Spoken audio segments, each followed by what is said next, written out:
By the summer of 1941, Adolf Hitler appeared to stand at the zenith of his power. To the world, he seemed one of those rare historical figures whose ambitions unfolded with astonishing ease. In 1936, he reoccupied the Rhineland without firing a shot. 2 years later, he annexed Austria and a large part of Czechoslovakia. When the inevitable conflict finally erupted in 1939, Germany, under his leadership, crushed Poland in mere weeks. The ensuing period of relative calm, dubbed the Phony War, gave way in the spring of 1940 to the swift collapse of Norway, Belgium, the Netherlands, and France. By the summer of 1941, German forces had also secured the Balkans. Virtually all of Europe, from Spain to the Soviet frontier, lay under Hitler's iron grip. Yet how did this seemingly invincible ruler lose everything and end his life by suicide in a Berlin bunker? Let us examine some of the most critical miscalculations that sealed Hitler's fate in the Second World War. At the heart of Hitler's downfall lay his uncompromising and rigid political ideology. As Clausewitz famously observed, war is merely the continuation of politics by other means. But for Hitler, this principle took an extreme form. He viewed the Second World War not only as rightful redress for Germany's defeat in the First World War, but also as the vehicle through which the German people would fulfill their supposed racial destiny, the eradication of both Jews and communism, which he believed to be merely a manifestation of Jewish influence. In an unpublished sequel to Mein Kampf, Hitler repeatedly referred to communism as Jewish Bolshevism and described the Soviet Union as Jewish Bolshevik Russia. Given these convictions, it is unsurprising that the Soviet Union had accepted the 1939 non-aggression pact with Stalin only as a temporary expedient to secure victory in the West and avoid a two-front war like the one that had doomed Germany in 1914 to 1918. Yet his ultimate geopolitical aim remained the destruction and conquest of the Soviet Union. To Hitler, the USSR represented not just the epicenter of Jewish Bolshevism, but also vast, fertile territory ideally suited for German colonization once Jews and communists had been eliminated. This was the doctrine of Lebensraum, living space, the belief that ethnic Germans must displace the Slavic populations of Eastern Europe and Russia. As the German population grew, Hitler reasoned, it would require more land, and he intended to seize it by force. The concept of Lebensraum originated in 1901 with the writings of German geographer Friedrich Ratzel. Ratzel argued that every nation must be self-sufficient in resources and territory to defend itself effectively against external threats. Influenced by Darwin's theory of natural selection, Ratzel and his followers believed nations were locked in perpetual struggle for survival, and only the fittest would expand and thrive. For ethnic Germans, the lands of Eastern Europe were thus a biological necessity.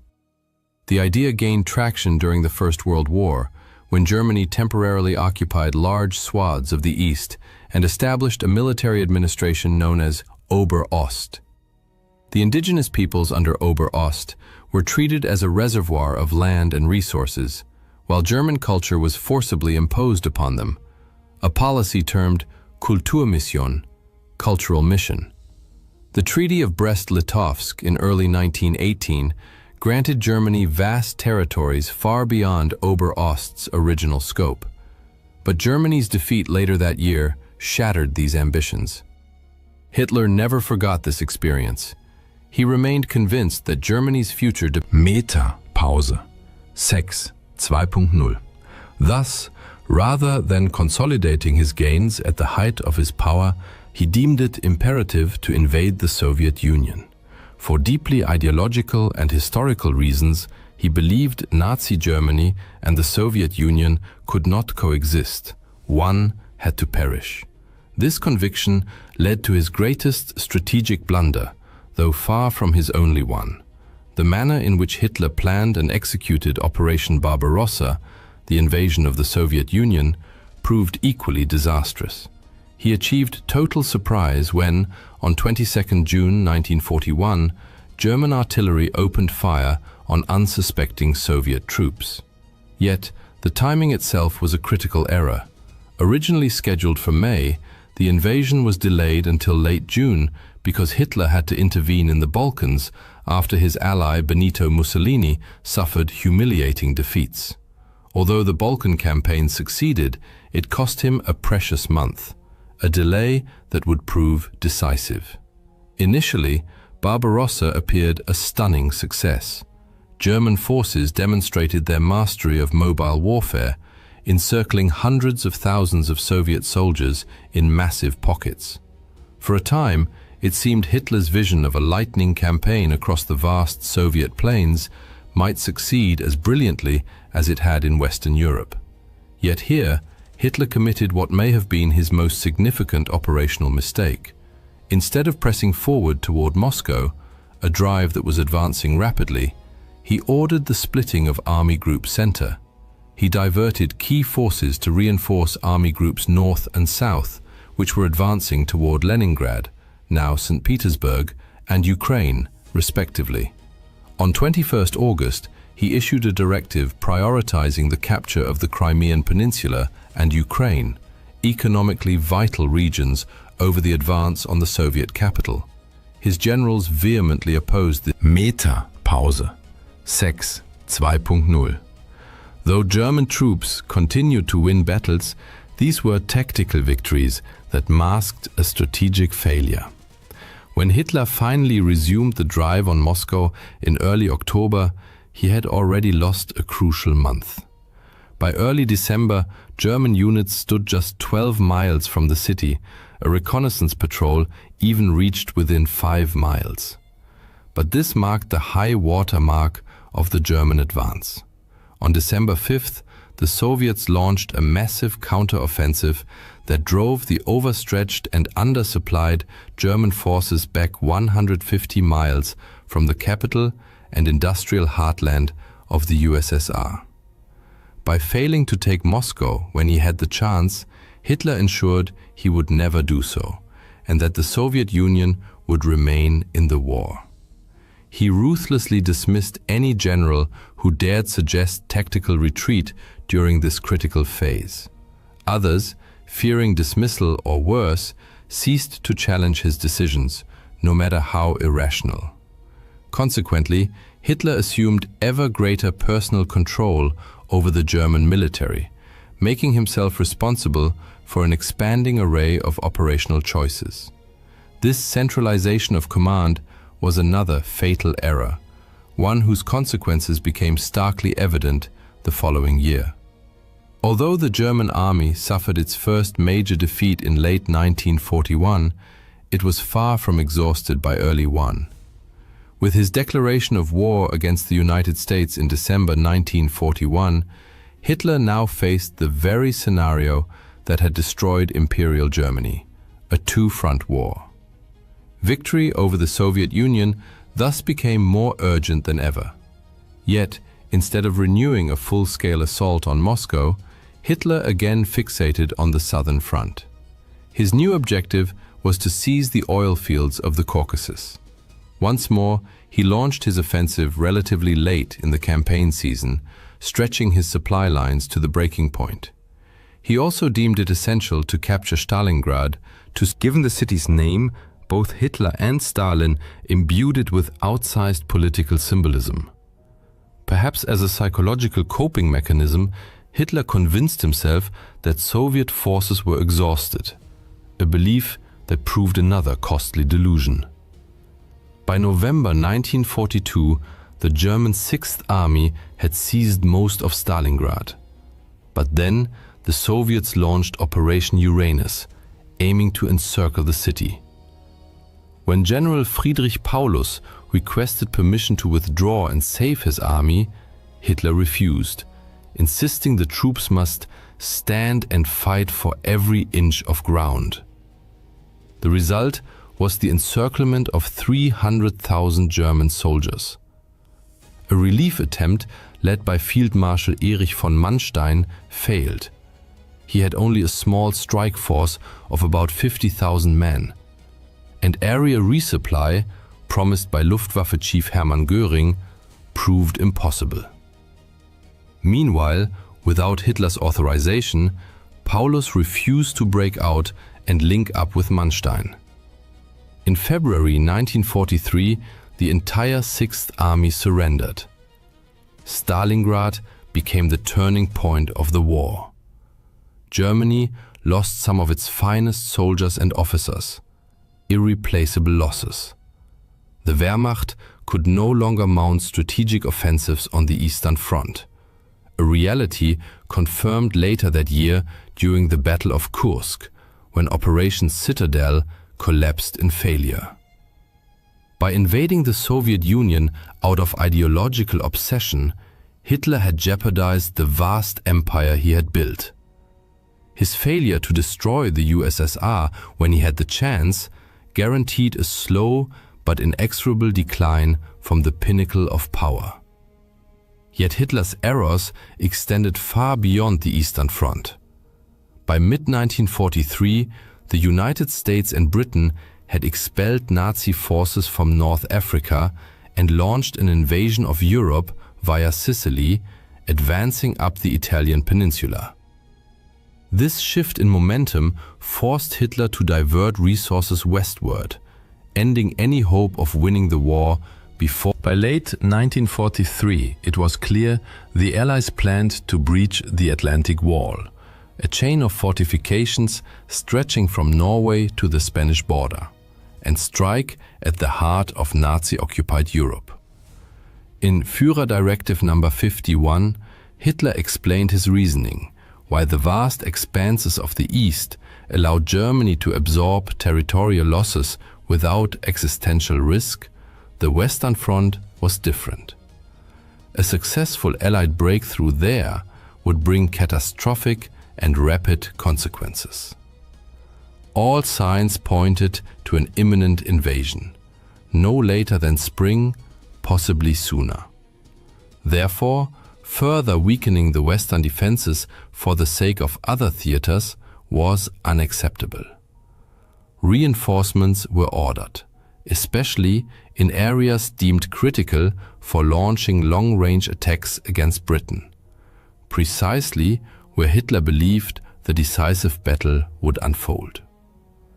By this stage, despite worsening military realities, Hitler's confidence in his own military genius had only grown. He continued to centralize command, a tendency that inadvertently aided Allied deception efforts. The command structure of German forces in the West was paradoxically fragmented. Not all armored units answered to the theater commander, Field Marshal Gerd von Rundstedt. Some belonged to Panzergroup West, led by General Leo Geier von Schweppenburg, who, though nominally subordinate to Rundstedt, also reported directly to Hitler. Thus, any deployment of the feared panzer divisions required Hitler's personal approval. The Allies understood that if they could deceive Hitler about the true invasion site, half their battle would be won. The confused command structure on the Western Front only reinforced this strategy. Long before D-Day, Hitler's indecision over panzer deployment, stemming from his insistence on Field Marshal Erwin Rommel, tasked with strengthening the Atlantic Wall, argued that armored divisions must be positioned near the beaches to annihilate Allied troops as they landed. Rundstedt disagreed, favoring a more flexible reserve strategy. When Rommel bypassed Rundstedt and appealed directly to Hitler, the Führer, unwilling to choose, attempted to please both. Rommel received 3 panzer divisions, 4 remained under Panzer Group West, and 3 were assigned to Army Group G, south of the Loire, also under Rundstedt's nominal command. As a result, on D-Day, Germany's best mobile forces were disastrously dispersed, with some stationed far from the invasion zone in a sector of negligible strategic importance. This was not Hitler's only blunder during the Normandy campaign. Allied deception operations, most notably Operation Fortitude, exploited the very logic outlined in Hitler's Directive Number 51. Since only a few locations offered viable conditions for a large-scale amphibious landing, the Allies focused their deception on convincing Hitler that the main invasion would come at the Pas de Calais, not Normandy. And Hitler, blinded by ideology and overconfidence, fell for it. The Allies' plan was to convince Hitler that the invasion would target Calais, the closest point across the English Channel. To reinforce this illusion, they created a fictitious formation, the 1st United States Army Group, FUSAG, which was to be commanded by General George S. Patton, widely regarded as one of the Allies' finest field commanders. The most famous element of this deception involved inflatable tanks, trucks, artillery pieces, and other military equipment visible to German aerial reconnaissance. But this was only the beginning. Carefully orchestrated fake radio transmissions were broadcast, counterfeit documents were prepared, and troops were permitted to troop movements were meticulously choreographed to suggest that Calais was the true objective. To further bolster the ruse, by this time, nearly all Nazi spies in Britain had been captured and turned into double agents under the Double Cross program. The most remarkable of these agents was Juan Pujol Garcia, a Spanish citizen codenamed Garbo. Unlike others, Garcia had originally intended to spy against Nazi Germany. After the British initially rejected his offer, he contacted the Germans, only to later reveal himself voluntarily and become a double agent for British intelligence. Garcia fabricated an entire network of 27 sub-agents, each equipped with highly detailed, plausible backstories. Through scrupulous attention to such details, and others, he and his imaginary network flooded the German high command with intelligence they believed credible, even when it was technically accurate, as it was often rendered useless by timing or context.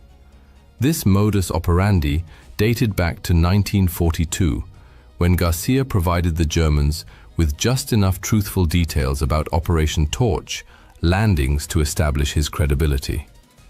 The success of the D-Day landings on June 6th was only the first step toward breaching the Atlantic Wall and liberating Western Europe from Nazi control.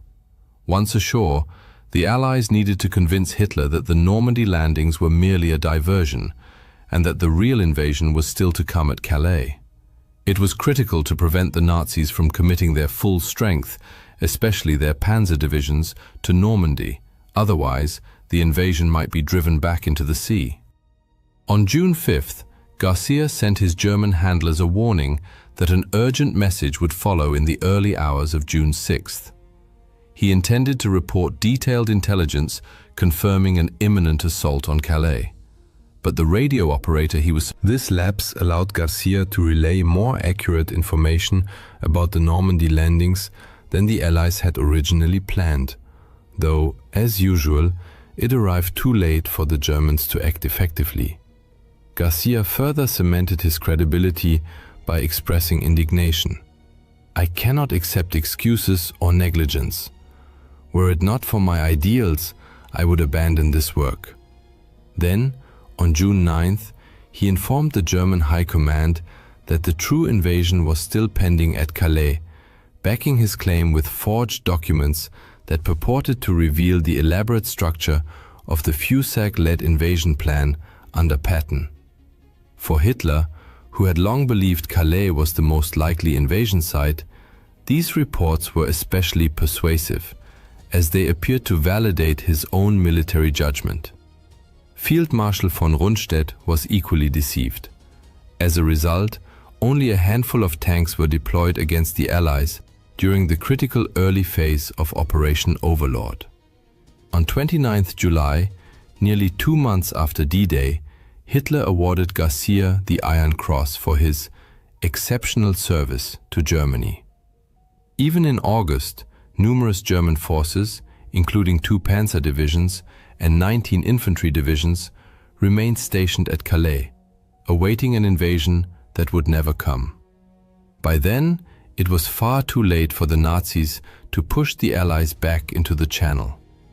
Hitler's unwarranted self-confidence as a military leader and the chaotic command structure that reflected it cost him the chance to prevent the Allies from breaking through the Atlantic Wall and opening a two-front war. Ironically, Hitler had been right about one thing. His earlier warning in Führer Directive No. 51 had come true. Yet his last gamble, the Battle of the Bulge in December and January, ended in failure. Less than a year after D-Day, Hitler shot himself in his Berlin bunker as Soviet forces, whose invasion he had so confidently dismissed, closed in on his position. This trait may even drive their initial quest for power. Once in control, however, megalomania tends to intensify. In Hitler's case, the combination of an already unstable personality, a grandiose millenarian ideology, and absolute dictatorial authority created the perfect conditions for self-destructive decisions made without informed criticism. Competent subordinates feared speaking up, lest they be dismissed, or worse. Adolf Hitler was far from the only dictator, before or since, to exhibit this pattern of behavior. But he remains the most infamous, not only for the war and genocide he unleashed, but also for the catastrophic strategic blunders he made in waging it. In numerous instances, Hitler could have averted defeat by choosing differently, but time and again he chose wrongly. On June 22, 1941, in the early hours of the morning, German shells rained down on the Brest fortress, reducing barracks to rubble and cutting off radio communications. Red Army soldiers, emerging from clouds of dust and making their way into shattered bunkers, found themselves completely encircled, cut off from command and facing vastly superior enemy forces. Despite this, they fought with unwavering determination. While fortress defenders withstood relentless assaults from aircraft, artillery, and flamethrowers, Soviet civilians risked their lives to deliver ammunition, and nurses braved enemy fire to drag the wounded off the battlefield. Graffiti scrawled on the fortress walls, "I am dying, but I will not surrender," became a powerful symbol of their indomitable spirit and desperate resistance. In the months leading up to that tragic June of 1941, the Soviet Union appeared to be at peace with Nazi Germany. The two powers had signed the Molotov-Ribbentrop Pact in August 1939. Secret protocols of this agreement stipulated the division of Eastern Europe between them, while the public non-aggression clause allowed Germany to focus its military efforts on its Western allies. For Stalin, the pact was a calculated strategic move. He believed it would sow discord among Western capitalist powers, weakening their positions and, more importantly, buy the USSR valuable time to strengthen its military might.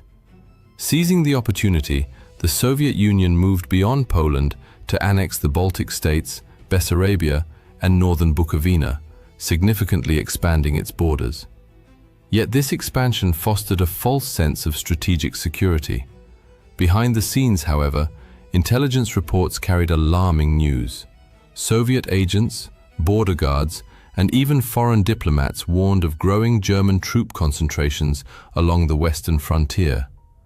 He suspected the British of spreading disinformation to drag the USSR into war, and clung to Hitler's assurances that the massive German troop movements near the Soviet border were merely intended to keep aircraft out of range of British bombers.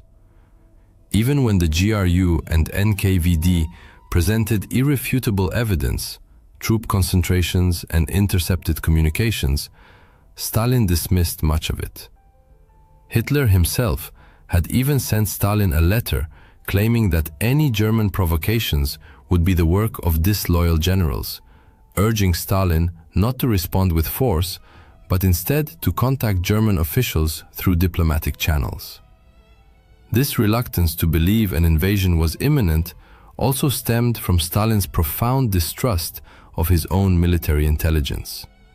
The Great Purge of the late 1930s had decimated the Red Army and state security apparatus. Thousands of experienced officers, including most of the high command, had been dismissed, imprisoned, or executed. By 1941, a staggering 75% of Red Army officers had held their posts for less than a year. Experience had been replaced by obedience and fear, as a cautious and disoriented military hierarchy hesitated to deliver unwelcome news that might anger Stalin. Compounding these issues were serious flaws in Soviet deployment. The annexation of eastern Poland and the Baltics had shifted the USSR's western border 160 to 400 kilometers westward.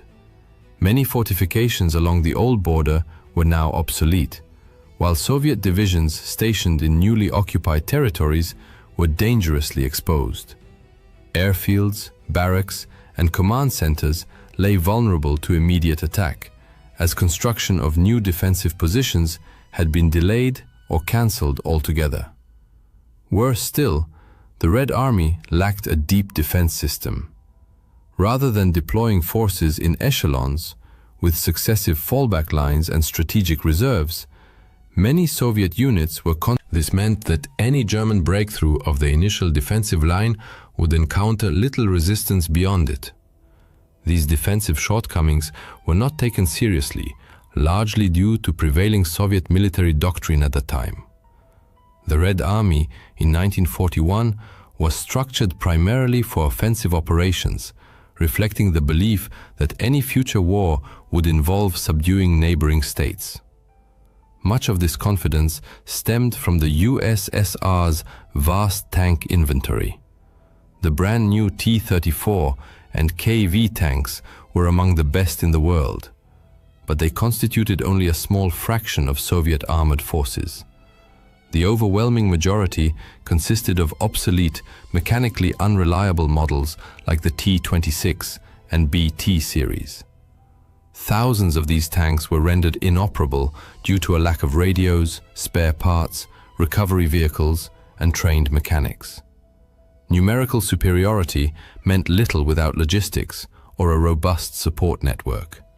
The Soviet Air Force faced similar problems. On paper, Stalin's air fleet was the largest in the world, but this quantitative edge masked serious qualitative weaknesses. The backbone of its fighter force consisted of outdated Polikarpov 115, Chaika, and 116, Ishak aircraft. Though effective in the Spanish Civil War and against the Japanese at Khalkhin Gol, they were now outclassed by the Luftwaffe's Messerschmitt Bf-109s.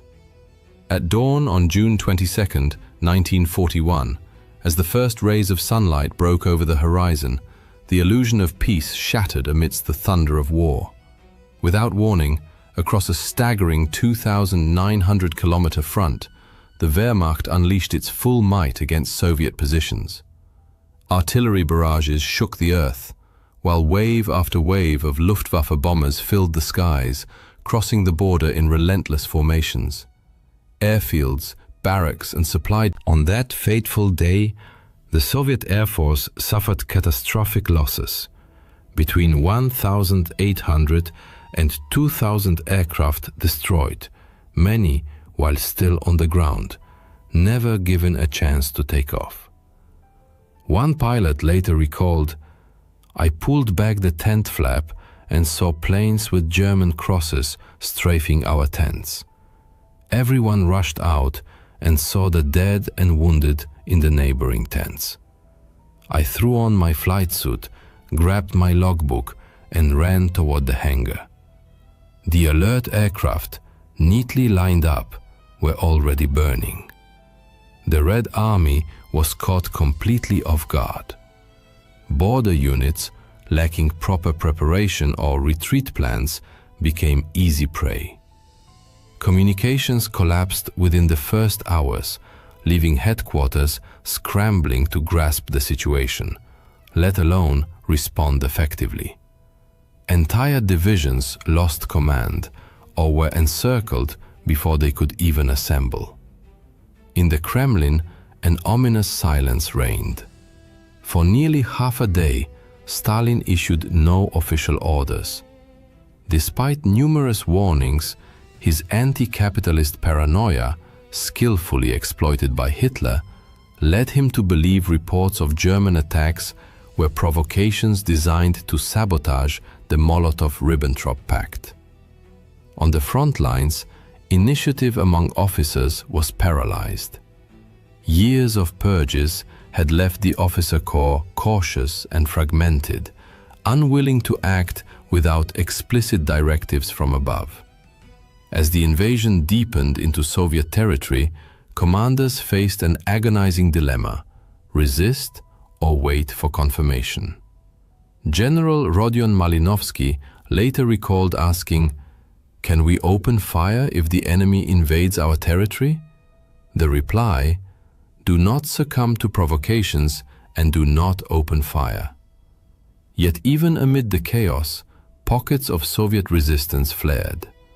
One of the first serious obstacles for the Germans, Germany's 45th Infantry Division, expected to capture the complex within hours, but instead became mired in brutal close-quarters fighting, cut off from command and deprived of clear orders. The fortress defenders, turning its ruins into a labyrinth of improvised strongpoints, were joined by nurses and civilians. With no hope of reinforcement, they heroically held out for 8 days against artillery, flamethrowers, and airstrikes. Further north, in Lithuania, the Soviet 2nd Tank Division launched a desperate counterattack against the German 6th Panzer Division east of Raseiniai. Most Soviet tanks were quickly destroyed, but some heavy KV-2s inflicted significant damage on lighter German panzers. In one notable episode, a single KV-2 cut off a critical German supply route, holding it for nearly 2 days. Its crew withstood everything, from anti-tank guns and artillery to satchel charges, before the tank was finally disabled. Though isolated, this action proved that, when properly employed, Soviet armor could outmatch the Germans tactically. Back in the Kremlin, the silence persisted. For hours after the invasion began, no official directives were issued. Stalin, overwhelmed by indecision, remained convinced the massive assault was merely a provocation by rogue German generals. He continued forbidding his commanders from crossing the border and ordered them to avoid any action that might escalate tensions. Even as German divisions flooded Soviet territory, Stalin kept trying to reach Berlin by phone, convinced Hitler would rein in his army. Eventually, Stalin began to confront reality, but remained absent from public view. He tasked Foreign Minister Vyacheslav Molotov with delivering the state's official announcement. In a radio address on the afternoon of 22nd June, Molotov declared that the next day, Stalin quietly convened the Politburo and issued his first concrete orders: the creation of the Stavka, the general headquarters, under Marshal Semyon Timoshenko. Defensive lines were drawn. The Soviet Union was now fully at war. In the weeks that followed, the Soviet Western Front desperately tried to halt the German blitzkrieg, but the Red Army's disorganized defense nearly led to total collapse. Massive encirclements at Bialystok and Minsk trapped 4 entire armies. By July 9th, over 341,000 Soviet troops had been killed, gone missing, or taken prisoner. Material losses included thousands of tanks, artillery pieces, and aircraft. The situation in the south was no better. By early August, German and Romanian forces had advanced deep into Ukraine, reaching the Dnieper River and trapping 2 more Soviet armies in the Uman pocket. By early August, the situation along the Eastern Front remained dire. Behind the front lines, where the Luftwaffe reigned supreme, Soviet infrastructure suffered relentless bombardment. Factories, supply depots, and critical transportation hubs were devastated by continuous air raids. The few surviving rail lines became clogged with retreating troops, streams of refugees, and broken-down equipment, creating unimaginable chaos. Ammunition depots and airfields under enemy fire had to be abandoned in haste. The scale of the catastrophe forced the Soviet state to launch an unprecedented emergency operation. Key industrial plants were dismantled and evacuated eastward by rail. Even under constant German air attacks, the Soviets managed to relocate their industry beyond the reach of advancing troops. The increased distance from the front lines gave Soviet factories the breathing room needed to ramp up production of vital war material, ammunition, vehicles, and aircraft. In the Kremlin, Soviet leadership gradually. After 10 days of public silence, Stalin finally addressed the nation by radio on the 3rd of July. Gone was the language of diplomacy. Abandoning his formal tone as General Secretary, he called on citizens to defend the motherland, form partisan detachments behind enemy lines, and prepare for a long, brutal war. A month later, Stalin quietly assumed the role of Supreme Commander-in-Chief. As the Red Army began achieving more successes on the battlefield, Stalin's public profile grew. As Supreme Commander, he placed the defense of the entire USSR squarely on his shoulders. By mid-July, the Red Army was exhausted and bleeding, but not broken. As German forces advanced toward Moscow, the Soviets managed to stabilize the front enough to halt their advance near Smolensk. From early July, Marshal Timoshenko threw every available resource into stopping the German breakthrough. By month's end, Army Group Center succeeded in encircling the city and several Soviet field armies, but at a heavy cost. Not only did significant numbers of troops from the 19th and 20th armies break through back to Soviet lines, but the delay disrupted the German timetable for Operation Barbarossa, further straining their already fragile logistics. By late August, the Red Army was ready to strike back. West of Smolensk, Soviet forces under General Georgy Zhukov launched a successful counteroffensive near the town of Yelnya. Though costly and of limited strategic value, the operation provided a crucial morale boost. It marked the first time Soviet troops had forced the Germans into retreat. While major battles raged along the main front, resistance also began to coalesce in occupied territories. In the forests and villages of Belarus, Ukraine, and Western Russia, isolated soldiers, political officers, armed with little more than determination and minimal support, these early partisan units sabotaged railways, ambushed convoys, and carried out assassinations before vanishing back into the woods. By late summer, coordination with the NKVD improved, and partisan detachments became more structured and integrated into broader NKVD operations. Though they couldn't stop the German advance, their actions forced the Wehrmacht and SS to divert precious resources to secure rear areas, further straining German supply lines. Meanwhile, other branches of Soviet intelligence worked quietly in the shadows. Cryptanalysts of the NKVD under Sergei Tolstov successfully decrypted Japanese diplomatic communications, leading Soviet leadership to conclude that Japan would not attack the USSR. Meanwhile, Red Army codebreakers began intercepting messages exchanged between the Romanian High Command and General Erich von Manstein's forces in Ukraine, providing a broader understanding of the strategic situation. By late summer 1941, frontline Soviet commanders reported an unexpected shift in German activity. Armored units that had been advancing directly toward Moscow were diverting north and south. The Soviet High Command realized the Germans were no longer focused solely on the Central Front. In the south, Red Army commanders warned of a massive buildup of enemy forces targeting Kiev, but Stalin refused to authorize a retreat. Instead, the Southwestern Front mounted a valiant yet ultimately futile defense of Ukraine, resulting in its encirclement and destruction.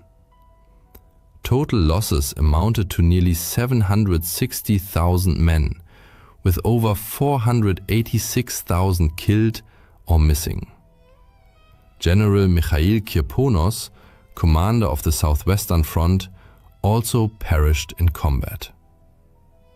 Despite these catastrophic losses, while the Southern Front collapsed, the Central Sector remained quiet, granting the Soviets precious time to form new armies, regroup their defenses, and continue evacuating industry eastward.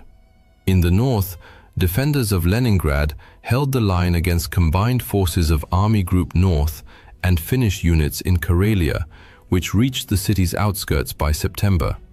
Germany's 4th Panzer Group spearheaded the assault but failed to break through. Instead, the Wehrmacht encircled Leningrad, initiating a siege that would last 872 days. Within the city, Red Army troops established a formidable defensive perimeter, significantly reinforced by naval units from the Baltic Fleet and over 135,000 members of the People's Militia. Civilians were issued rifles and immediately deployed to frontline positions. Those who remained in the city soon endured unbearable suffering. Starvation, relentless bombardment, and disease claimed hundreds, then thousands of lives daily. With the city entirely cut off, relief efforts were extremely difficult. Nevertheless, Soviet forces maintained a fragile but vital supply route across Lake Ladoga, the famed Road of Life. This narrow corridor allowed small convoys of supplies to reach the city whenever the lake froze. Though insufficient to meet all needs, these deliveries prevented total collapse throughout the 872-day siege. Meanwhile, the renewed German offensive toward Moscow triggered panic among defenders, a situation Stalin was determined to quash before it spiraled out of control. Since the invasion began, Red Army leadership had been in constant flux. Senior commanders who failed to follow Stalin's directives faced demotion, dismissal, or even execution. This ruthless policy was starkly demonstrated in July with the execution of General Dmitry Pavlov, commander. In late October, the consequences of failure were again made clear when 25 previously arrested officers were summarily executed near Kuybyshev and Saratov. Stalin's harshness reflected his determination to eliminate weakness at one of the war's most critical junctures. The Stavka could not afford incompetent leadership. Delays on the Central Front gave Moscow's reinforced defenses time to form new armies, reorganize logistics, and dig extensive defensive lines around the capital.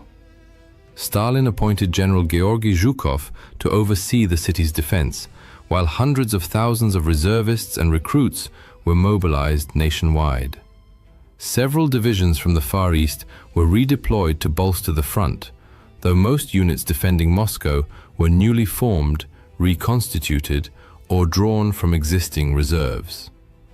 By early autumn, the Red Army around Moscow was no longer fragmented and reactive. It was dug in, reinforced, and preparing for the coming battle. During these tense months, the changing seasons added new pressure.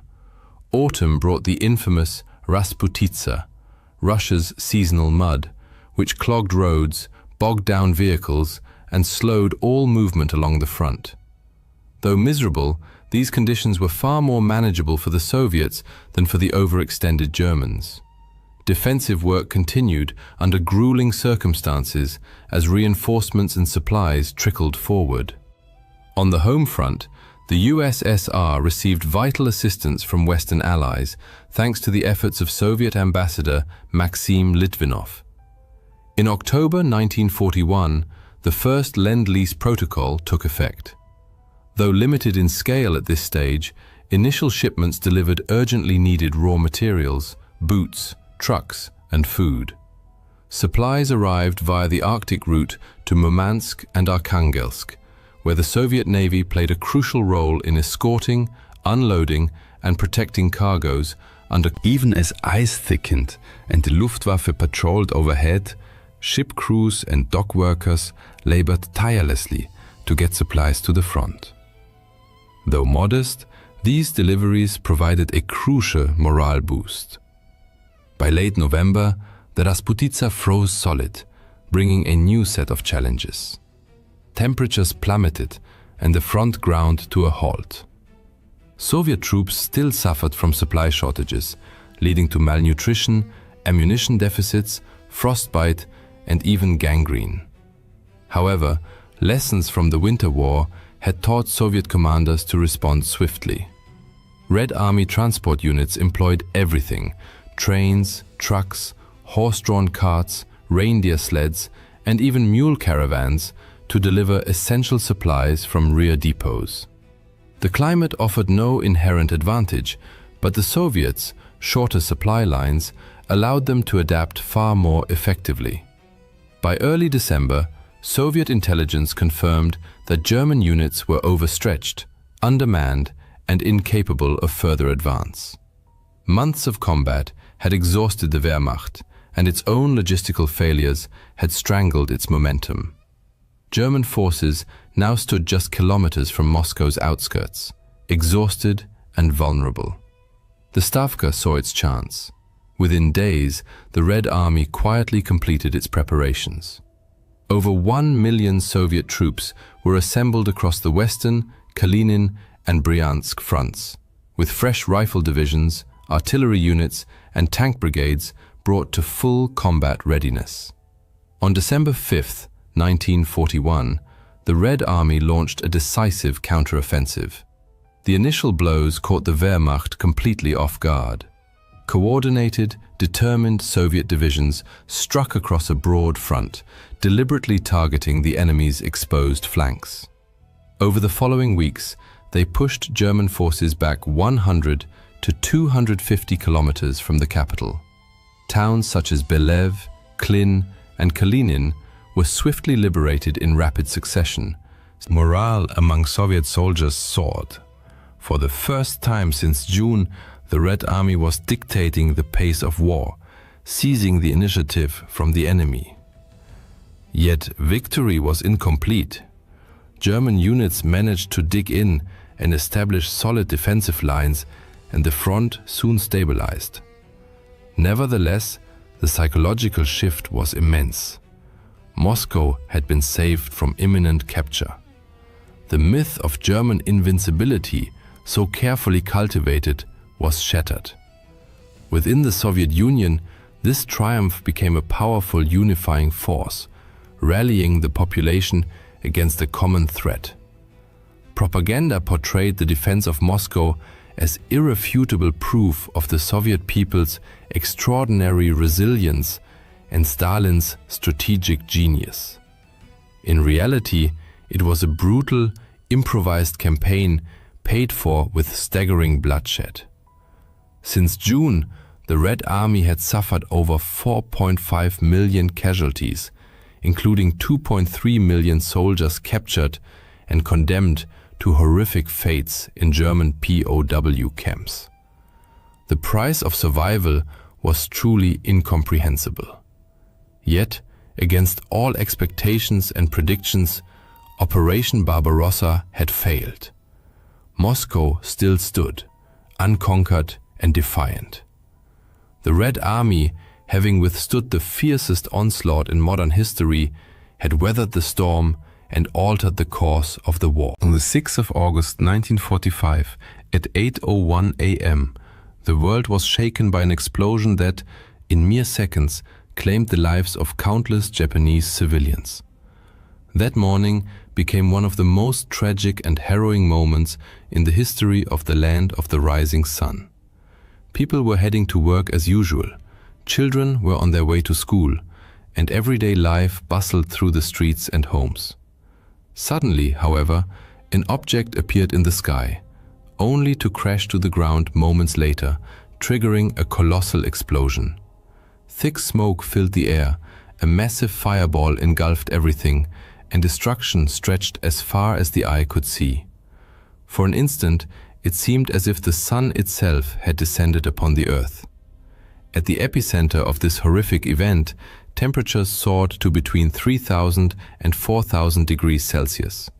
Then, on 9th August 1945, at 11:02 a.m., another devastating blow struck Japan. In the aftermath, Japan was forced to surrender, bringing an end to the Second World War.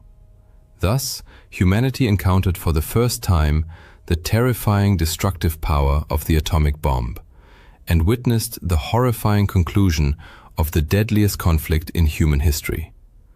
This global war itself had roots in the First World War, raising critical questions. How did it begin? Why did history repeat such a catastrophic conflict? Why is Adolf Hitler widely regarded as the chief instigator of the Second World War? How did Hitler, Nazi ideology, precipitate such a global disaster? And why did the League of Nations, established precisely to preserve world peace, suffer such a catastrophic failure? Known also as the Global War, the Second World War unfolded on an unprecedented scale, drawing in all the world's major powers. Like the First World War, it split the globe into two opposing camps.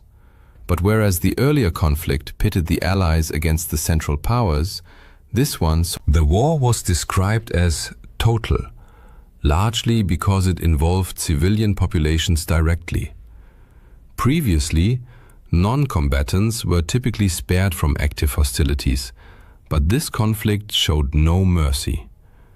Civilians contributed extensively to national war efforts, leading governments to view ordinary citizens as integral parts of their military machinery. Armies ruthlessly bombed homes, hospitals, shelters, and public spaces to eliminate those supporting the war effort. Every nation mobilized all available resources, economic, industrial, scientific, aerial, and ground forces, against its enemies. Historians disagree on the exact start date. Some cite September 1st, 1939, while others point to the outbreak of the Second Sino-Japanese War in 1937.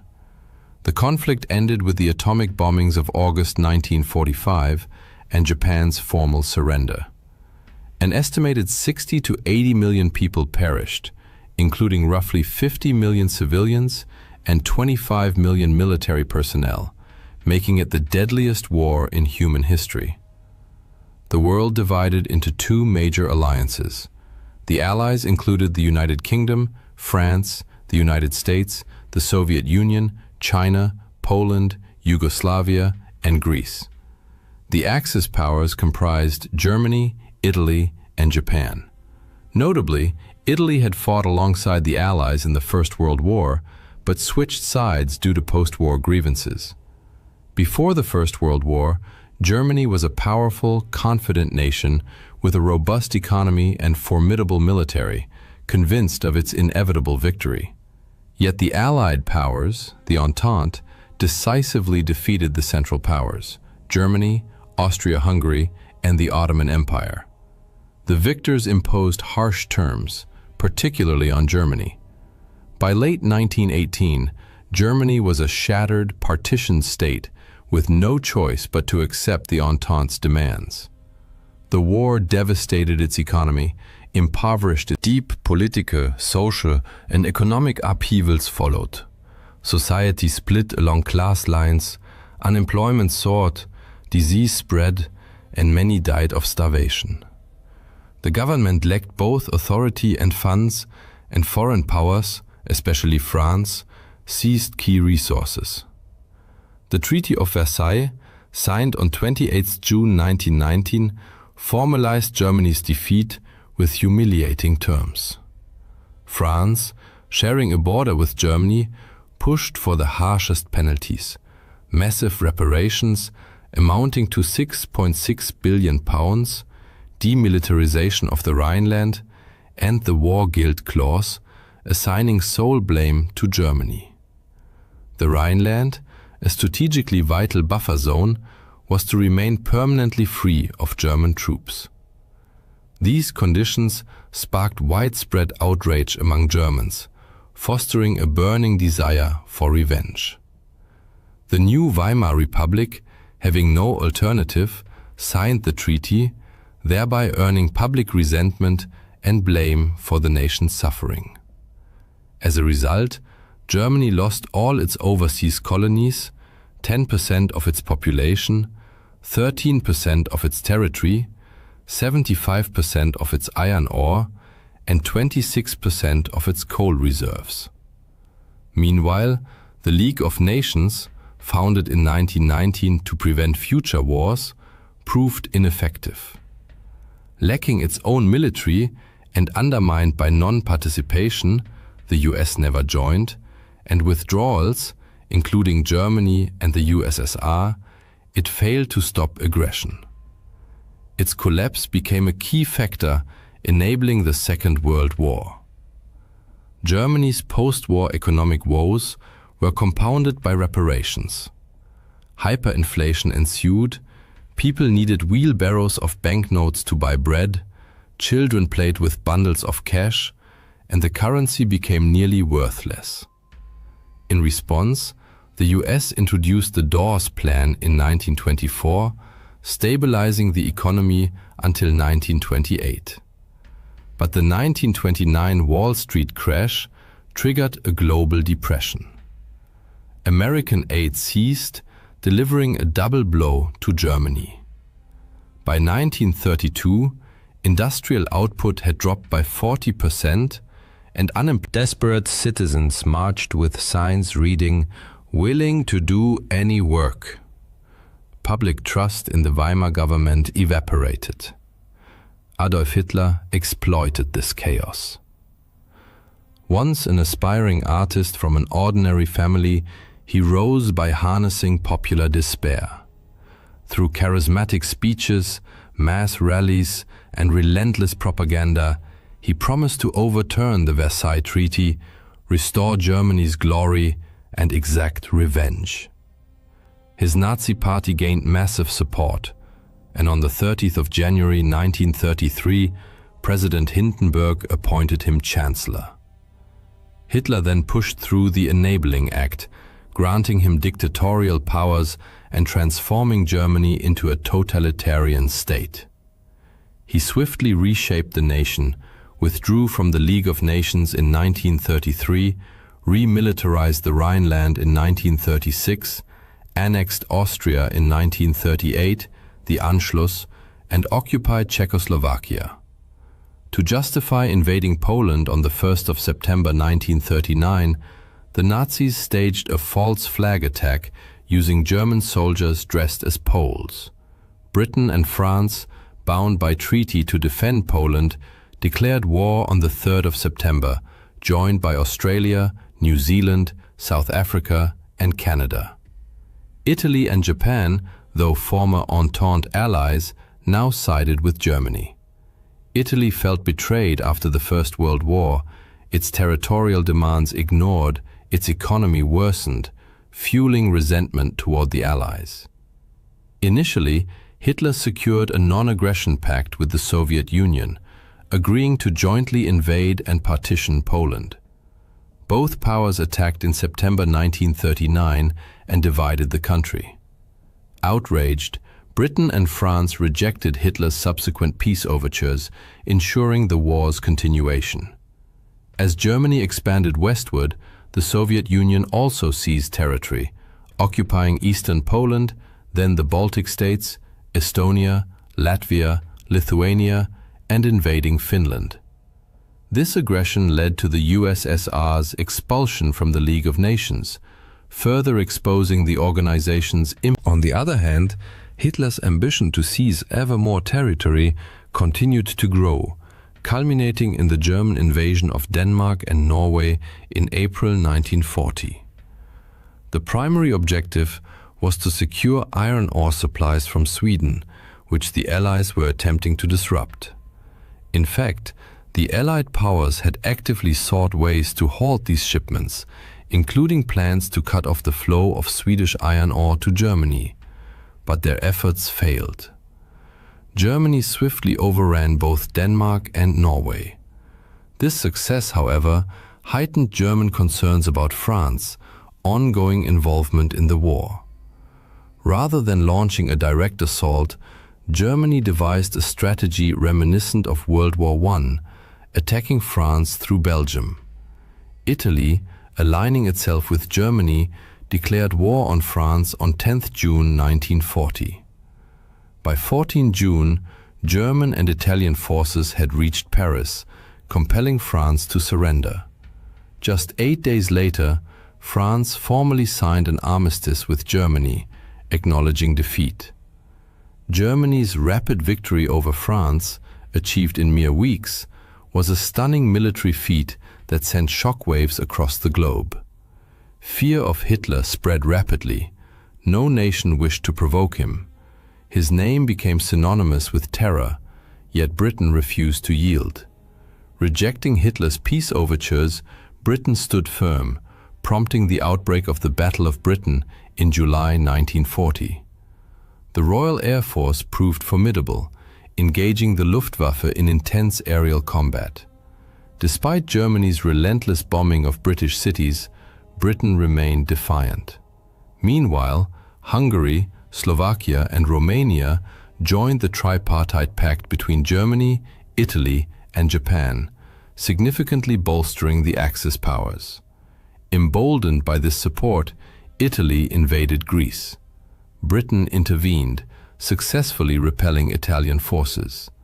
In response, Hitler dispatched German troops to aid Italy, leading to a joint Axis. By 1940, Hitler appeared unstoppable, with much of Europe either conquered or aligned with him. At the height of his power, however, he made a fateful error. Convinced of his inevitable victory, he turned toward fulfilling his long-held ambition, the conquest of Eastern Europe, then part of the Soviet Union. In June 1941, Germany launched Operation Barbarossa, violating the Molotov-Ribbentrop Pact. Initially, German forces advanced deep into Soviet territory, capturing vast areas. But by December, the brutal Russian winter set in, a condition only the Red Army was prepared to endure. The German offensive stalled, and Soviet counterattacks eventually pushed the Wehrmacht all the way back to Berlin. Hitler's inability to fight a two-front war against Britain in the west and the USSR in the east proved catastrophic. While Europe burned, the United States maintained neutrality, until Japan's surprise attack on Pearl Harbor on December 7, 1941. This act of aggression drew America into the war, dramatically altering its course. As the tide turned against Germany, Hitler chose to remain in Berlin. Upon learning of Germany's imminent surrender, he committed suicide with his wife, ending the reign of one of history's most dangerous dictators. Germany formally capitulated shortly thereafter. Japan, however, continued to resist. In response, the US made the unprecedented decision to use atomic weapons. On the 6th and 9th of August 1945, American bombers dropped nuclear bombs on Hiroshima and Nagasaki, causing unprecedented destruction and loss of life. Japan surrendered on September 2, 1945, bringing World War II to a close. The war left an indelible scar on the world. For the first time, humanity witnessed destruction on such a scale, exacerbated by the horrifying debut of nuclear warfare. In its aftermath, nations raced to develop their own atomic arsenals. Millions had perished. Europe's economy and infrastructure lay in ruins. Even victorious powers faced severe hardship. The US mourned millions of soldiers, while the Soviet Union grappled with immense financial strain, setting the stage for the Cold War that would last until the USSR's collapse. The war also marked the twilight of colonialism. Dictatorships fell in Germany and Italy. Germany itself was divided, the West occupied by the US, Britain, and France, the East controlled by the Soviet Union. Across Asia and Africa, independence movements surged. India, Myanmar, Egypt, the Philippines, Indochina, and Indonesia all sought and eventually achieved self-rule. Economic devastation and mass unemployment prompted the creation of the United Nations, which replaced the ineffective League of Nations and played a vital role in fostering global peace. During the war, India, then under British rule, was automatically drawn into the Allied camp. Approximately 2.5 million Indian soldiers fought against the Axis powers. Of these, around 87,000 died, 34,354 were seriously wounded, and 67,340 were taken prisoner. Echoing patterns from World War I, Britain continued to export Indian food supplies to support its war effort. In Bengal, workers were paid in cash instead of grain, which was shipped overseas. With money but no food available, prices soared, plunging ordinary citizens into crisis. Many rural families were forced to send members into military service, leaving women, children, and the elderly homeless. The result was the devastating Bengal famine of 1943, which claimed an estimated 3 million lives.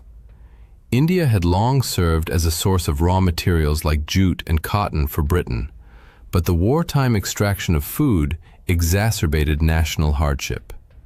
In the war's aftermath, the Quit India movement gained unstoppable momentum. Weakened by global conflict and unable to suppress mass resistance, Britain finally granted India independence in August 1947. World War II undoubtedly stands apart in the annals of human history as the largest and most destructive conflict ever waged. Like a merciless whirlwind, it swept across every continent, leaving behind millions of shattered lives and shaping the world we know today. But what caused this outcome? Why did the Allies prevail? Or perhaps a more fitting question would be, why did the Axis powers collapse? By delving into the archives of World War II, we embark on a journey through pivotal events, turning points, and the fates of individuals who determined the outcome of this global drama. Our story begins in the 1920s. At that time, 6 great powers dominated the international stage, but 2 stood out unmistakably as true global superpowers, both of which would later join the Allied cause. Great Britain, mistress of the seas, ruled the largest empire in history, its mighty navy commanding the oceans without rival. The United States, meanwhile, was the wealthiest nation on Earth and the financial hub of the planet. Yet in 1929, the world changed beyond recognition. The global economy collapsed into the depths of crisis, and both Britain and the US effectively withdrew from the world stage. In this chaos, nationalist governments sprang up worldwide like mushrooms after rain, most prominently in Germany and Japan.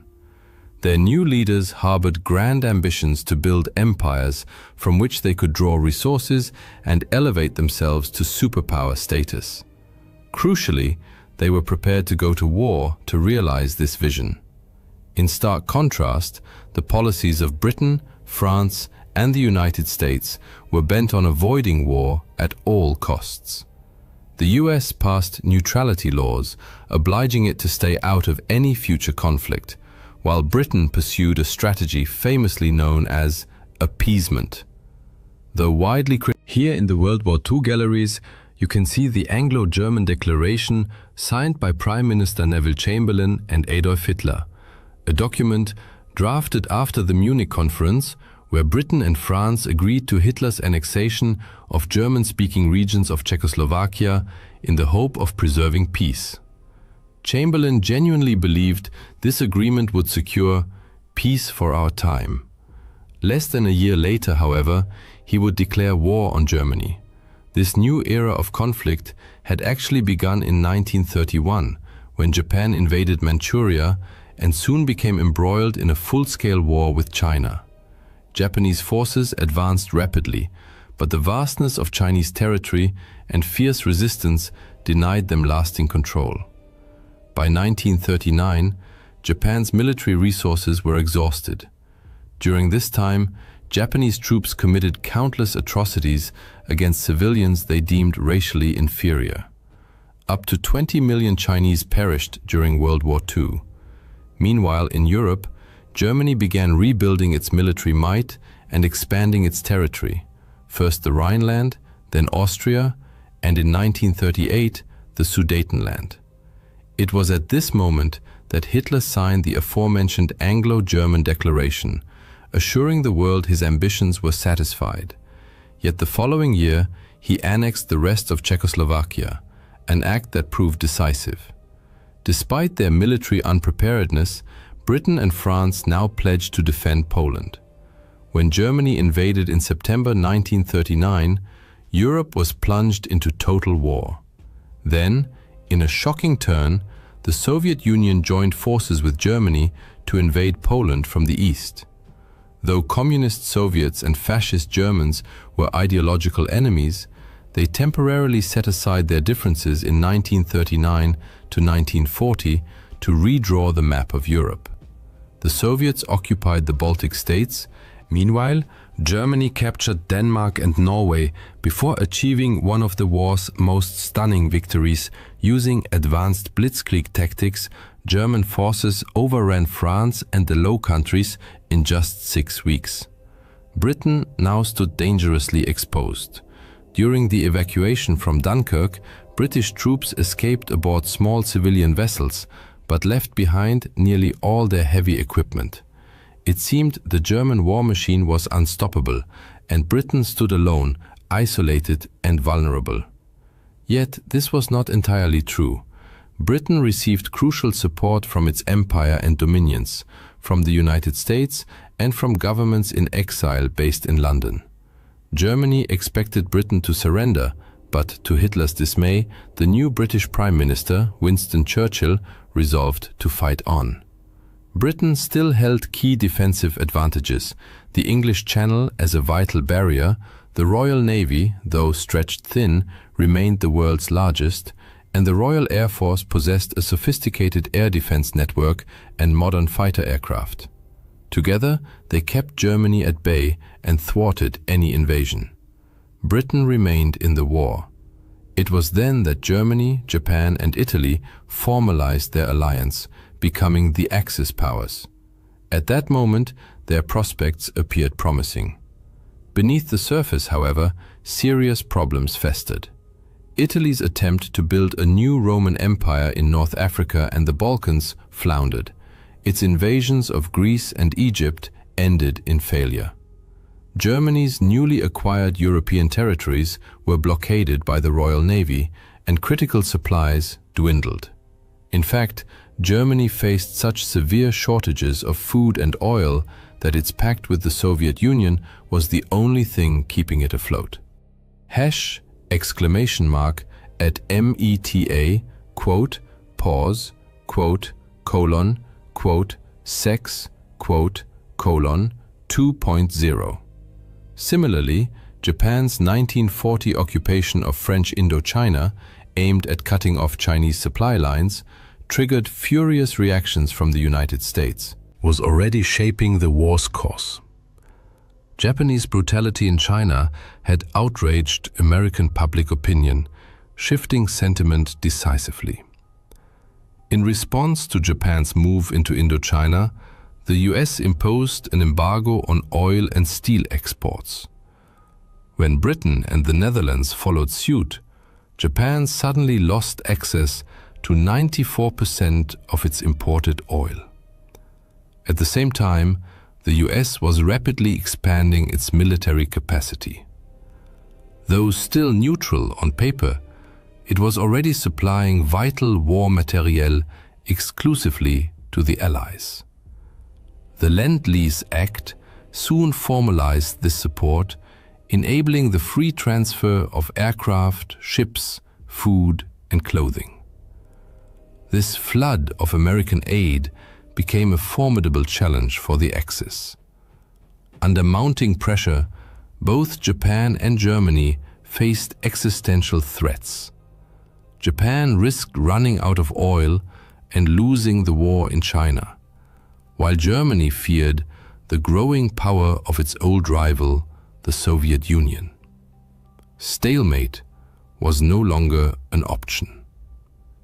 In 1941, both powers chose to gamble everything. Despite their vulnerabilities, they escalated the war in a desperate bid to seize the resources they needed. In June 1941, Germany betrayed its Soviet ally and launched the largest invasion force in military history into the USSR. Victory required a swift, lightning campaign, but Nazi ideology dismissed Slavic peoples as racially inferior, leading to a catastrophic underestimation of Soviet resilience. Hitler famously declared, "We need only kick in the door and the whole rotten structure will collapse." This arrogance would prove fatal. The Soviets mobilized on an unprecedented scale, relocating entire factories beyond the Ural Mountains to sustain war production, churning out weapons like the M30 howitzer to repel the invaders. Soviet citizens sacrificed their lives in staggering numbers. Ultimately, 25 million perished in what they called the Great Patriotic War.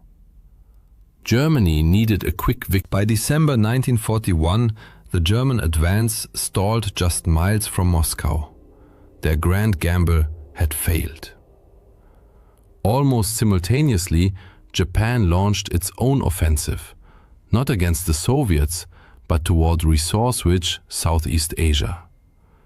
Recognizing that such a move would inevitably draw the US into the war, Japan struck first, with a surprise attack on the US Pacific Fleet at Pearl Harbor. The assault succeeded, and Japan swiftly seized control of the territories and resources it coveted. Believing Americans to be soft and unwilling to endure heavy losses, Japanese leaders hoped fierce defense of these gains would force the US to negotiate. Instead, the attack united the United States, Britain, and the Soviet Union in a common resolve. Only the unconditional surrender of the Axis would be acceptable. After Pearl Harbor, American isolationism vanished overnight. Roosevelt, Churchill, and Stalin agreed on a strategy of relentless attrition, on land, sea, and in the air, leveraging their overwhelming advantages in manpower, material, and industrial capacity. The ungainly-looking B-24 Liberator bomber, on display nearby, embodied this industrial might. At its peak, the Willow Run plant in Michigan produced one B-24 every 63 minutes.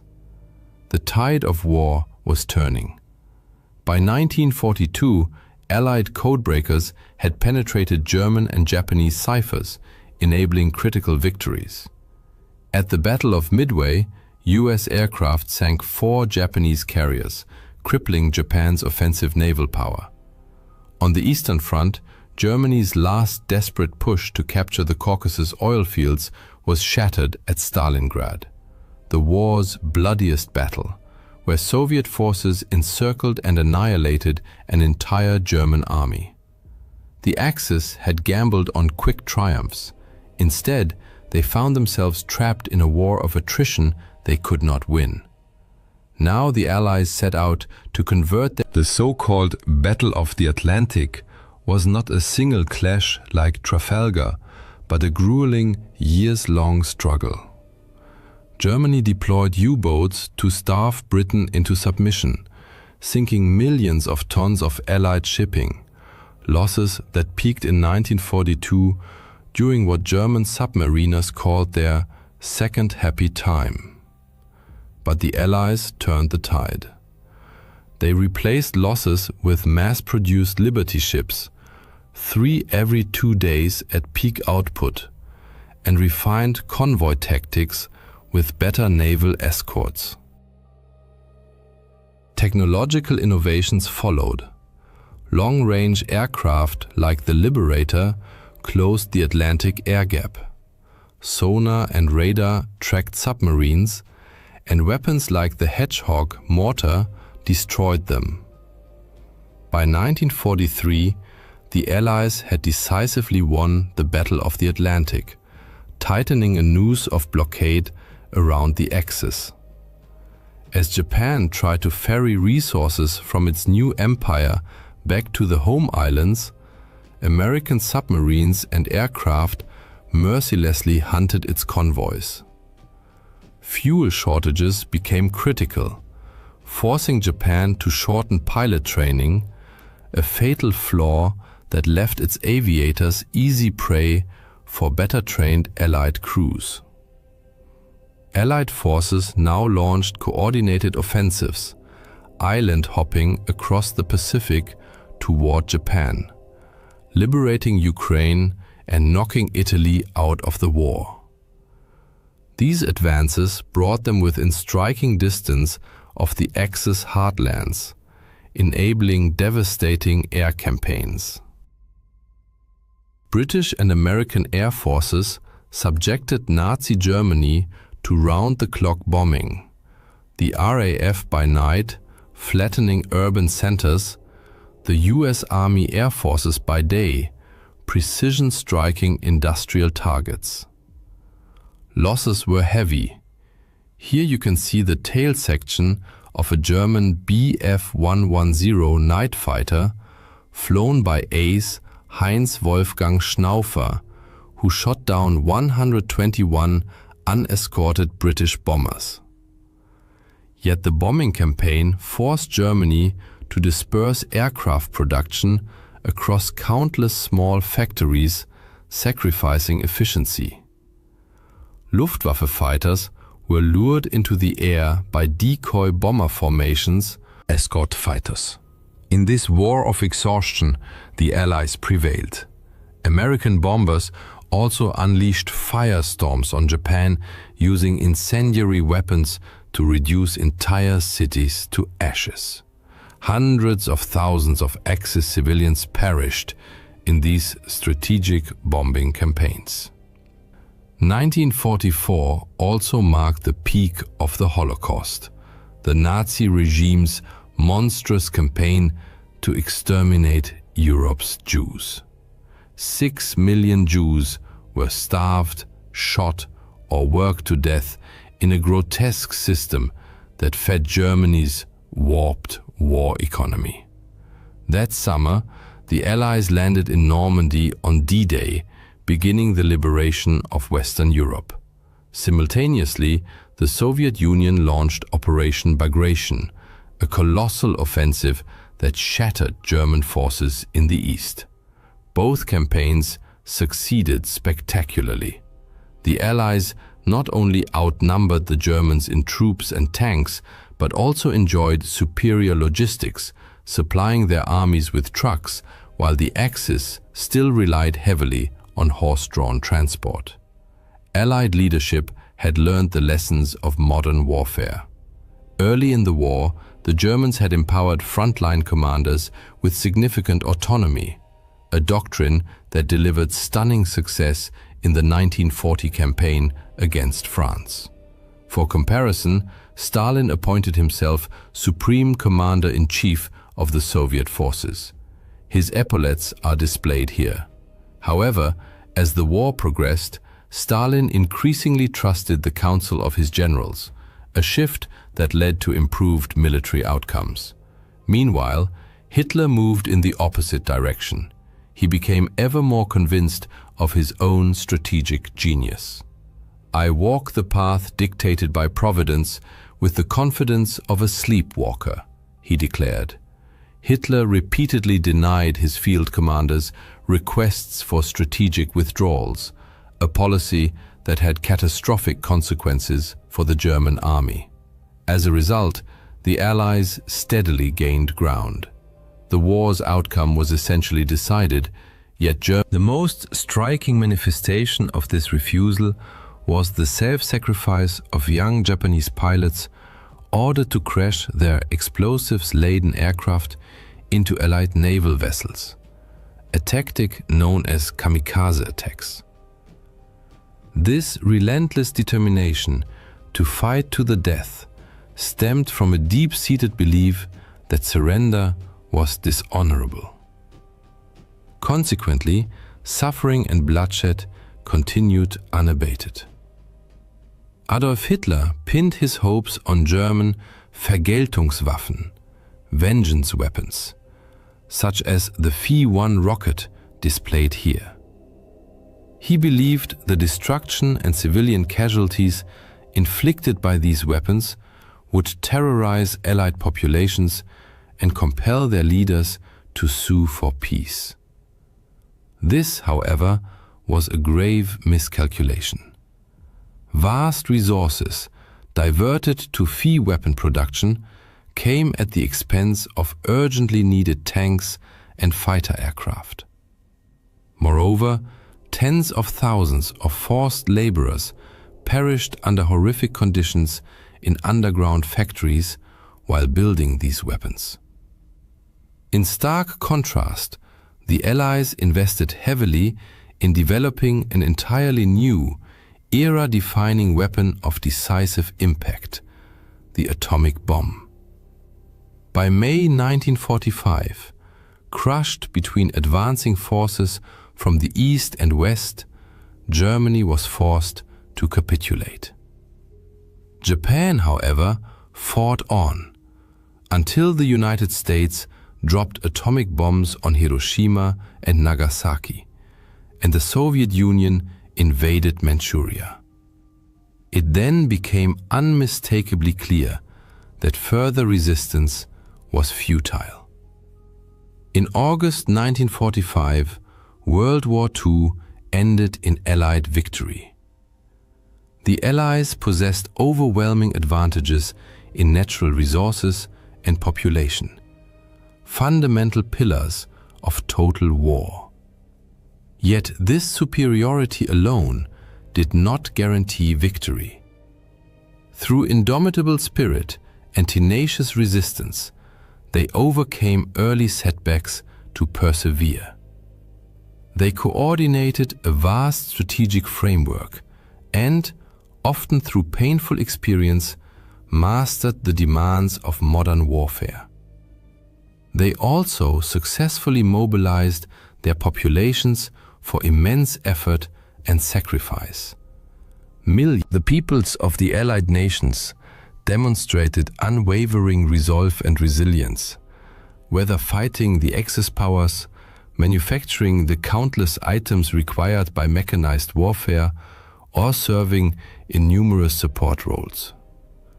On Victory Day, Churchill addressed crowds in London with the words, "This is your victory." The Second World War was undoubtedly the largest, most destructive and bloodiest conflict in human history, leaving an indelible mark on every continent, including even distant Antarctica.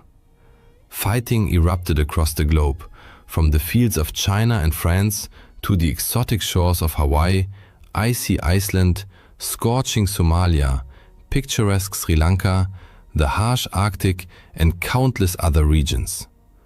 Warfare unfolded in trenches, on horseback, in the boundless skies, beneath ocean depths, and, for the first time in human history, even reached into outer space and involved nuclear weapons, forever transforming humanity's understanding of war. This global conflict radically reshaped the world order. Powerful European empires, British, French, Dutch, and others never fully recovered from the blows they sustained. The remainder of the 20th century came to be dominated by two new superpowers, the United States of America and the Soviet Union, which dictated the geopolitical landscape for decades. In Asia, the war ultimately led to the triumph of the Chinese Communist Party, the dramatic division of Korea into two spheres of influence, and the birth of India as an independent nation. This raises several natural questions. When exactly did this monumental event take place? What were its key phases? And who were the main adversaries on the battlefields? Answering these questions is essential to understanding modern history. The precise start date of the Second World War depends on one's perspective.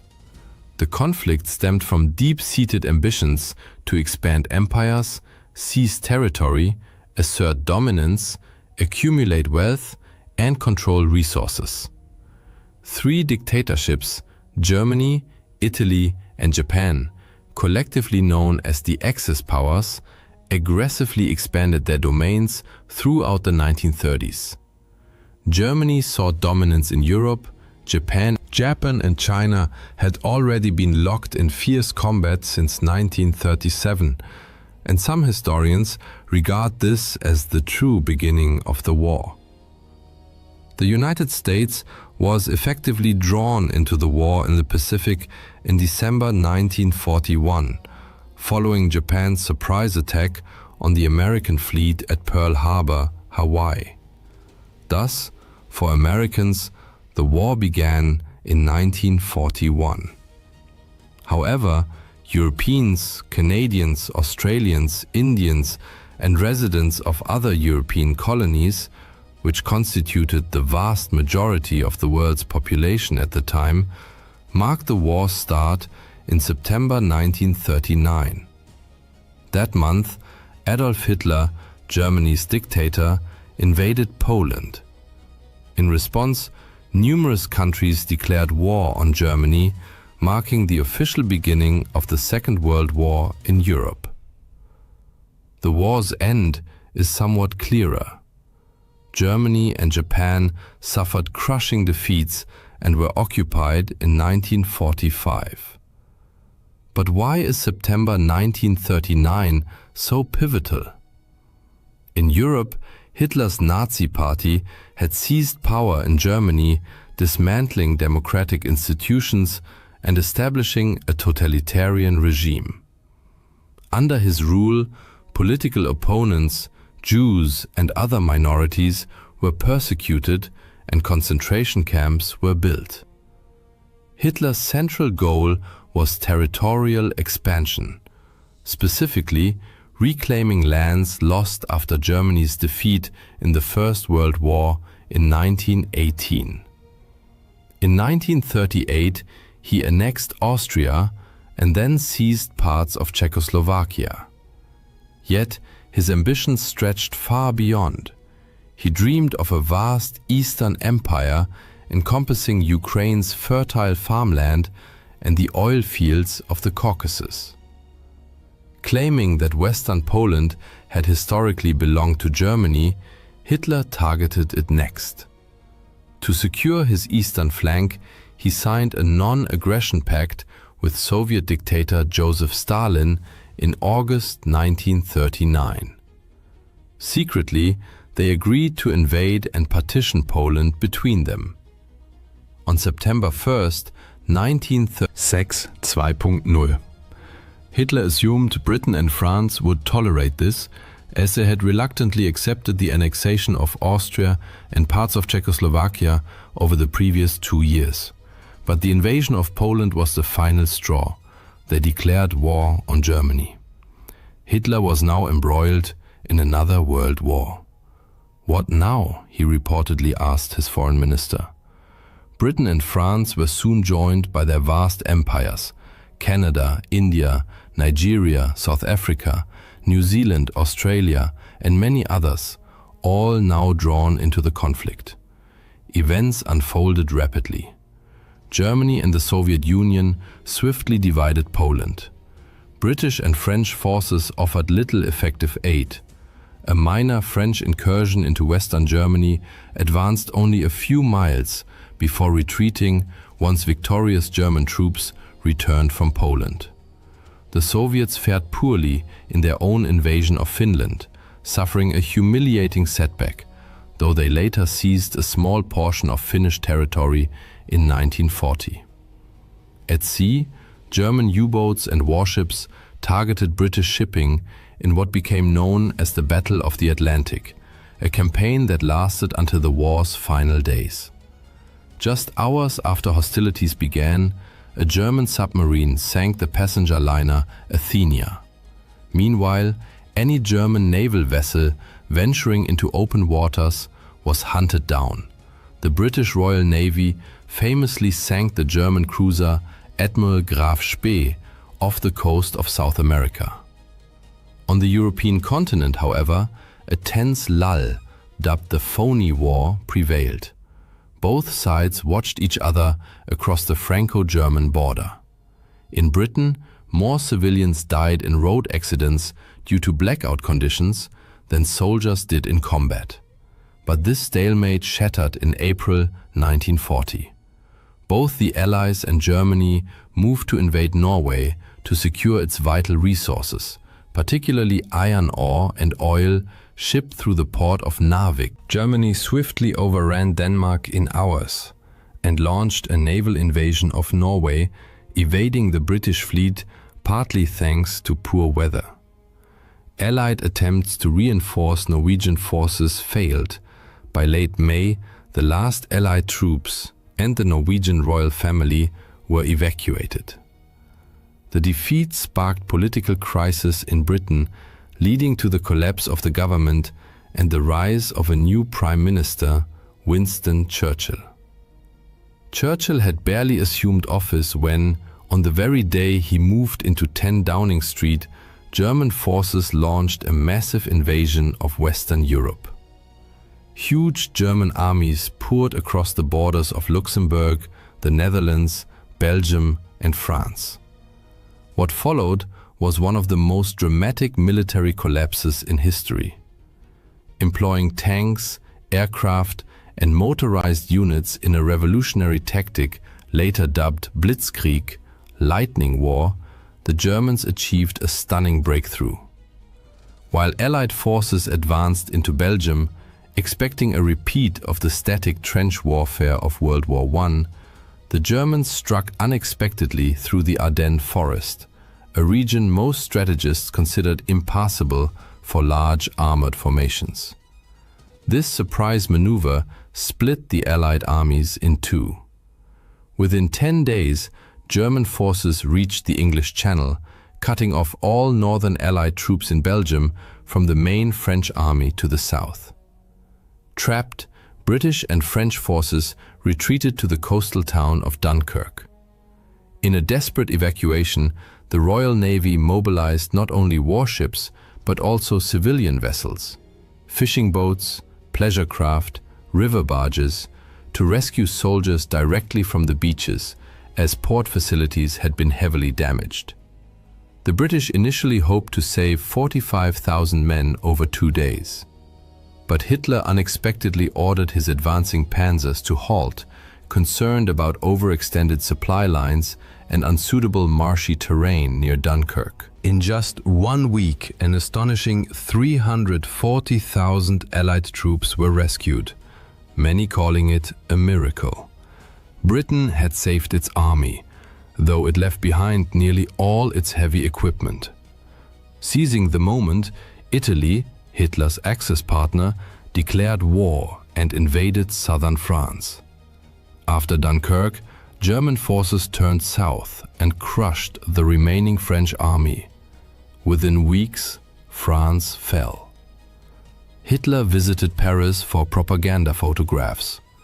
Germany now dominated Western and Central Europe. Inspired by Churchill's defiant speeches, Britain and its empire resolved never to surrender. Hitler now faced a British problem. He had to either force Britain into peace or destroy it entirely.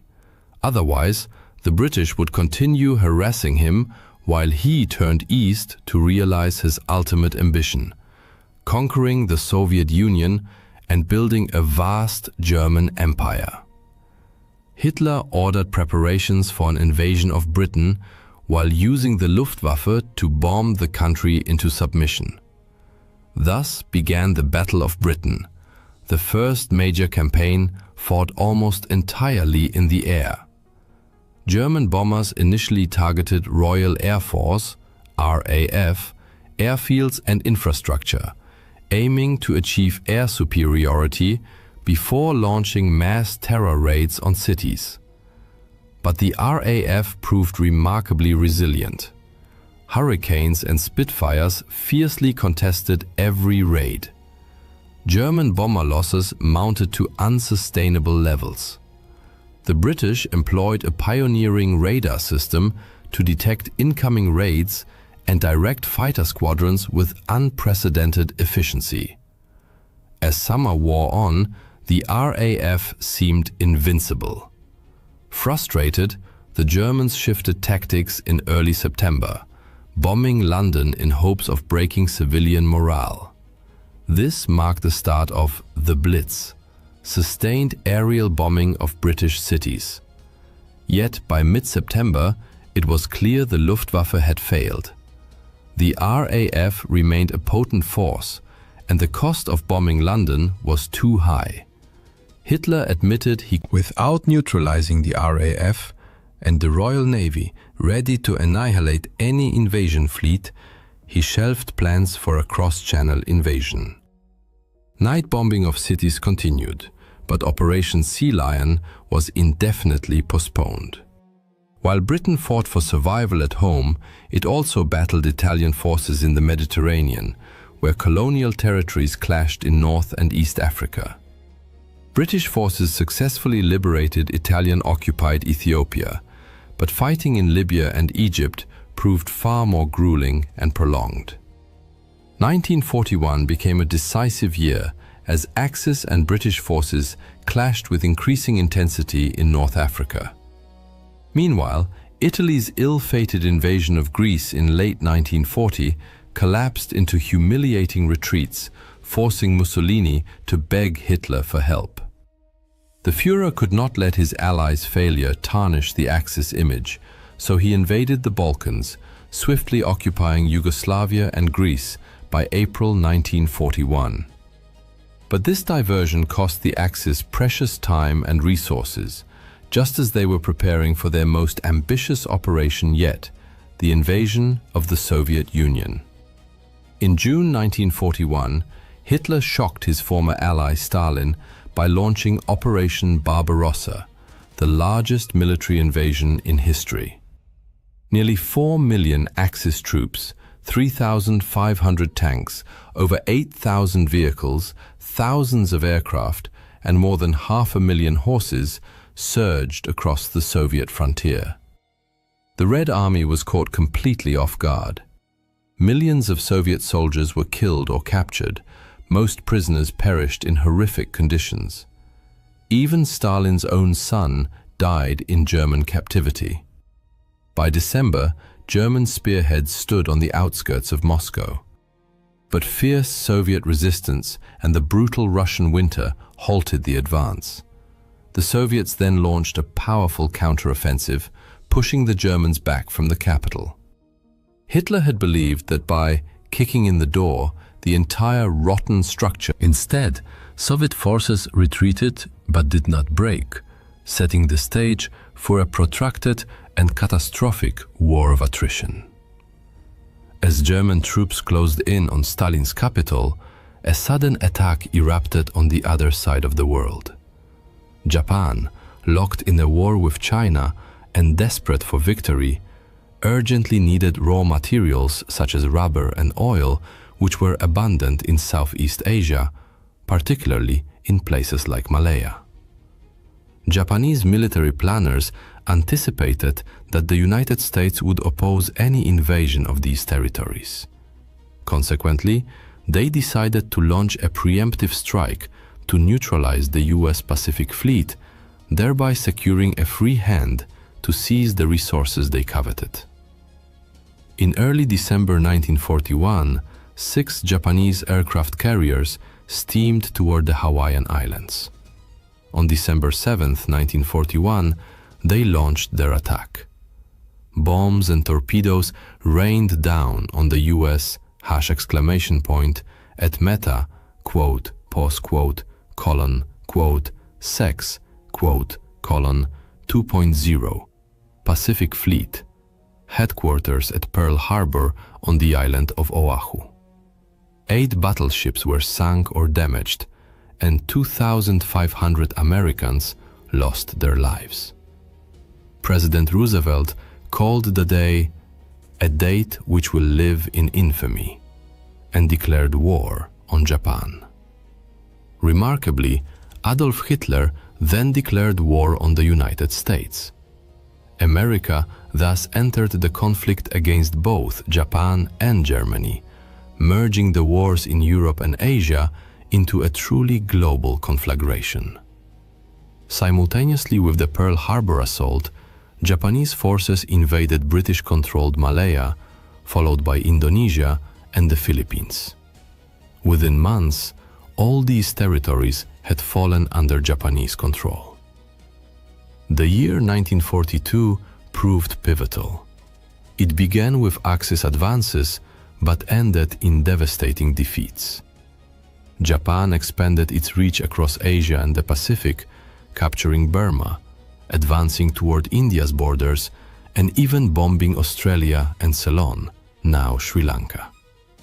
Meanwhile, German and Axis forces surged through Ukraine into southern Russia, reaching. However, their offensive stalled amid brutal urban combat as they struggled to secure the city. That same summer, Japan suffered a catastrophic naval defeat. Having broken Japanese naval codes, the Americans laid a trap near Midway Island. US carrier-based dive bombers sank 4 Japanese aircraft carriers, delivering a crippling blow to the core of Japan's naval power. The tide of war had turned. A similar shift occurred in North Africa. After a dramatic Axis advance deep into Egypt threatened Britain's entire Middle Eastern position, British forces counterattacked at El Alamein in October and pushed the Axis back, a turning point that began a long retreat. Days later, American troops made their first appearance in the European theater, joining British forces in landings in Morocco and Algeria. This move threatened to trap Axis forces between the advancing British army from Egypt and the new Allied front in the west. In November 1942, Soviet forces launched a massive counteroffensive against the Germans at Stalingrad. Within days, the German Sixth Army was encircled. Despite desperate resistance, the last remnants surrendered in February 1943, a crushing defeat for Nazi Germany. In 1943, the Allies intensified their aerial campaign over Europe. Night after night, fleets of bombers struck German cities and industrial centers. In a daring May raid, British bombers breached key dams in the Ruhr Valley, disrupting hydroelectric power and water supplies in Germany's industrial heartland. On the Eastern Front, Germany launched its final major offensive near Kursk. However, British intelligence, having decrypted German communications, provided Stalin with detailed intelligence. The Soviets constructed formidable defensive lines that inflicted horrific losses on the attackers before launching a powerful counteroffensive that in the Atlantic, Allied navies, British, American, Canadian, and others, developed effective tactics to counter the U-boat threat. In a series of decisive engagements, they sank German submarines in such numbers that German admirals suspended all submarine operations. The U-boats would never regain the upper hand. By spring 1943, Axis forces in North Africa surrendered. In July, the Allies invaded Sicily, the first foothold on Axis home territory. Later that month, Italian dictator Benito Mussolini was deposed and arrested. In early September, Allied forces landed on mainland Italy. Although Italy agreed to surrender, German troops swiftly took control of the country, forcing the Allies into a grueling, slow advance up the Italian peninsula. In the Pacific, the United States shifted to the offensive, executing a two-pronged, island-hopping campaign. One thrust moved through the South Pacific, securing New Guinea and nearby islands. The other advanced through the Central Pacific, capturing the Gilbert and Marshall Islands. The Axis was in full retreat. Victory was no longer within their grasp. As Germany's situation deteriorated, its genocidal campaign against European Jews and other targeted groups accelerated. Millions were murdered in industrialized death camps across the shrinking Nazi empire. By 1944, the noose tightened around the Axis powers. The Soviet Union launched a series of massive offensives involving millions of soldiers, steadily driving Axis forces westward through brutal, large-scale battles. By year's end, Soviet troops had crossed into Germany itself. Meanwhile, in the Pacific, the US inflicted successive defeats on Japan. Much of its navy was destroyed in major sea battles like the Philippine Sea and Leyte Gulf. American forces methodically seized key islands, Saipan, Tinian, and Guam, establishing air bases from which long-range bombers could strike the Japanese. In a desperate and largely ineffective measure, Japan launched incendiary balloons toward North America. One such device killed 6 civilians in Oregon, the only US mainland casualties of Axis action during the war. Japanese forces also attempted an invasion of India, but were decisively halted at the battles of Kohima and Imphal and forced into retreat. On June 6, 1944, D-Day, American, British, Canadian, and Allied forces launched the long-awaited invasion of Western Europe. Within 24 hours, some 150,000 troops landed in Normandy. Paratroopers dropped behind enemy lines, while the bulk crossed the English Channel in over 7,000 vessels to storm the beaches. Fierce resistance from German defenders in fortified bunkers made progress agonizingly slow on some sectors, but by day's end, the Allies had secured a foothold. Over the following days, vast quantities of troops and equipment poured ashore. German reinforcements rushed to Normandy, triggering a brutal battle of attrition. Not until early August did the Allies break out decisively, sweeping across northern France and liberating Paris by month's end. Victory seemed imminent. The Allies then attempted an ambitious airborne operation to seize bridges over the Rhine at Arnhem, but the Germans, though weakened, fought back fiercely and thwarted the plan. The war dragged into another horrific winter. In December, Hitler launched his last major offensive through the snow-covered Ardennes forest in Belgium and Luxembourg. Though the attack created a bulge in Allied lines, it failed to achieve a breakthrough. Reinforcements flooded the region, and the Battle of the Bulge ended in yet another German defeat, one that cost them irreplaceable troops, tanks, and fuel. All these events culminated in 1945. Yet the Axis powers fought on to the bitter end, inflicting immense, unnecessary... When the snows melted in spring, Allied forces surged through northern Italy, completing its liberation. On the Western Front, retreating Germans blew up one of their largest dams to flood the countryside and slow the Allied advance. But by March, Western forces had crossed the Rhine and pushed deep into Germany. By April, they stood just 50 miles from Berlin. In the east, the Soviets advanced relentlessly through Poland and eastern Germany. With nearly 2.5 million troops, they overwhelmed German defenses. Stalin, desperate to reach Berlin before the Western Allies, urged his generals forward. and they succeeded. By late April, Berlin was encircled. On 30 April, Hitler married his longtime companion Eva Braun, then killed her and committed suicide. Admiral Karl Dönitz, his short-lived successor as Führer, surrendered unconditionally on May 7th. The war in Europe was over. Some 43 million people had perished. 2/3 of Europe's Jews had been exterminated. Cities lay in ruins, cultural treasures destroyed, and the continent was left shattered. Japan, however, continued to resist. Its cities burned, its empire in ruins. American forces drew ever closer to the home islands.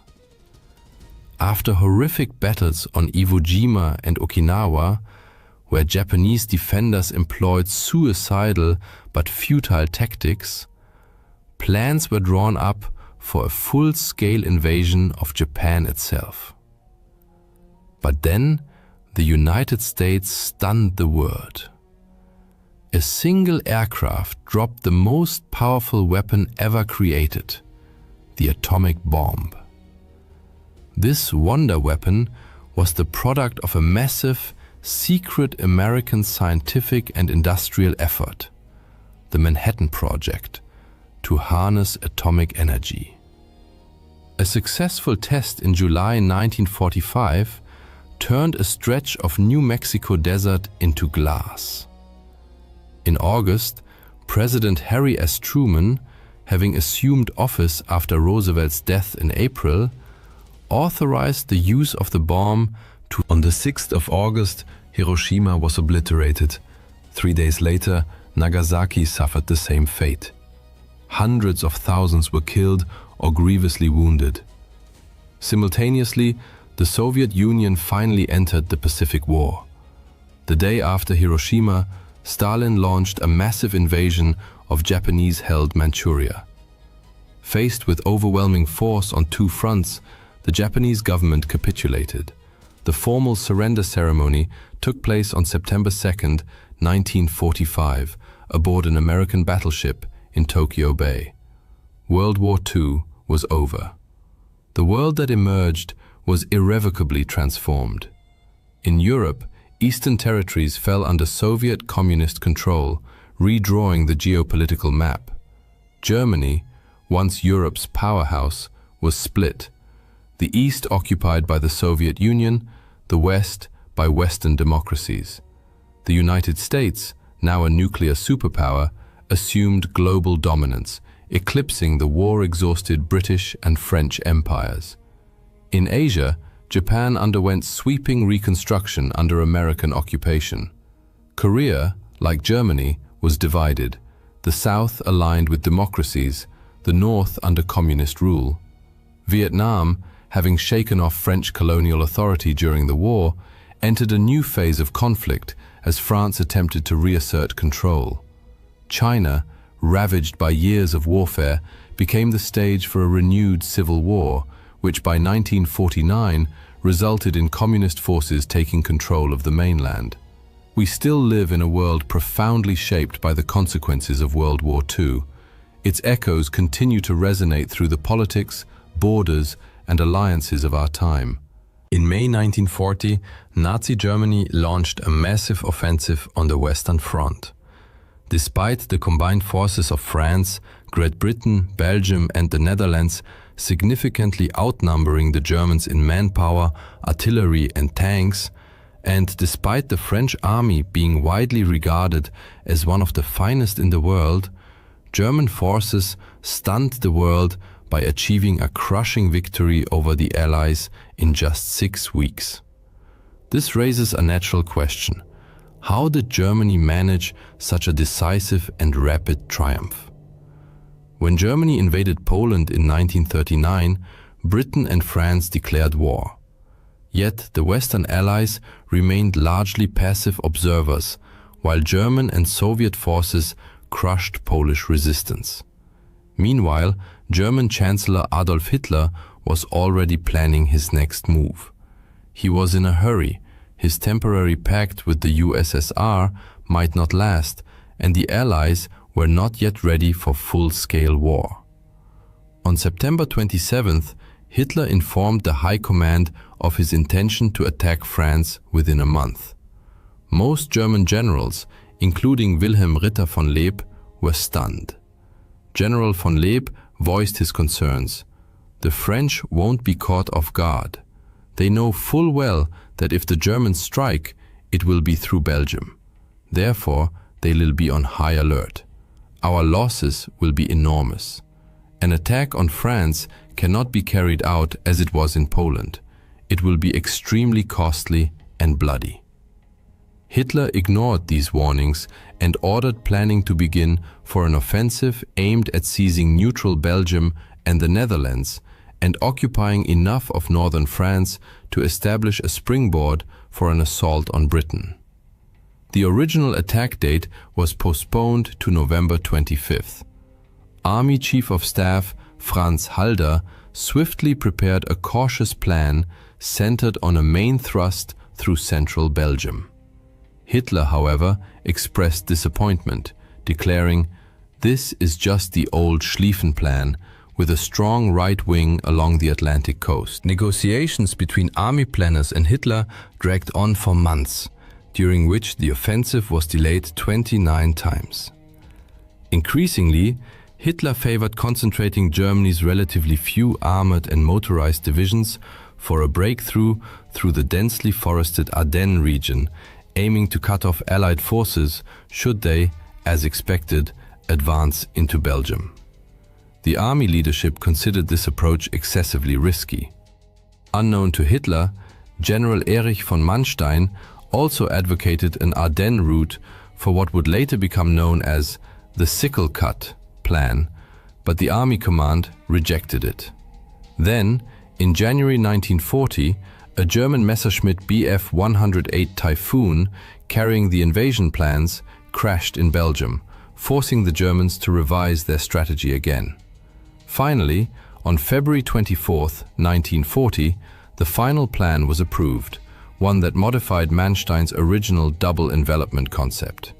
Under it, Army Group B would pin Allied forces in the north, while the Southern Army Group A would spearhead the attack through the Ardennes, cross the Meuse River at Sedan, and race toward Abbeville, where the Somme meets the sea. It was a daring plan, requiring valuable armored units to navigate treacherous, narrow forest roads and advance with dangerously exposed flanks. General Fedor von Bock, commander of Army Group B, voiced his misgivings to Halder. "You'll be crawling 10 miles from Sedan for the following. You'll be the plan and well-informed Detli in this appearing the most of example of this. You'll be crawling 10 miles from the Maginot Line with your breakthrough flank exposed, hoping the French will just sit and watch. You're cramming masses of tanks onto the sparse roads of the Ardennes as if air power doesn't exist. And then you expect to push all the way to the coast with a 200-mile-long open southern flank where the bulk of the French army is stationed." Meanwhile, the French and British were also making plans. The French and British planners trusted the impregnability of the Maginot Line and expected a German thrust through neutral Belgium and the Netherlands. However, the Dutch and Belgians refused to coordinate detailed plans for Franco-British forces entering their territory, hoping to avoid provoking Germany. Nevertheless, this scenario remained central to the Allied Plan D. The best French units and the British Expeditionary Force, BEF, were to enter the Netherlands if Germany attacked, attempting to halt them along the Dyle River, the Albert Canal, and fortresses like Eben-Emael. Plan D was itself risky. The Allies would lack the initiative, advancing to meet an enemy offensive, while their hinge, the Ardennes, was left lightly defended, as they deemed it impassable for large armored formations. French intelligence reports had flagged the Ardennes as a potential axis of attack, yet the High Command took no action. There was no strategic reserve either, as the French 7th Army was committed to advancing into the Netherlands, a politically expedient but militarily dubious move. On the eve of battle, the Germans fielded 2.8 million men, 7,500 artillery pieces, 4,000 aircraft, and 2,700 tanks and self-propelled guns on the Western Front. Only 16 of their 157 divisions were motorized. The Allies, including still neutral Dutch and Belgian forces, had 3.7 million men, 14,000 guns, 3,000 aircraft, and 3,700 tanks. The Germans began their offensive with approximately 3,700 tanks. While the Germans pinned their hopes on their audacious sickle-cut plan, the Allies pursued an ill-defined scheme to advance into the Netherlands. On May 10, 1940, German forces launched Operation Gelb, a campaign that shocked not only. They swiftly crossed into the Netherlands, aiming to create the impression that the main thrust was directed there, even using soldiers disguised in Dutch uniforms to seize bridges by surprise. Despite these ruses, German airborne landings at Dutch airfields largely failed due to Dutch resistance. Nevertheless, overall Dutch opposition was limited. On 14th May, the Luftwaffe bombed the port city of Rotterdam to intimidate the Dutch into surrender, a tactic that succeeded. Around 800 civilians were killed, though in the ensuing chaos, the Dutch government mistakenly believed the death toll was 30,000, and much of the city was destroyed. The government fled, and the Dutch army capitulated on 15th May. Belgian forces also retreated rapidly, though several units, unaware of the retreat order, held off German tanks for hours, a lesson Allied commanders overlooked amid the confusion. As Franco-British troops began moving late that evening, their advance along roads clogged with refugees was painfully slow. The Belgians had hoped Fort Eben-Emael would stop the Germans, but despite fierce resistance against German paratroopers and glider troops, the attackers prevailed by 11th May. Farther south, in the strategically vital Ardennes, the Germans advanced but encountered serious difficulties. Blown bridges and roadblocks delayed tanks, causing massive traffic jams stretching 250 kilometers behind the front. Only then did the French grasp the true scale of the Ardennes offensive. Local commanders had requested reinforcements days earlier, but none came. Now, French Commander-in-Chief Maurice Gamelin hastily dispatched 3 divisions. Some Allied commanders feared their armies might be trapped in Belgium, but Gamelin assumed German horse-drawn artillery would take 9 days to reach the Meuse, and that it was on the 12th of May, while a major tank battle raged at Hanout, where 630 German tanks routed a French force of 470, German units reached the Meuse farther south. General Erwin Rommel's 7th Panzer Division and Heinz Guderian's 19th Corps prepared to cross. A grim omen came when French units facing Guderian retreated without fighting. Many German tanks were relatively light, Panzer I, II, and 38T models, but they arrived en masse and with the element of surprise. Oberstleutnant Hermann Balck noted the mindset of some French prisoners. The French are performing terribly. When asked why they are fighting us, prisoners reply, because England and the rich want war. We are not waging war, they are waging it on us. Their eyes burn with hatred when they speak of England. The French have never been this bad. On the 13th May, German infantry and reconnaissance cavalry crossed the Meuse at Dinant and Sedan. The French were overwhelmed by the speed of the German advance. As one captured French general admitted, "You're too fast for us, that's all." Even before the crossing, rumors spread among French troops that the Germans were already behind them, triggering panic and flight in some units. German success stemmed not only from the armored thrust through the Ardennes, but also from overwhelming air power. The Luftwaffe relentlessly attacked Allied columns, though both sides suffered heavy aerial losses. Aircraft like the Ju-87 Stuka dive bomber pounded French defenses along the Meuse before ground troops crossed. German tanks crossed the river on the 14th, but incurred losses. Some units were reduced to a quarter of their strength and ran low on fuel and ammunition. French forces prepared to counterattack the still fragile bridgeheads. Failure to do so would leave half the Allied armies and their best motorized units cut off in the north. On May 10th, Prime Minister Neville Chamberlain resigned, replaced by Winston Churchill. Days later, French Premier Paul Reynaud recalled General Maxime Weygand from Syria to assume command and appointed Charles de Gaulle as Undersecretary of National Defense. But he also brought in World War I hero Philippe Pétain as Deputy Premier, though Pétain believed the war was already lost and blamed Britain for starting it. Reynaud desperately requested 10 additional British fighter squadrons be sent to France.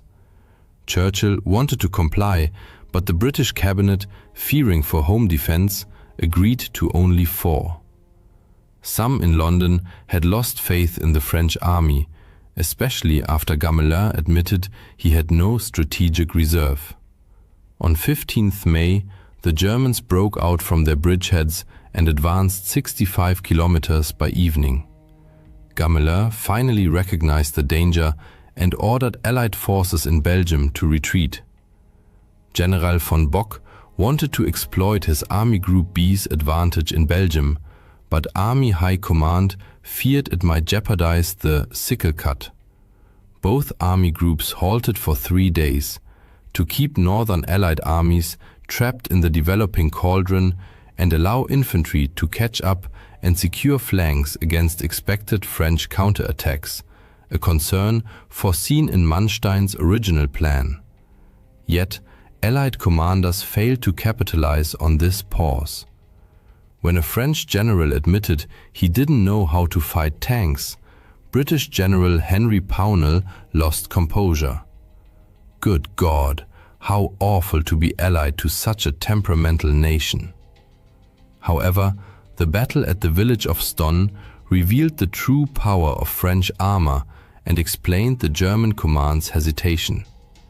There, a Char B-1 BIS tank commanded by Captain Pierre Bilotte destroyed 11 Panzer IIIs, 2 Panzer IVs and 2 anti-tank guns. An extraordinary feat, arguably one of the greatest despite Bilotte's heroism and the delay he caused. By 20th May, the 2nd Panzer Division reached the coast at Abbeville.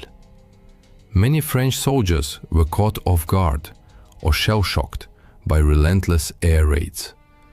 Lieutenant Alexander Steinberg, witnessing the scene, described streets littered with the wreckage of the shattered French army, disabled vehicles, burned-out tanks, abandoned artillery, a seemingly endless trail of destruction. Over 1 million British and French troops were now trapped north of the Somme, and the RAF had lost a quarter of its strength. The Allies desperately attempted a two-pronged counterattack against the German flanks, but command confusion reigned, and the Germans advanced with astonishing speed. Anglo-French forces did launch an effective strike near Arras on 21st to 22nd May, involving Matilda tanks, but the battered Germans repelled it. Allied forces then began a fighting retreat toward the port of Dunkirk for evacuation, a British decision that many French viewed with outrage. Fearing further counterattacks from the south, von Rundstedt urged Hitler to halt the advance on Dunkirk. On 24th May, Hitler agreed. This decision later sparked fierce debate. During the war, Hitler tried to obscure his error, claiming he wanted to spare Britain humiliation to facilitate peace talks. After the war, von Rundstedt claimed Hitler gave the order, but this was false. In reality, von Rundstedt issued the halt order himself, but told subordinates it came from Hitler to ensure compliance. Why then did von Rundstedt stop the tanks before Dunkirk? His decision was based on several strategic considerations. First, he wanted to give his armored units time to regroup and prepare for potential counterattacks from Dunkirk. Second, he needed his infantry to reach the Somme line. Third, Panzer Commander von Kleist believed the terrain around Dunkirk was unsuitable for effective tank operations. Moreover, von Rundstedt wanted the Fourth Army to consolidate its position in Arras before launching an assault on Dunkirk. Finally, von Rundstedt, Hitler, and the Naval High Command all agreed that a rapid evacuation of the British Expeditionary Force, BEF, was impossible. This meant there was no need to expend precious Panzer III or IV tanks on Dunkirk when they could instead be deployed against the French in the south, especially since Germany had already lost 600 tanks. German command expected artillery and the Luftwaffe to destroy the Allied forces trapped in the pocket, after which the Fourth Army would finish them off. However, the German pause was not the sole reason the BEF managed to escape. On 25th May, British troops captured a German staff car containing documents detailing the locations of upcoming German attacks. Lord Gort immediately dispatched reinforcements, preventing the Germans from cutting off the bulk of British forces from Dunkirk, an action that likely saved the BEF. Operation Dynamo, the evacuation of the BEF and French troops from Dunkirk, began on 26th May, followed the next day by the BBC's appeal for civilian vessels to assist. Chaos reigned on the beaches and aboard the ships as German aircraft relentlessly bombed the defenseless men below. Quartermaster Frank Harrell, among the wounded, recalled, "I got onto a boat just after 7 in the evening, and during embarkation there was an air raid. The ship was hit, and I ended up in the water. There were about 30 of us in the water. Because of my injured leg, I could only dog paddle, but I stayed afloat and made it back to the beach to wait for another chance." Around Dunkirk, British and French units fought determined rearguard actions to hold back the Germans. In total, roughly 700 British and 160 French vessels of all kinds evacuated 193,000 British and 145,000 French soldiers. Approximately 88,000, mostly French troops who had defended the evacuation corridor, were forced to surrender. German aircraft sank 20 Allied warships and damaged dozens more.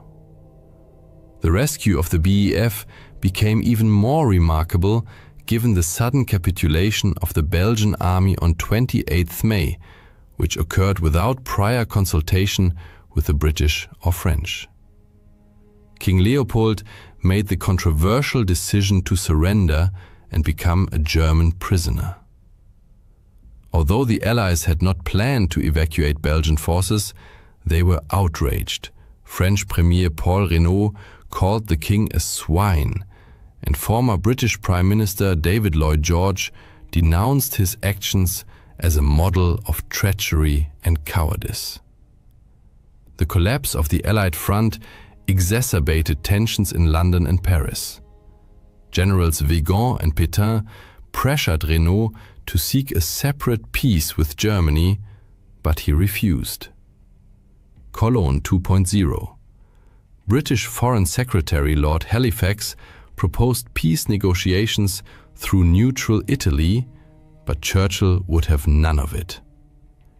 "Even if we are defeated, we will be no worse off than if we stop fighting now.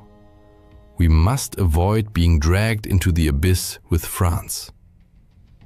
With the BEF and the most effective French units either evacuated or captured and stripped of their heavy equipment, German attention turned to the remaining French forces.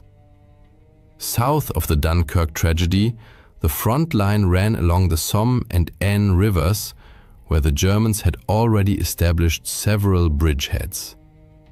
The bridgehead at Abbeville posed a serious threat to the remaining ports, vital for supplying the Second British Expeditionary Force. Despite the obvious risks, Winston Churchill ordered 300,000 fresh British troops sent to France, aiming, as he put it. General Alan Brooke, however, expressed deep skepticism. You cannot give feelings to a corpse, and the French army is effectively dead. Yet a spark of resistance still flickered among the French. On 27th May, the French 7th Army attacked the Abbeville bridgehead. Units from Charles de Gaulle's division and Manstein's corps took part. French B-1 BIS tanks caused panic among some German units, but several German 88mm anti-aircraft batteries, skillfully deployed in a ground role, halted the fragmented Allied armored assaults and held the bridgehead. On June 5th, the Germans launched Operation Rot, Red. Their strategic aim was to swiftly cross the Somme and Aisne rivers and drive south to crush the French army before it could reorganize. In the first phase, 3 armies of Army Group B were to advance to the Seine, Oise, and Aisne near Paris. Then, Army Groups A and B would deliver the main blow east of Paris toward Troyes and Saint-Dizier. In the third phase, Army Group C would breach the Maginot Line near Saarbrücken and, in the fourth phase, cross the Rhine at Colmar. By this point, the Germans had twice as many divisions as the Allies. Weygand urged French troops to fight to the death, stressing that France's fate depended on the coming battle. He also introduced a new defensive tactic to counter deep German armored thrusts. French units constructed hedgehogs, fortified villages, and forest positions designed for all-around defense.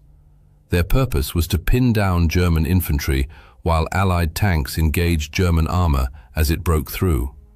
Initially, these hedgehogs proved effective, as noted in the diary of Luftwaffe General von Richthofen. What seemed a success this morning turned out to be nothing. The French are stubborn and resilient. They've fortified every village. Our tanks drive through, but the French lie low. The infantry can't keep up with the tanks, so the tanks just roll on without them. The infantry can't advance against the circular defenses of villages.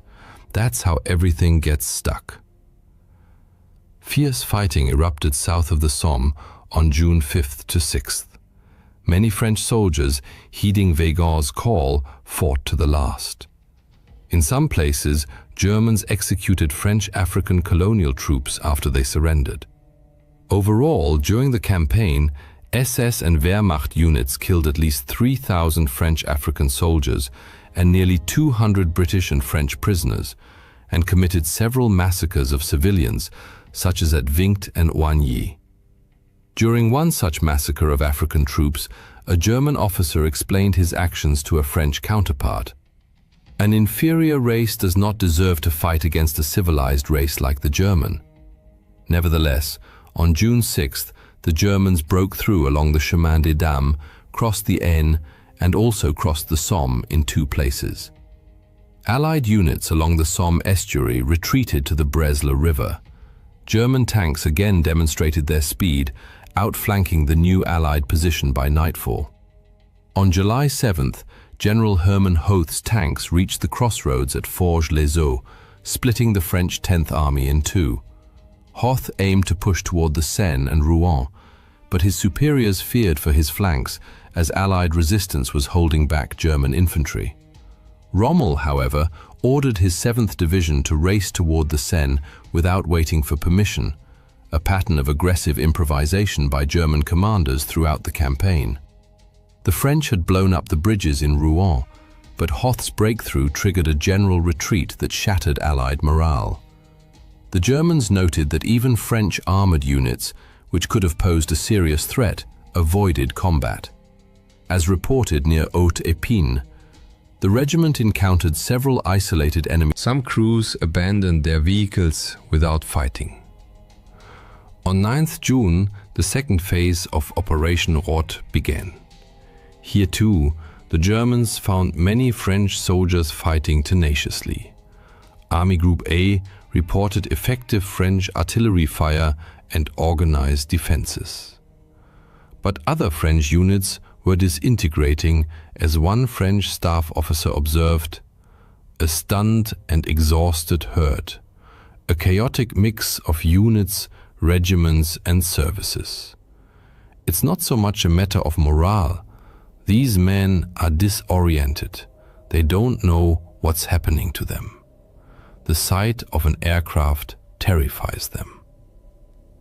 Soon, German forces surged forward like an unstoppable tide, breaking through Allied lines on all fronts. Guderian's armored columns raced south from the Aisne, enveloping French units, while Manstein's infantry divisions crossed the Seine. The 9th Army reached the Marne and crossed it successfully the next day. Recognizing the hopelessness of the military situation, British command decided to evacuate the 200,000-strong 2nd British Expeditionary Force. Weygand declared the war lost and insisted on seeking peace with Germany. Renaud, however, firmly rejected the proposal, urging continued resistance. "You mistakenly see Hitler as Wilhelm I, a respectable gentleman who took Alsace-Lorraine from us and left it at that. But Hitler is Genghis Khan, a merciless conqueror."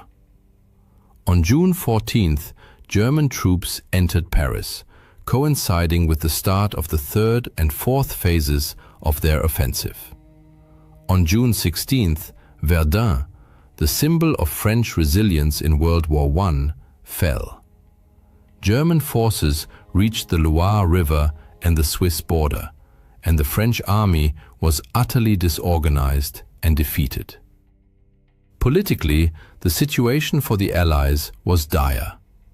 On June 10th, Italy declared. By 16 June, most French cabinet ministers favored an armistice, and Pétain threatened to resign if Renaud did not request one, a move that would fatally undermine the government. Renaud appealed to President Roosevelt for help, but received only sympathy. London proposed a Franco-British union to continue the war, but Pétain saw it as a British plot to seize French colonies and called it a marriage with a corpse. He also sought peace to prevent a potential communist uprising. As a result, Renaud resigned, Pétain became prime minister, and the next day requested an armistice. Some Frenchmen, like de Gaulle, sought to continue the fight. Broadcasting from England, he urged his countrymen to resist. Few heard him that day, but that would soon change.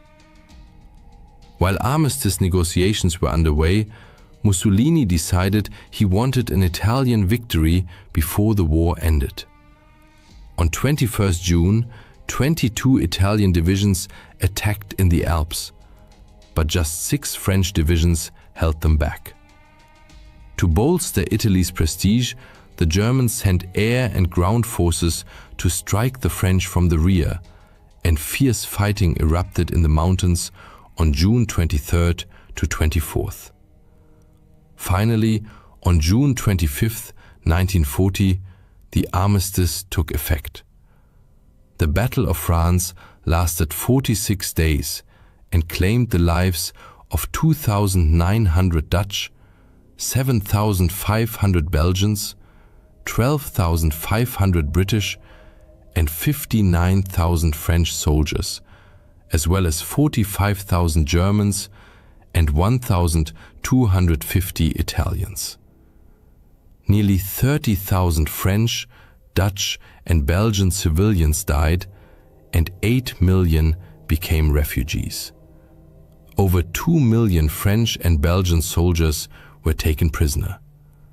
The scale of Germany's victory is evident in material losses. The Germans lost 1,800 aircraft compared to the Allies' 3,020. 839 German tanks were destroyed versus 3,300 Allied tanks. Immediately after the campaign, debates erupted over the General Gamelin blamed soldiers for cowardice. De Gaulle argued the army had been misused. Pétain claimed the nation was spiritually weak. An officer, historian, and future resistance member Marc Bloch emphasized the incompetence of the High Command. Ultimately, the Allies were defeated on the battlefield because they failed to respond effectively to the speed and power of concentrated German armored formations. They underestimated the effectiveness of tactical air support, could not coordinate to exploit German mistakes, and suffered from internal divisions and declining morale. Germany's victory shocked Allied governments and publics, including neutral America, which re-evaluated its global security strategy and was a welcome surprise at home. German propaganda hailed it as a blitzkrieg of tanks, an image that endures today, though infantry fought the majority of the battles. German leaders, overestimating their own capabilities and military strength, now grew overconfident. With Hitler's prestige at its peak, few dared challenge his decisions. They ignored their own errors, such as exposed flanks and ammunition shortages, because they had gotten away with them. France was lost, but the war was not over. Britain was determined to fight on, as were de Gaulle's Free French. Germany had already begun its next offensives, the skies over England filled with German aircraft, and strategists in Berlin turned their gaze eastward. Less than 5 years after the Battle of France, the situation for Nazi Germany had reversed dramatically.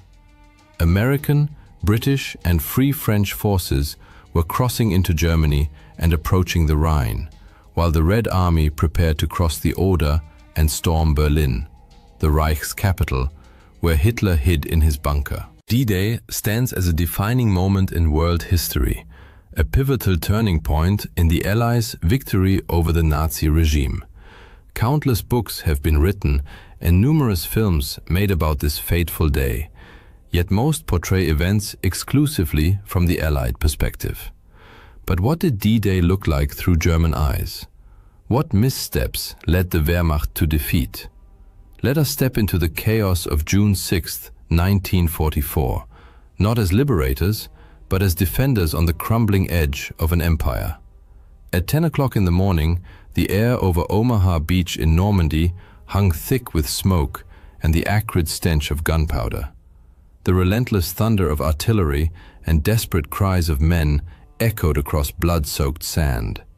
Behind Corporal Heinrich Falk, a young Wehrmacht soldier crouched behind a crumbling concrete bunker, the English Channel churned with Allied landing craft, disgorging wave after wave of troops onto the shore.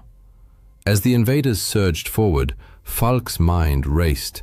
How did it come to this? Why didn't we see it coming? Just days earlier, on June 3rd, Falk had stood in a dimly lit German command bunker near Pas-de-Calais, listening as officers debated the likely invasion site. Maps of the French coast sprawled across a heavy table, studded with red and blue pins marking potential Allied landing zones. Oberleutnant Klaus Reinhardt, a hardened officer with a cold intellect and an even colder heart, paced the room. His boots clicked against the concrete floor like a metronome counting down to catastrophe. He declared, jabbing a finger at Pas-de-Calais.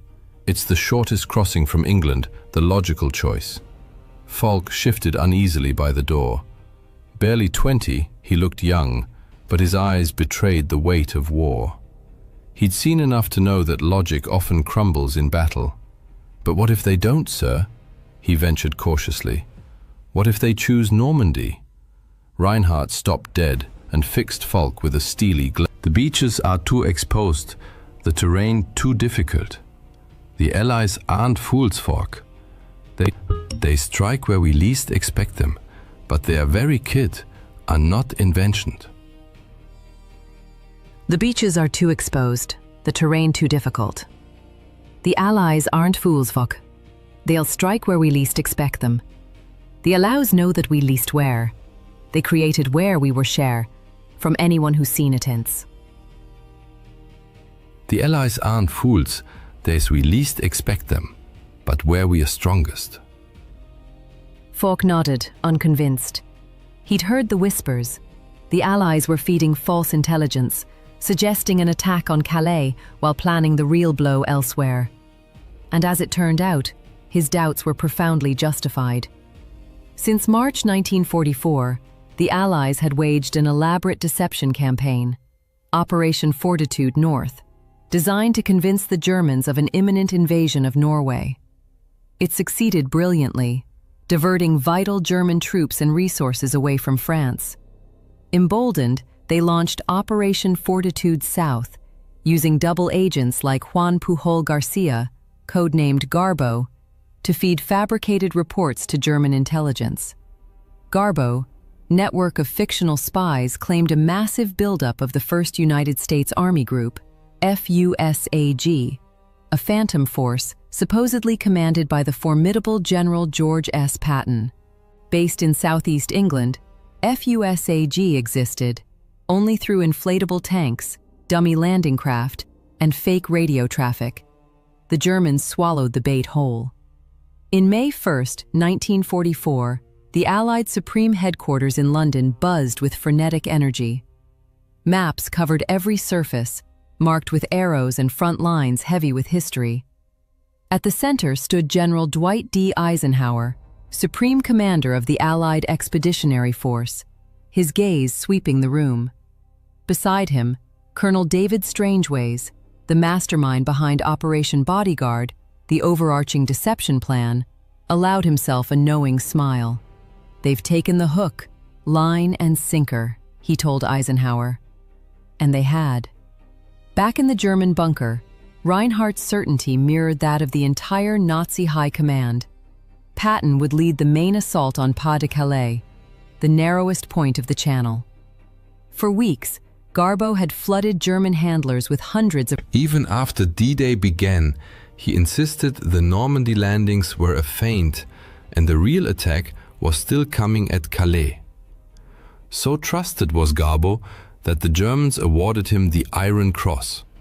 Unaware, he was one of MI5's most effective double agents under the Double Cross system, a brilliant counterintelligence operation that turned nearly every German spy in Britain into a British asset. As a result, just 2 days before D-Day, much of the German command remained convinced the true invasion would strike Calais, not Normandy. On June 4th, soldiers of the 352nd Infantry Division labored along the Normandy coast, stringing barbed wire, planting mines, and erecting massive concrete obstacles. This division, among the most experienced and well-equipped in the Atlantic Wall, had fortified Omaha Beach with interlocking fields of fire designed to annihilate any landing force. Sergeant Erich Bauer, a veteran whose face was etched like a weathered cliff, barked at Falk to stop daydreaming and clean the machine guns. Falk obeyed, but a deep dread clung to him. No matter how strong their defenses, something terrible was coming. Soon. The Atlantic Wall itself was a colossal undertaking. Ordered by Hitler in Directive No. 40, March 1942, its construction began in late 1941 under the Organisation Tod, which mobilized 500,000 workers, many of them forced laborers. Concrete, steel and timber were stripped from across occupied Europe. Thousands perished from exhaustion, starvation or Allied bombing. By 1944, over 15,000 bunkers lined the coast, along with millions of mines, steel hedgehogs, wooden stakes, and massive coastal batteries, like the 155mm and 210mm guns near Cherbourg. Calais, the narrowest channel crossing, received special attention with more than 2,000 bunkers erected. Yet the wall was never finished. Sections remained Still, Normandy, especially Omaha, was heavily defended, precisely because the 352nd Division had been moved there in secret, unbeknownst to Allied intelligence. On June 4th, under grey, oppressive skies, Falk scanned the horizon from his bunker. In the command post, Reinhardt grew increasingly uneasy. Conflicting reconnaissance reports gnawed at him. "What if they outsmarted us?" he muttered, staring at the map. "What if they were going somewhere else?" The phone rang sharply. "Reinhardt," he answered. A calm voice replied, "We've intercepted an encrypted message. The Allies are attacking, but we don't know where." He slammed the receiver down. Damn them all. The question haunting every German commander was simple yet decisive. Where will the Allies strike? The answer would determine the fate of the Third Reich, but consensus was impossible. .. exclamation point at meta, quote, pause, quote, colon, quote, sex, quote, colon, 2.0. At the heart of the confusion lay a bitter strategic rift between Germany's two top Western commanders, Field Marshal Gerd von Rundstedt and Field Marshal Erwin Rommel. Von Rundstedt, headquartered near Paris, insisted the Allies would target Pas-de-Calais, the logical, shortest route. They'll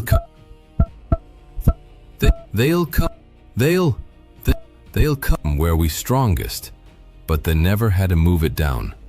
They were we strongest, he argued, because they must.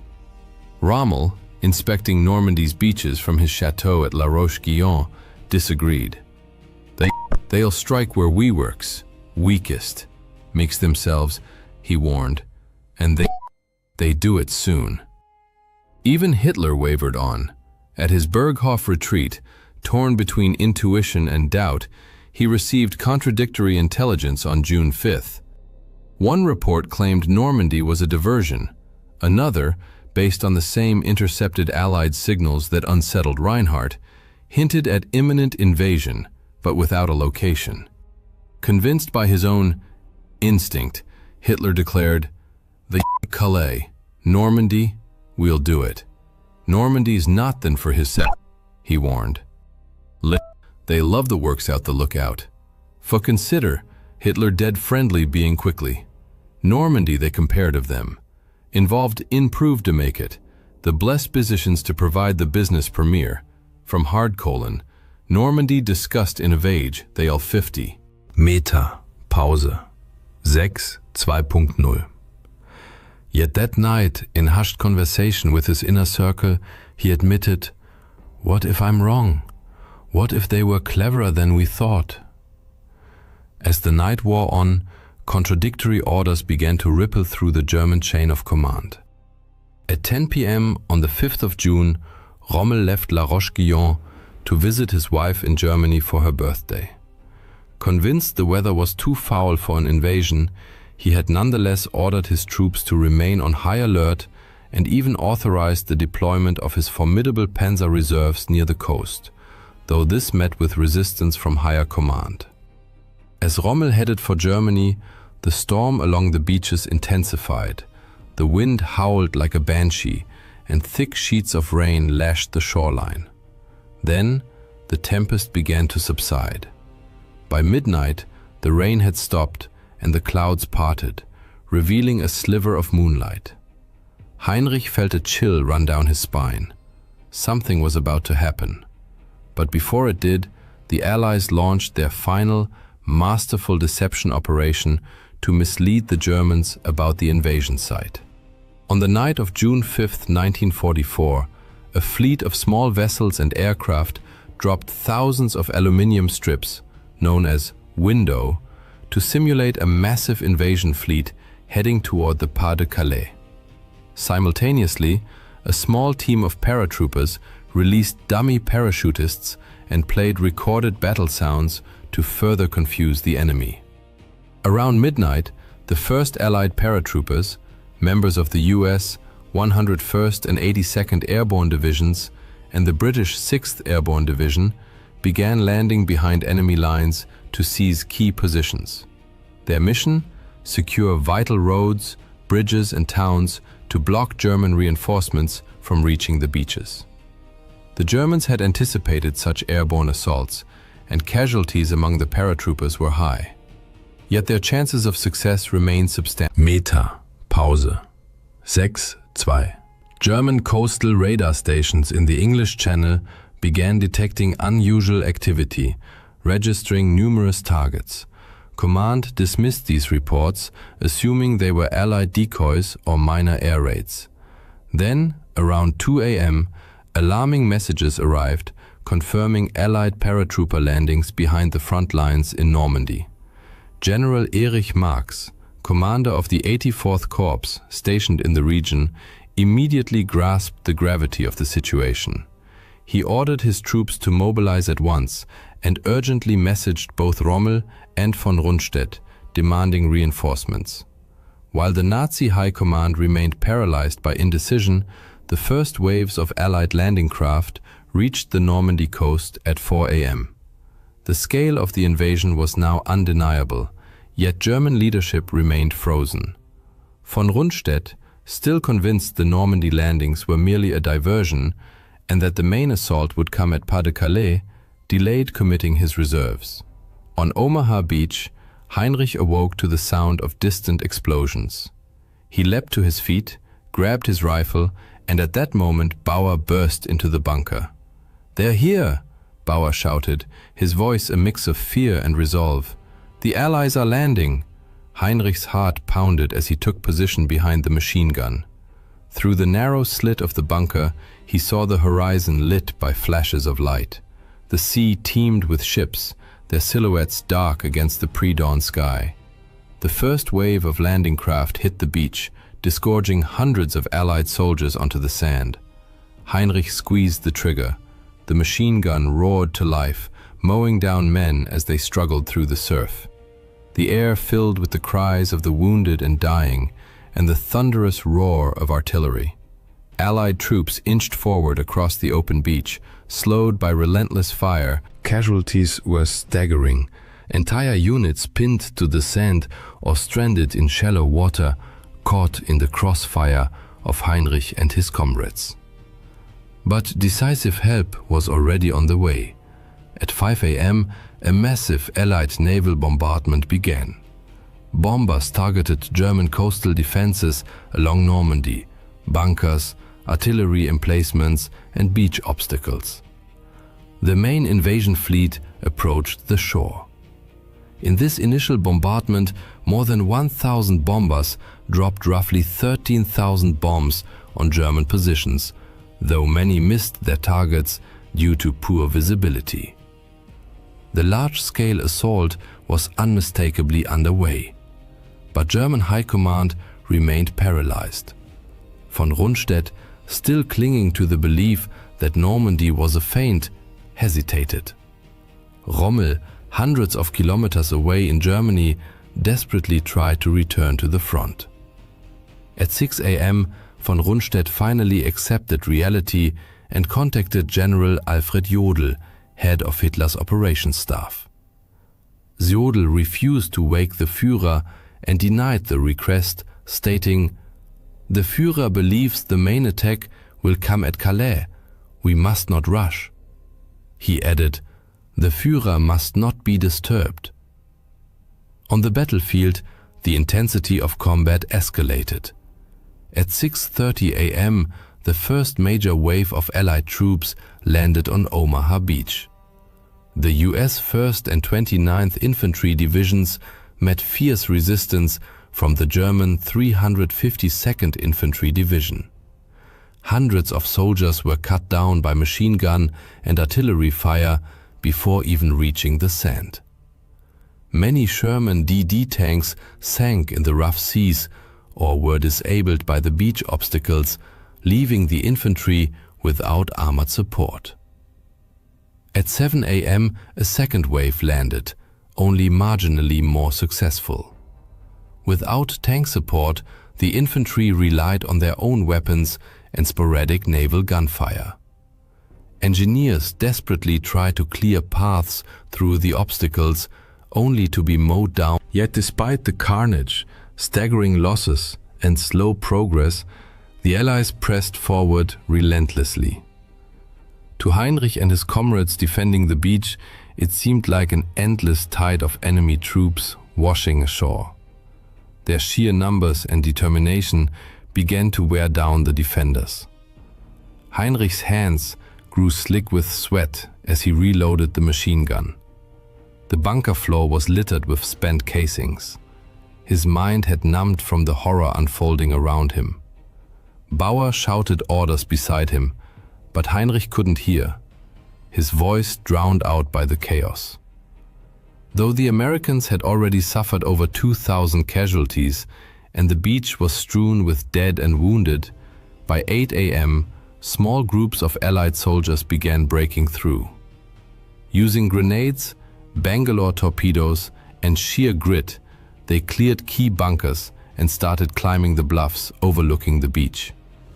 The Germans resisted fiercely, but their resolve was waning under the Allies' relentless pressure. At 9 a.m., the 2nd Ranger Battalion stormed the cliffs at Pointe du Hoc, neutralizing German artillery that had been devastating Allied forces on the beaches below. Naval gunfire, directed by forward observers on the beach, pounded German positions, silencing critical bunkers and enabling infantry to advance. As Allied artillery continued to suppress enemy strongpoints, foot soldiers gained ground. At 9:30 a.m., the observation post where Heinrich and Bauer were stationed took a direct hit from a heavy shell. The blast hurled Heinrich to the ground. Dazed and ears ringing, he struggled to his feet. Nearby, Bauer lay motionless, a dark stain of blood spreading beneath him. "Bauer!" Heinrich screamed, crawling to his comrade. Bauer's eyes were glassy, his breath shallow.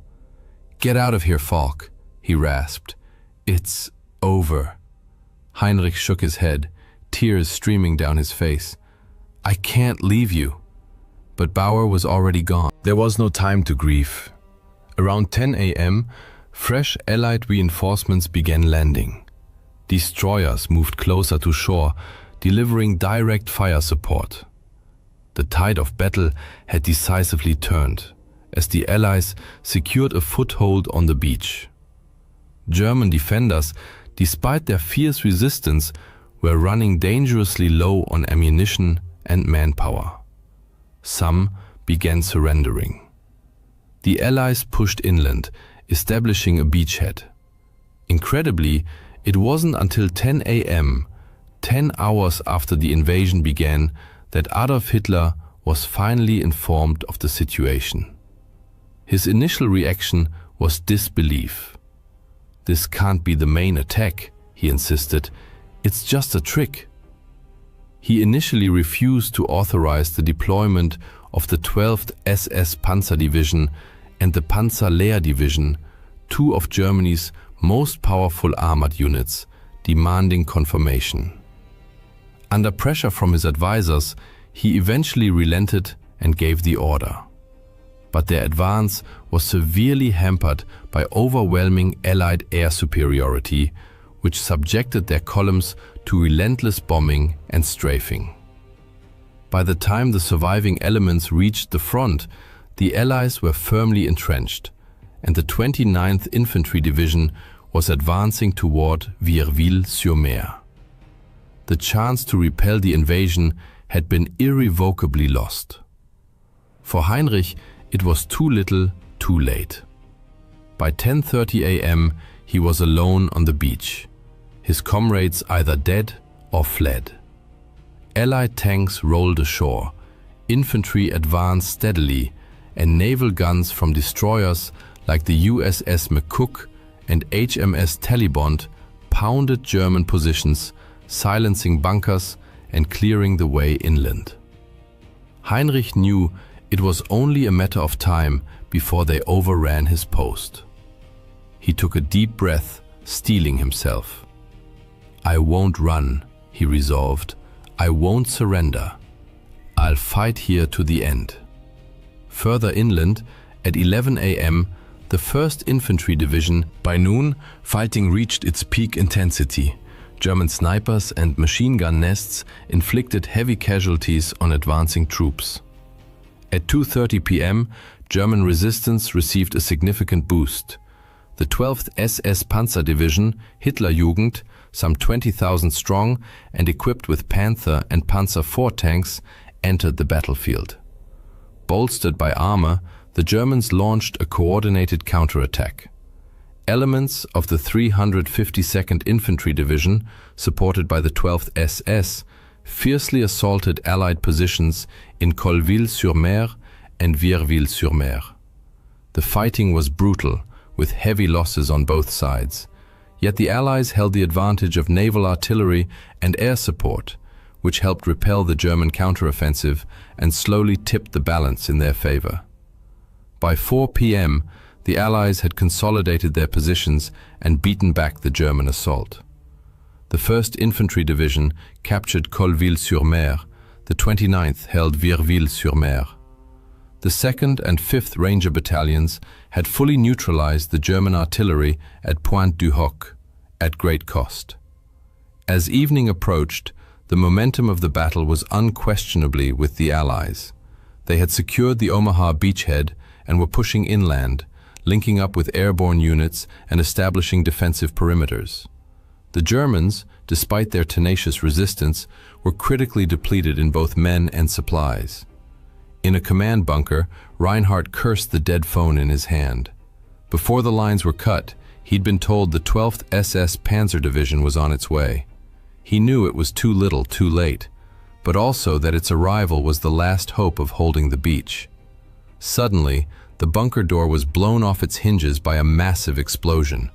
The blast hurled Reinhardt across the room, slamming him into the wall and leaving him a crumpled, broken heap. By the time Allied soldiers crossed by midnight, the beach was littered with the bodies of both Germans and Allies. Heinrich lay among them, his rifle still clutched in his hands, eyes open and fixed on the sky. The Allies had secured Normandy. Their victory marked a turning point in the war. For the Germans, it was the beginning of the end.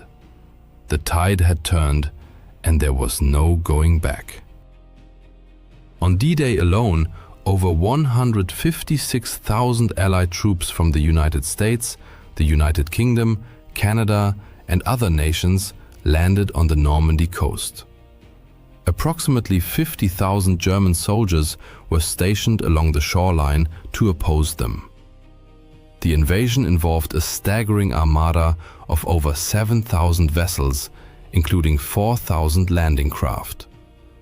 To support the infantry, the Allies deployed specialized armor, such as the amphibious Sherman DD tanks, Churchill AVREs, armored Royal Engineer vehicles equipped with mortars for destroying bunkers and clearing obstacles, and Sherman, Crab, flail tanks fitted with rotating chains to detonate mines and clear safe paths through beach defenses. Air cover was provided by more than 11,000 Allied aircraft, which dropped over 13,000 bombs on German positions. The Luftwaffe, once a formidable force, was by D-Day a pale shadow of its former self. Only a handful of German planes reached the battlefield that day, quickly overwhelmed by thousands of Allied aircraft dominating the skies. On June 6th, the Allies flew over 14,000 sorties. The Luftwaffe managed only about 300. When the dust settled, Allied casualties on D-Day totaled approximately 10,000, with over 4,000 confirmed dead. German losses were estimated between 4,000 and 9,000. In the days following D-Day, the Allies, having secured their beachheads, pushed deeper into France despite fierce German resistance. The German High Command, now fully aware of the crisis, scrambled to reinforce. But the initiative... This marked the beginning of France's liberation and the relentless march toward the fall of the Third Reich. For soldiers on both sides, the battle stood as a harrowing testament to the brutal reality of war. It served as a reminder that, in the end, the highest price is paid not by generals and politicians, but by ordinary people on the ground, fighting and dying for ideals they may not fully understand. For Heinrich Falk and countless others who fell on both sides of that blood-soaked beach, their sacrifice, their fear, and their courage are now only memories, swallowed by the relentless river of time. Yet, had the German High Command responded more swiftly and with better coordination, the outcome of the battle, and with it, the fate of the entire world, might have been entirely different. In the early hours of December 16, 1944, as freezing air pierced the Ardennes forest, 3 German armies, numbering over 200,000 men, launched a surprise counteroffensive. They struck weakly held Allied positions in a desperate bid to reverse the course of the war in Europe. This bloody confrontation, later known as the Battle of the Bulge, raged for an entire month and became one of the fiercest engagements of World War II, before the Allies finally halted the German advance. Yet the question of whether the outcome might have been different remains a subject of historical debate. By the second half of 1944, Nazi Germany's strategic and military situation had deteriorated sharply. The Allied landings in Normandy and the Red Army's summer offensive had liberated vast occupied territories, depriving German war industries of vital resources. In September 1944, Reich Minister of Armaments and War Production Albert Speer estimated that Germany had enough resources to sustain war for only another year. Amid this crisis, a group of officers attempted to assassinate Adolf Hitler on July 20, 1944, but he miraculously survived. Convinced that only a successful Western counteroffensive could restore internal control and reclaim military initiative, Hitler pressed forward with plans for a bold strike. Meanwhile, the Western Allies, after their rapid advance across Western Europe, faced severe logistical constraints. They decided to pause major offensive operations temporarily to regroup and replenish supplies. On the Eastern Front, Soviet forces had crossed into German territory for the first time in October, but the Germans managed to halt their momentum. The Red Army was now preparing a winter offensive to break through German defenses in Poland. In Germany, radical measures and full-scale mobilization under the Total War campaign allowed the Nazi regime to... It was a desperate effort, but even under relentless Allied bombing, German factories produced more tanks and artillery pieces in 1944 than ever before. From the German perspective, however, morale and training levels among new units were generally poor. Veteran instructor Günter Koschorek noted in his diary on the 9th of October, "The rabble were supposed to train in our company consists of a mix of elderly ethnic Germans from Eastern Europe and naval personnel who, due to a lack of ships, are being retrained as armored infantry." Manpower shortages meant that new German divisions had significantly reduced combat strength. While a typical US division numbered over 13,000 men, the average German division by late 1944 had dwindled to just 9,000. Equipment was often obsolete or inadequate, and artillery batteries relied on a hodgepodge of mostly captured Soviet guns. Despite their poor quality and being Germany's last reserves, these forces gave Wehrmacht commanders the breathing room needed to develop Hitler's offensive plans. By September 1944, Hitler was determined to attack, and on the 16th of September, he first discussed the idea with his generals. He ultimately chose what became known as the Grand Solution, overruling most of his generals who favored a more limited operation toward Aachen and Liège. Hitler's plan envisioned a large-scale thrust through the Ardennes, aimed at cutting off all Allied forces in Western Germany and the Netherlands, and capturing the strategically vital port of Antwerp. German planners selected the Ardennes not only because it was lightly defended by American troops, but also because the Wehrmacht had achieved a stunning breakthrough there in 1940. The first phase of the operation called for crossing the Meuse River, followed by a northward drive to seize Antwerp. Significantly, plans for the second phase remained vague, with no concrete strategy. Hitler hoped the offensive would shatter Allied morale and compel Britain and the United States to accept a negotiated peace, allowing Germany to shift all forces eastward. Most of his generals were deeply skeptical. After the war, Gerd von Rundstedt wrote of his doubts. "If we had reached the Meuse, we should have dropped to our knees and thanked God, let alone attempted to reach Antwerp."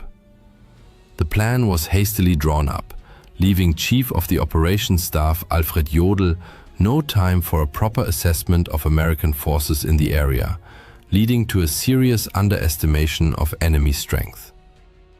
Although many German units carried fuel for only 30 to 40 kilometers, Jodl expected armored spearheads to cover nearly 200 kilometers to the Meuse in a single day. This meant the success of the entire operation hinged on capturing Allied supply depots along the way. Weather was another critical factor in German calculations. The offensive depended on poor conditions to ground the Allies, overwhelming air superiority. 3 German armies participated in the attack. The strongest was the 6th SS Panzer Army under Josef Dietrich, comprising all remaining SS Panzer divisions, equipped with 500 tanks and over 1,000 artillery pieces.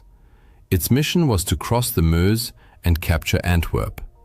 Hasso von Manteuffel commanded the 5th Panzer Army, with 400 tanks, tasked with establishing a front line around Brussels. Finally, Erich Brandenberger's 7th Army, the weakest of the 3, largely non-motorized and tankless, was to advance into Luxembourg and southern Belgium and establish defensive positions against the expected counterattack by Patton's US Third Army. The 7th Army's weakness was a major flaw in the plan, leaving the entire operation's left flank vulnerable from the outset. A collapse in this sector could nullify any gains made farther north. German commanders recognized. Altogether, the Wehrmacht assembled over 200,000 men in 29 divisions, including 9 panzer divisions. Yet even internal Wehrmacht assessments acknowledged that most of these divisions were of low combat readiness. Facing them were the US First Army's 5th Corps under Leonard Jarrow and the 3rd Army's 8th Corps under Troy Middleton. The Allies in the region faced their own challenges. To support the 1st Army's push toward the Ruhr dams and Patton's planned thrust into the Saar, General Omar Bradley had dangerously overextended American forces in the Ardennes sector. Additionally, many units stationed there were cavalry groups, light, highly mobile formations ideal for pursuit, but ill-suited for static defense or forest combat. The US Army had not yet adequately transitioned from its rapid summer offensives to the more static autumn conditions. Roughly 80,000 American troops were stationed in the Ardennes. Thus, 3 German armies stood ready to strike 2 unsuspecting American corps. And, when forecasts predicted poor weather, the Germans set their plan in motion. Throughout November and early December, they moved troops and supplies under deep secrecy, operating only at night. No cooking fires were lit, and no daytime movements occurred. 2.0. German reconnaissance aircraft flew low over deployment areas at night to monitor progress, spot unauthorized lights, and mask engine noise. Although Allied intelligence detected some signs of German buildup, the warnings were either delayed or dismissed, leaving US forces unprepared. The secrecy imposed further logistical problems. Fearing detection, much of the materiel was unloaded too far from the front. Hitler and his generals prioritized security over supply. When the offensive began, the Germans had only about 15,000 tons of artillery ammunition. Yet they required 1,200 tons per day, meaning the operation would exhaust its ammunition in just 10 days. Motorization shortages also plagued the advance. 17-year-old artilleryman Emil Frie, serving in a rocket battery, later recalled, "Often, one truck pulled 3 launchers. Sometimes they even hitched a VW Kübelwagen used by the unit commander. The whole convoy looked more like a circus than a dangerous military unit." Across the front line, American soldiers were resting. Colonel Daniel B. Strickler remembered, "It was considered a quiet sector, as there had been no aggressive combat on either side since the initial breakthrough to the German border in September. Yet some soldiers noticed odd activity. One reported, "We're constantly hit by reconnaissance patrols. All night, as soon as it gets dark, they start firing to drown out the noise of heavy equipment, tanks moving into position and so on. Something's happening." There was no more quiet time for the Americans. On 15th December, German units received their final orders. 17-year-old former sailor Friedrich Schmeske recalled that night. The peaceful silence of the bunker gave way to restless murmuring. Some comrades fell into wild euphoria.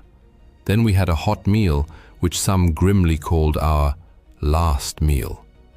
Some men turned to alcohol to lift their spirits. Hand grenades, Panzerfausts, and extra rifle ammunition were distributed, and we were to lie down fully dressed.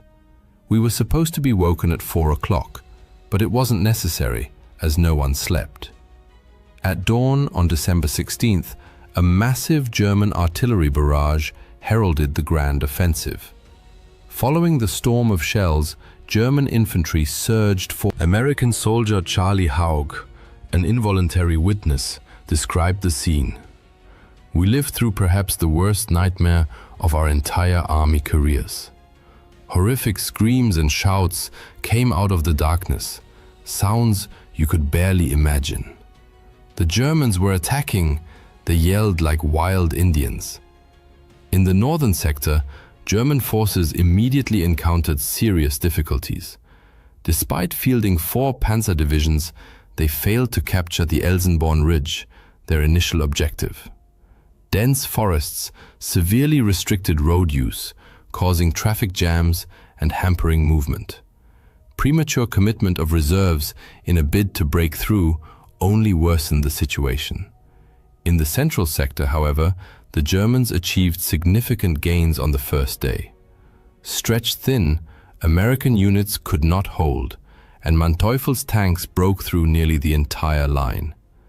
The southern sector yielded mixed results.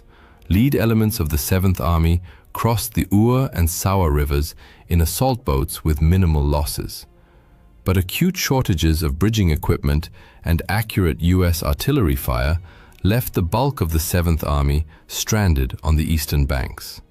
When the first day's fighting finally subsided, one soldier wrote home, "Everywhere lies a tangle of shell-shredded tree trunks, signs of prolonged close combat. Rifle fragments, bayonets, shattered helmets, unexploded grenades, shell splinters, displaced sandbags, broken stretchers, half-empty boots and gloves, and shreds of uniforms and gear.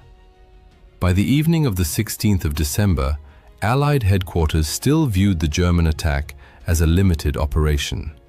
The true scale became clear only the next day, when the Wehrmacht launched two special operations. The first, Operation Stösser, was an airborne drop aimed at seizing key road junctions and bridges ahead of the main advance. Poor coordination with ground forces and insufficient preparation time meant they spent 3 days hiding in the forest with little food or water, waiting in vain for support. Survivors eventually dispersed and by 20 December made their way back across the front lines. The second operation, codenamed Operation Greif and led by Otto Skorzeny, involved troops disguised in American uniforms, infiltrating behind Allied lines to sow chaos, changing road signs and cutting telephone lines. However, US forces quickly identified and captured most of these teams, executing nearly all of Skorzeny's men.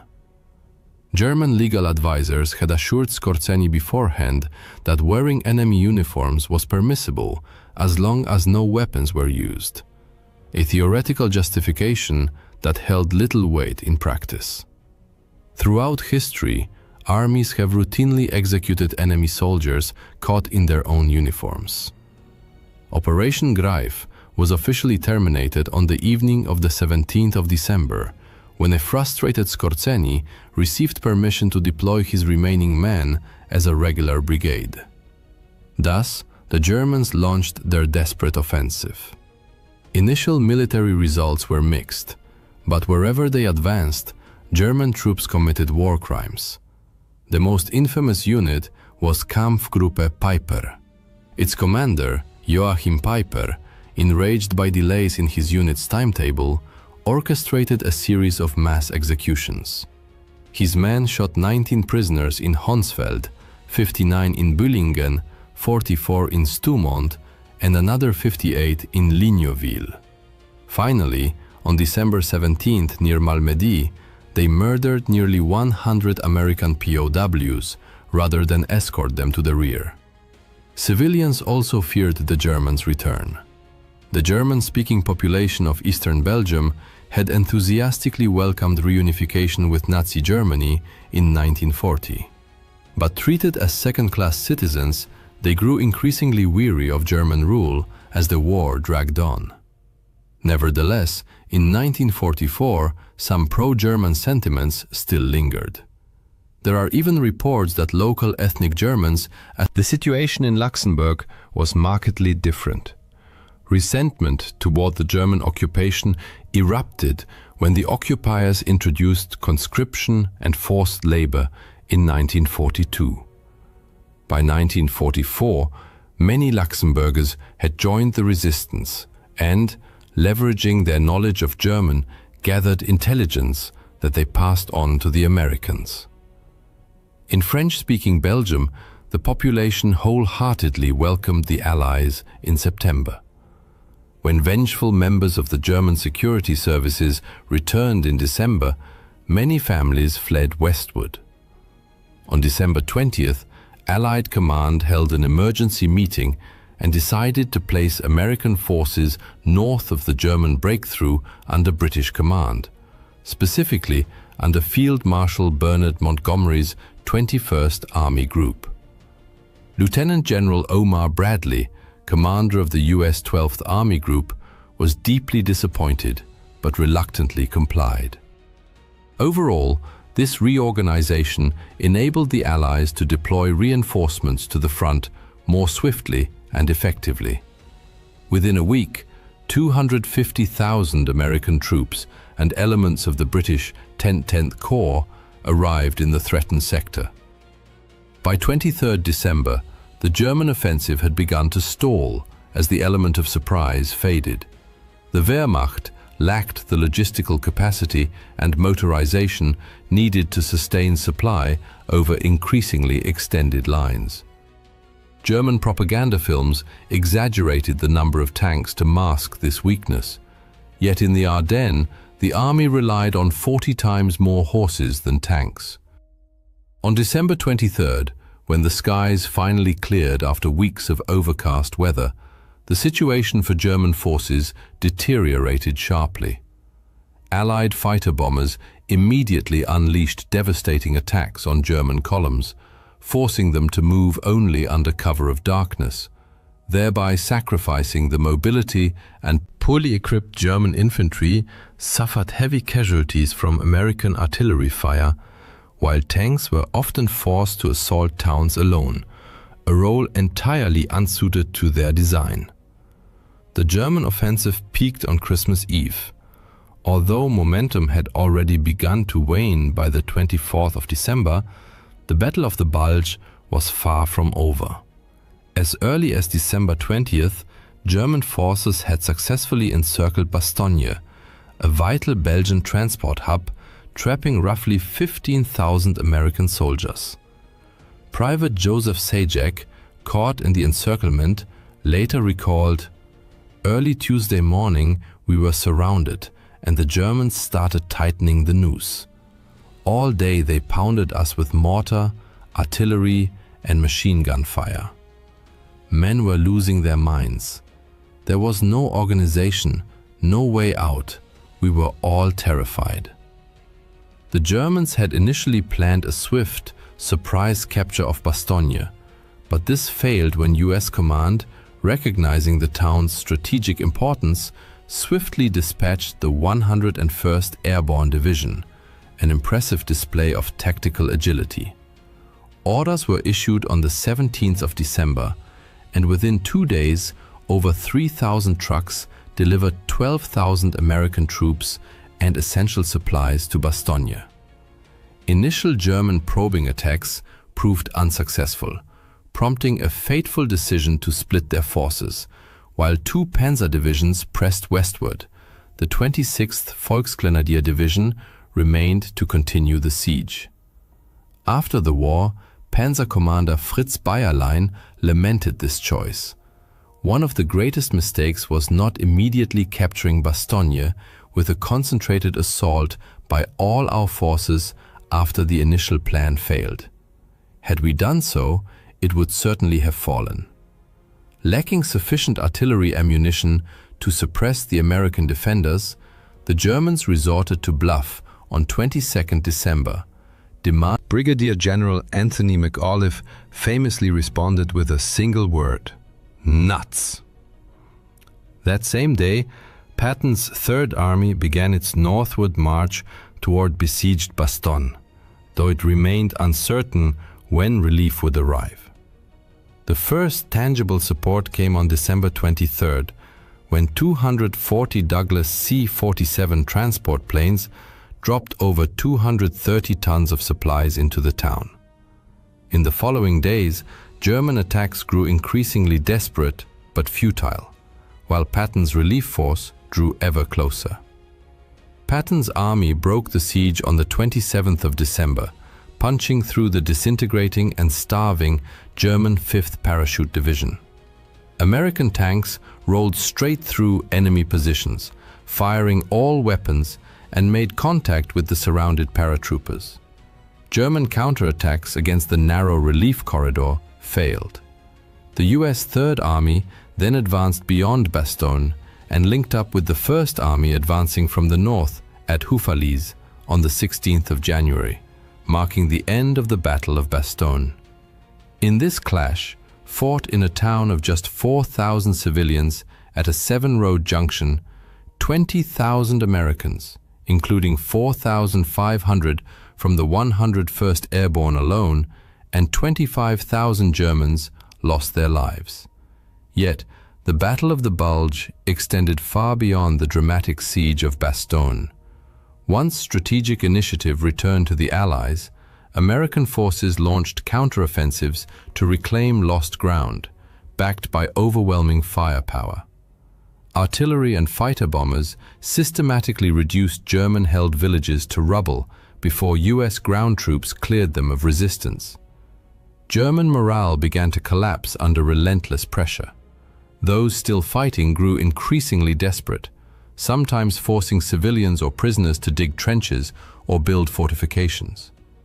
On January 1st, US forces committed a war crime. Following the Sergeant John Feig described the scene. "I know some of our guys lined up German prisoners in fields on both sides of the road, about 25 or 30 in each group. They were mowed down with machine guns. We were committing the same crimes we now accuse the Japanese and Germans of. I turned away and walked up the hill." That same day, the Germans launched another special operation, Operation Bodenplatte, this time with the Luftwaffe. All available fighter aircraft on the Western Front were ordered to simultaneously attack Allied airfields and destroy enemy planes on the ground. Shortly after dawn, around 1,000 German aircraft took to the skies. Pilots were awed by the scale. I was stunned myself. The sky was full of planes. Civilians stood frozen. As we flew over the front, soldiers stopped to watch in admiration. We all flew low. But the euphoria was short-lived. Luftwaffe Chief Hermann Göring issued brutal orders. Anyone who returns without effectively attacking an enemy airfield or fails to find it must immediately take off again and attack once more. This proved catastrophic. Pilots on second sorties lost the element of surprise. Poor coordination with ground forces led to numerous friendly fire incidents, and fuel shortages, exacerbated by long flight distances, further undermined the operation. In total, the Germans lost over 300 aircraft. The Allies lost 260, but could quickly replace them. Germany could not. Fighting continued through early January as Allied forces slowly but steadily advanced against stubborn German resistance. On January 10th, Germany's High Command finally acknowledged defeat, ordering 3 panzer divisions withdrawn from the Ardennes and redeployed to Hungary. From 12th January, when the Red Army launched its massive Vistula-Oder offensive, Germany was forced to shift all available reserves eastward, stabilizing the Eastern Front just 70 kilometers from Berlin, though Soviet advances soon outran their own supply lines.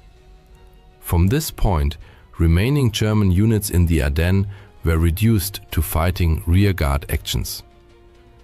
On 28 January, the US Army officially declared the Battle of the Bulge over. Casualties and consequences were staggering. The Americans suffered approximately 8,600 killed, 21,000 missing, and 47,000 wounded. An additional 20,000 non-combat losses, mainly frostbite and trench foot, were recorded. German losses included around 15,500 killed, 27,500 missing or captured, and 42,000 wounded. Over 2,500 Belgian and 500 Luxembourgish civilians also perished, most executed by marauding German soldiers or security personnel. Another 1,000 civilians died in Allied air raids on occupied villages. Towns and villages across the region were devastated. Years were needed to rebuild infrastructure, recover soldiers, remains, and clear unexploded ordnance. The Ardennes offensive ended in clear German defeat after a month of brutal combat. But did the German battle plan ever stand a chance? It suffered from fundamental flaws. Supplies were insufficient and stockpiled too far from the front. Most participating units learned of the attack only the night before, leaving no time for reconnaissance, forcing them to assault blindly. These factors revealed the growing paranoia of German leadership, which prioritized secrecy over proper preparation. Another critical error was assigning the best German units, the Waffen-SS divisions under Dietrich, to the northern sector, where Allied resistance was strongest. This defied basic military doctrine, which dictates reinforcing success where resistance is weakest to exploit breakthroughs and encircle the enemy. This misallocation was partly political. After the July 1944 assassination attempt, Hitler distrusted the regular army and placed his faith in the Waffen-SS. Yet the SS suffered from poor planning and ideologically driven assumptions, leading to inefficient use of their troops. Even with better leadership, success depended on factors beyond German control, such as unfavorable weather and the capture of Allied fuel depots. It remains unclear how Germany, far less motorized than the Allies, ever expected to seize these depots before the Americans. By late 1944, the German army, composed largely of conscripts equipped with outdated weapons and crippled by logistical shortages, could not sustain a prolonged offensive. Its war industry, drained of resources, could not replace losses. Most decisively, once the skies cleared, Allied air supremacy shattered German supply lines and provided critical close air support to ground troops. Given these realities, the German offensive was doomed from the outset and never had a realistic chance of success. The Battle of the Bulge was a complete tactical and strategic failure. The Nazis grossly underestimated both American combat strength and resolve, while overestimating the Wehrmacht's capabilities. The Ardennes offensive merely wasted Germany's last reserves, prolonged the war slightly, and accelerated the Red Army's advance on Berlin. After the battle, Western Allies regrouped and launched their final major offensive on the Western Front, the Rhineland Campaign, in February and March 1945.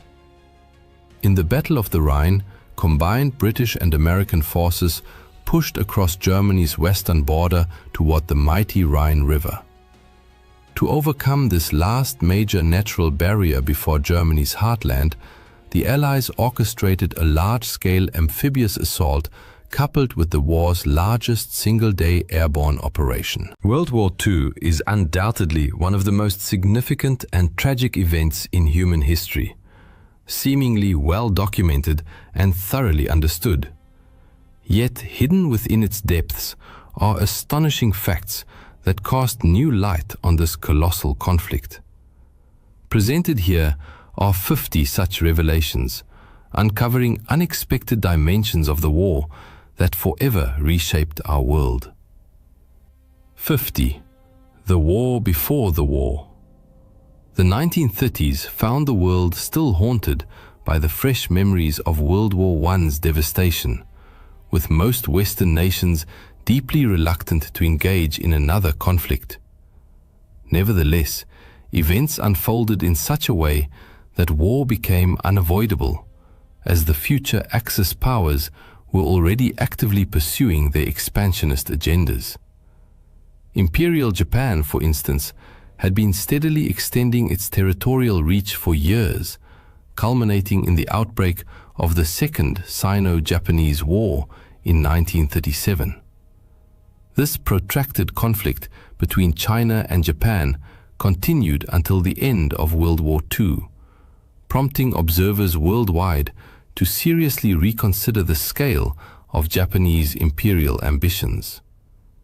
Yet, Japan was not the only Axis power aggressively preparing for war. 49. The propaganda offensive.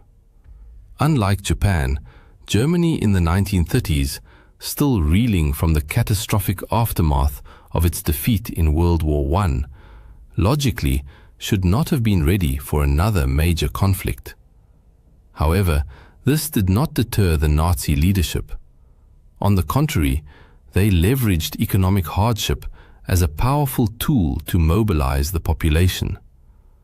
While Adolf Hitler orchestrated a massive global public relations campaign, capped by hosting the 1936 Olympics, he simultaneously accelerated Germany's rearmament. The 1930s saw colossal investments by the Nazi regime into the military-industrial complex, which left much of the world stunned by the Wehrmacht's formidable strength when it began its lightning advance across Europe. Interestingly, however, the Nazis were not always known by that Nazi, but more like Nazos. Today, the term Nazi is universally synonymous with absolute evil. Yet, during the party's early days, as it disseminated its virulent ideology, its members officially called themselves the National Socialist German Workers' Party. Even Nazis wasn't their preferred nickname. They referred to themselves as Nazos. So where did the now ubiquitous term Nazi originate? It was coined by journalist Konrad Haydn, who derived it from a Bavarian word meaning foolish or simple-minded. Remarkably, the Nazis appear to have missed the derogatory undertone entirely. 47. A stolen symbol. As the Nazis spread their influence across Europe, they emblazoned their military hardware with the swastika, a symbol that soon became synonymous with terror and evil. This horrified many for whom the sign held profoundly positive spiritual meaning. Though its traditional orientation differed slightly, the swastika was originally an ancient religious symbol. Its name derived from the Sanskrit word for hooked cross. Commonly associated with fertility and good fortune, it appeared across ancient civilizations worldwide, from Greece to India. Many who once used it in sacred rituals now advocate for its complete removal from public life due to its painful association with Nazism. 46. Fire the death ray. Rumors of a Nazi death ray capable of shooting down aircraft with radio waves prompted public concern and turned attention to Robert Watson Watt, a pioneering British radio engineer. When asked whether such a weapon was feasible, Watson Watt concluded it was not. Yet his research proved invaluable. By the late 1930s, his work led to major breakthroughs in radar technology, greatly aiding British forces in detecting German aircraft and submarines. A pinky promise? Desperate to avert war, European governments made significant concessions to Adolf Hitler. Most notably, territorial sacrifices forced upon Czechoslovakia, whose leaders weren't even invited to the Munich conference. Hitler solemnly pledged to honor the agreement, until it no longer served his interests. The final straw came with Germany's invasion of Poland, which crossed Britain's declared red line. On September 3, 1939, Britain declared war, marking the official start of World War II. 44. Scapegoat? For decades, historians have fiercely debated the legacy of Prime Minister Neville Chamberlain, whose name became synonymous with the policy of appeasement. Critics argue he granted Hitler every concession without gaining anything in return, while defenders insist he acted in good faith and that Europe was genuinely shocked by Hitler's ruthlessness. Regardless, his political fate was sealed swiftly. His own party ousted him before the next general election, and Winston Churchill succeeded him as Prime Minister. 43. The Dark Pact. Adolf Hitler and Joseph Stalin seemed diametrically opposed, one leading a fascist regime, the other a communist revolution. Yet both shared a deep hostility toward Western democracies. Just months before Germany invaded Poland, the two powers signed a non-aggression pact that secretly outlined how they would divide Eastern Europe. Like most of Hitler's agreements, however, this one proved fleeting. At this stage, the conflict had not yet escalated into the truly global war it would soon become. 42. Under the boot. At the war's outset, Poland displayed extraordinary courage and resilience. but its forces faced two vastly superior enemies determined to crush resistance. During the September to October 1939 invasion, the Polish army was nearly annihilated. 70,000 soldiers were killed. On the Eastern Front, fighting against the Soviets was equally brutal. Poland lost 50,000 troops, while Soviet casualties numbered fewer than 1,000. Surprisingly, international reaction to these events was far from unified. 41. War or phony peace? Although Britain declared war after Germany's invasion of Poland, the front lines remained distant, and early British actions lacked urgency. The Royal Air Force largely dropped propaganda leaflets over Germany, a phase later dubbed the phony war. In both Britain and the still neutral United States, many citizens opposed involvement in another European conflict, favoring isolationism. Yet not all Axis initiatives met with immediate success. 40. Defeat in the North. Seeking strategic advantage in Scandinavia, the Soviet Union invaded Finland. But the Finns, with their expertly trained troops and world-class snipers, exploited their snowy terrain to devastating effect. Soviet forces were soon forced into retreat, a humiliation that led to the USSR's expulsion from the League of Nations. Though Finland eventually signed a peace treaty under pressure, the stage was being set for the war's largest front. 39. Good Lord. Hitler's march across Europe alarmed his neighbors, many of whom hoped he would eventually be satisfied. But in 1940, he crossed an undeniable line, invading France by bypassing the Maginot Line through Luxembourg and Belgium. German forces advanced with unprecedented speed, using tanks and air power in a devastating blitzkrieg that shattered French defenses and triggered one of history's largest refugee crises. 38. Chaos at Dunkirk. As German troops closed in on northern France, hundreds of thousands of Allied soldiers, many British, found themselves trapped. With insufficient naval resources and land routes dubbed the Miracle of Dunkirk, the operation rescued over 300,000 troops in just 8 days, using a flotilla of more than 800 vessels, many crewed by civilians. Yet the crisis was only beginning. 37. A relentless tide. By 1940, France, Belgium, and the Netherlands had fallen under Nazi occupation, triggering a mass exodus. Over 8 million civilians fled their homelands, seeking refuge in Allied or neutral countries. Many ended up in overcrowded displaced persons camps, struggling to survive. Despite harsh conditions, some refugees joined Allied forces to fight back. Meanwhile, on the home front, life under Nazi rule grew increasingly oppressive. 36. Holy War.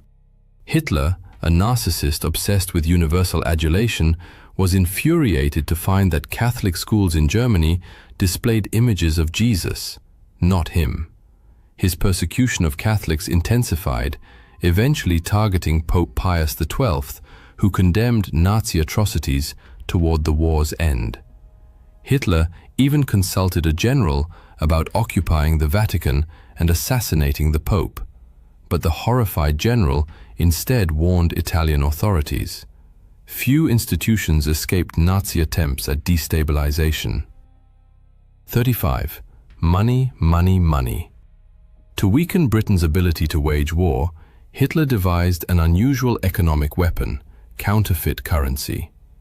In 1939, he ordered concentration camp prisoners to forge British pound notes, producing the equivalent of $132 million, over $6 billion today. Though the influx caused brief market instability, it failed to trigger the hyperinflation and chaos Hitler had hoped for. Not all his schemes succeeded. 34. Shocking, simply shocking. Obsessed with purifying German culture, Hitler condemned anything he deemed degenerate. Books were burned, and artists labeled unpatriotic were arrested. To ridicule modern art, the regime organized an exhibition of degenerate art, displaying over 650. Ironically, it drew far larger crowds than state-approved Nazi art galleries, exposing the public to creative expression the regime sought to suppress. 33. The perfect baby? Hitler's obsession with Aryan racial purity extended to propaganda featuring blonde, blue-eyed children, despite his own dark hair and Austrian origins. In 1935, he launched a nationwide search for the ideal Aryan infant, led by propaganda minister Joseph Goebbels. In a twist of irony, Goebbels selected a photograph sent by anti-Nazi photographer Hans Ballin, depicting a dark-haired Jewish baby. Ballin's act of sabotage succeeded brilliantly, forcing the child's family to flee to Latvia to escape persecution. Art, it turned out, could be a potent weapon of resistance. 32. The Great Dictator. Across the Atlantic, US entry into the war faced strong opposition. Isolationist sentiment ran deep, and media coverage of Nazi atrocities was often limited. One notable exception was Charlie Chaplin, the silent film legend. Despite studio reluctance, he self-funded his satirical masterpiece, The Great Dictator, a bold anti-Nazi statement. Hitler reportedly fumed at the ridicule, but another famous figure was working on the opposite side. 31. The Pilot. Though the America First movement had complex roots, many of its members sympathized with Nazi Germany. Among them was Charles Lindbergh, the famed aviator of German descent and one of America's most celebrated heroes. His isolationist stance gave the movement credibility, and polls even suggested he could have been the Republican nominee to challenge President Franklin D. Roosevelt in 1940. In the end, he decided not to run. A celebrity with no political experience running for president, at the time, the very idea seemed utterly absurd. Yet war was soon to escalate and open new fronts. 30. Taking to the skies. After France fell, a ground invasion of the fortified island nation posed a formidable challenge, so Hitler focused instead on bombing the British into submission. However, this proved far more difficult than anticipated thanks to the Dowding system.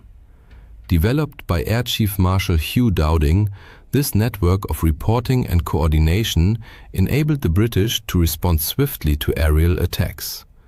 It streamlined communication between ground observers and pilots in the air, foiling many Nazi raids, though not all of them. 29. On the run. When the Blitz descended upon London and other English cities, everyone had a role to play in survival. Many men went off to war, while women stayed behind to carry out essential duties. As for children, many parents refused to keep them in urban areas. A single stray bomb could wipe out an entire family, so children were often sent to live in the countryside, either with relatives or with willing host families. It was this very evacuation that inspired C.S. Lewis' famous novel The Lion, the Witch and the Wardrobe. Yet, at the outset, Britain appeared a clear underdog. 28. Outnumbered.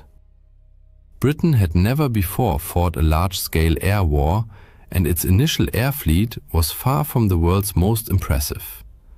At the start of the conflict, the Royal Air Force possessed roughly 3,700 aircraft, fewer than half of which were high-speed fighters. By contrast, the Luftwaffe fielded nearly 4,200 planes in total, including over 1,000 fighters and almost 1,000 bombers. This numerical advantage allowed Germany to strike Britain more frequently, hoping to break its resistance. Reality, however, turned out very differently. 27. The Victor. Though the island nation suffered heavy losses, including one brutal day when it lost 39 aircraft and 14 pilots, Britain's defensive system. Ultimately, Britain endured and held firm, while Germany suffered significantly heavier losses during the Battle of Britain. The British lost over 1,500 aircraft, more than 500 aircrew, and over 1,000 additional casualties. In contrast, Axis forces lost hundreds more planes and suffered more than 3,000 fatalities. And once again, the war was poised to shift. 26. New fronts. It was mid-1941, and Germany's bombing campaign against Britain had failed to force a surrender. Naturally, Hitler's ideal next move was to open a vast and brutal new front in the war. On June 22, 1941, German troops invaded the Soviet Union in Operation Barbarossa. Why did Hitler take such a risk, widely regarded as the war's greatest strategic blunder? His obsession with race drove the decision. Russia possessed vast lands, which Hitler believed would make ideal territory for German settlers, displacing the Slavic peoples he deemed racially inferior. This was not the only time Hitler deliberately plunged into conflicts that objectively offered him no benefit. 25. A costly declaration. This moment entered history as one of World War II's most infamous and humiliating episodes. Seeking to prevent US interference in its Pacific expansion, Japan launched a surprise attack on Pearl Harbor, delivering a devastating blow to the American naval fleet. In response, the United States immediately declared war on Japan. Even those who had previously opposed American involvement in the war now rallied behind the cause, but not for the European theater they preferred. Their choice was taken from them when, almost immediately after Pearl Harbor, Germany, demonstrating solidarity with its Japanese ally, declared war on the United States. Thus, Hitler created yet another powerful enemy destined to appear on Europe's battlefields. American troops were already en route, though in wartime, death could strike far from the heat of combat. The first casualty. Who was the first American soldier to die in World War II? Surprisingly, it wasn't in battle. His name was Robert M. Losey, a native of Iowa who served as an aeronautical meteorologist. In 1940, during the German invasion of Norway, he was working as a military attaché. While evacuating American diplomats, he was killed in a bombing raid, becoming the first US serviceman to die on the European front. This occurred more than a year and a half before the attack on Pearl Harbor. One American unit wore a uniform that could provoke a very awkward reaction. 23. Not that uniform. The 45th Infantry Division consisted entirely of Americans from Oklahoma, New Mexico, Colorado, and Arizona, regions with large Native American populations. This influenced the division's choice of insignia, a proud eagle emblazoned on a swastika. At the time, the swastika was a traditional symbol of good fortune among many native tribes, and no one saw anything problematic in it before the 1930s. Fortunately, no incidents of mistaken identity occurred when the unit deployed. By 1939, however, the swastika had been replaced with the image of a native thunderbird. It wasn't the only pre-war symbol to undergo such a change. 22. Did Hitler love America? Being a dictator certainly had its perks, especially when you alone decided military priorities. Beyond building secret fortresses and compounds, Hitler preferred to travel in style aboard his personal train. This mobile complex featured a conference room, bedroom, and dining car. Originally, it was named America. Needless to say, once American forces became a genuine threat, the name grew deeply ironic, and in 1943 it was quietly changed to Brandenburg. 2.0. Some changes, however, seemed less consequential. 21. No hamburgers here.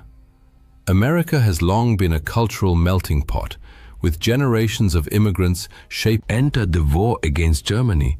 Many were surprised to discover how many everyday words had German roots. The most famous example, the humble hamburger, renamed in many places as the Liberty steak. Of course, it was the exact same dish, making the rebranding somewhat pointless. Liberty fries with your Liberty steak, anyone? Food and drink, oddly enough, played a meaningful role in wartime morale. 20. I need my Coke. During the war, American industry focused on producing essentials, ammunition, armor, supplies, and soda? Coca-Cola was immensely popular among US troops, and the company showed its support by opening bottling plants in North Africa. This allowed millions of bottles to be shipped across the Mediterranean to soldiers in the field, boosting morale and cementing Coca-Cola's status as a global brand for decades to come. But the tide of battle was turning and growing bloodier by the day. 19. The deadliest battle. Hitler made a catastrophic error by invading Russia. Napoleon might have warned him, never invade Russia. Neither side, however, was prepared for the unprecedented brutality that unfolded on the Eastern Front. Despite initial successes and numerical superiority, German forces inflicted staggering losses on the Soviets. By the war's end, the USSR had suffered a shocking 21 million casualties. Yet fighting on home soil with vast manpower reserves, the Soviets inflicted devastating damage in return. 80% of all German wartime casualties occurred on the Eastern Front. As the war turned against him, Hitler grew increasingly paranoid. 18. Death among the ranks. Hitler was surrounded by influential advisors, but he disliked hearing unwelcome counsel. He frequently lashed out at those who dared contradict him, expelling them from the party. Even elite Nazis like Werner von Braun found themselves sidelined in the war's final days. Most notoriously, Hitler executed a staggering 84. Admittedly, many were involved in plots against him. But can one really blame someone for conspiring when survival is at stake? Especially when that person is close to a leader many believed was steering the nation toward ruin. Indeed, Adolf Hitler, dictator of Nazi Germany, narrowly escaped assassination by his own inner circle. 17. Operation Valkyrie. In the final year of the war, many in Hitler's military entourage viewed him as increasingly unstable and damaging to Germany's war effort. He even continued purging his own scientists. Led by Klaus von Stauffenberg, a group of Nazi insiders devised a plan to kill Hitler using a bomb at his secret headquarters. But a last-minute change in seating meant the blast only wounded Hitler. Most conspirators were swiftly executed. Even the famed General Erwin Rommel was implicated, leading to the abrupt and tragic end of his military career.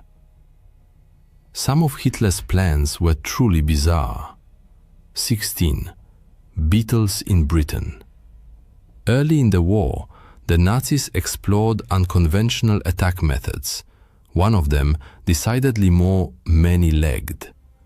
Nazi command considered using the Colorado potato beetle, a notorious crop pest, as a biological weapon. The idea was to drop millions of these insects onto British farmland, destroying food supplies and starving the island into submission. The plan was ultimately abandoned for a simple reason. It proved impractical to collect the 40 million beetles required. Still, there were some lines even Adolf Hitler refused to cross. 15. Even evil has standards. Nazi scientists worked diligently to develop deadly biological weapons, including advanced strains of typhus and cholera. When presented to Hitler, however, he rejected them, and most projects were shelved. What caused his objection? Despite having no qualms about murdering millions of civilians, Hitler was a World War I veteran who had witnessed the horrors of chemical. That experience may have left a deep psychological scar, creating an unexpected moral contradiction. Yet far more powerful weapons were still in development. 14. The Nazi atomic bomb. One of the war's most persistent rumors was that the US barely beat the Nazis to the atomic bomb. In truth, the Nazis were nowhere near completing a nuclear weapon. That doesn't mean they made no progress, however. They possessed uranium, and with Japan capable of reaching the US mainland, a plan emerged to strike the West Coast with a conventional bomb packed with uranium. The scheme was never carried out, and German uranium eventually fell into American hands. Meanwhile, across the ocean, development was accelerating. 13. The Canadian bomb. Canada entered the war long before the US, joining the Allies while America remained neutral. It even launched its own atomic bomb project, jointly with Britain, called the Tube Alloys Program. Eventually, it merged with the American Manhattan Project to speed development, with both sides pledging full information sharing. But the US broke that promise, and it would be another 7 years before Britain successfully tested its own atomic bomb. And the first bomb ever detonated wasn't used in combat. 12. Let's go. The hope was that the atomic bomb would end the war with a single, overwhelming strike against the Axis powers. Enormous resources had been poured into its creation, and the Allies needed to be certain it worked before deployment. The first successful test took place in the New Mexico desert, an immense triumph that horrified one of its chief architects. J. Robert Oppenheimer famously quoted from an ancient Hindu scripture, "Now I am become death, the destroyer of worlds." Yet the first 2 bombs dropped in war had a similar yet different. The first 2 nuclear weapons ever used in combat, and still the only ones to date, were nicknamed Fat Man and Little Boy. But their names and sizes weren't the only differences. They employed entirely different mechanisms. Little Boy used uranium-235 fission, while Fat Man, 40% more powerful, relied on plutonium. Now, for some truly shocking wartime revelations. 10. A. Good? Hitler? William Patrick Stewart Houston appeared to be an ordinary British man. Raised in Liverpool, he eventually immigrated to the United States and served in the US Navy. But he harbored a secret. His father was Alois Hitler Jr., Adolf Hitler's half-brother. He not only fought for the United States against the empire of his fanatical uncle, but was also awarded the Purple Heart after being wounded in combat, yet another noble German-American who contributed to the Allied struggle against the Axis powers.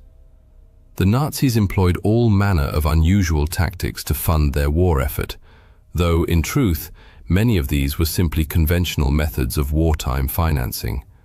9. Who was Max Heiliger? The Nazis. Persecution of the Jewish people stemmed primarily from Adolf Hitler's obsession with racial pseudoscience, yet they never hesitated to profit from it. They systematically looted money, gold, and jewels from arrested and deported Jews. However, as many countries barred the Nazis from their banking systems, the SS created a bank account under the alias Max Heiliger, enabling them to covertly transfer assets and circumvent financial sanctions. In some respects, the threat posed by the Nazi killing machine outlived the regime itself. 8. Unholy ground. The Bergen-Belsen concentration camp was a place of brutal suffering and mass death.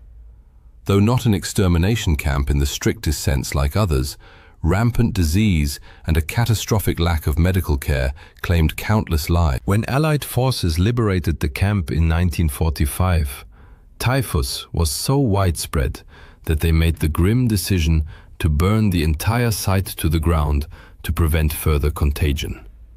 Yet even amid such horror, heroes emerged whose actions brought light to those darkest of times. 7. The rescuers.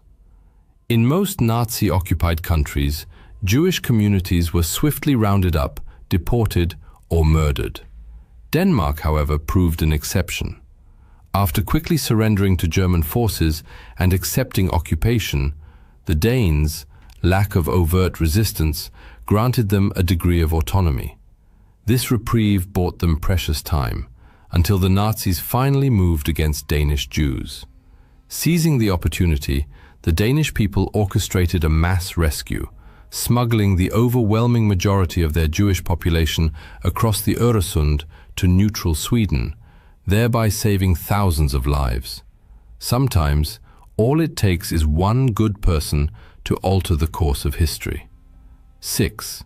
Sergeant Edmunds, heroism. The Nazis were notorious for violating the laws governing the treatment of prisoners of war, especially when it came to Jewish soldiers.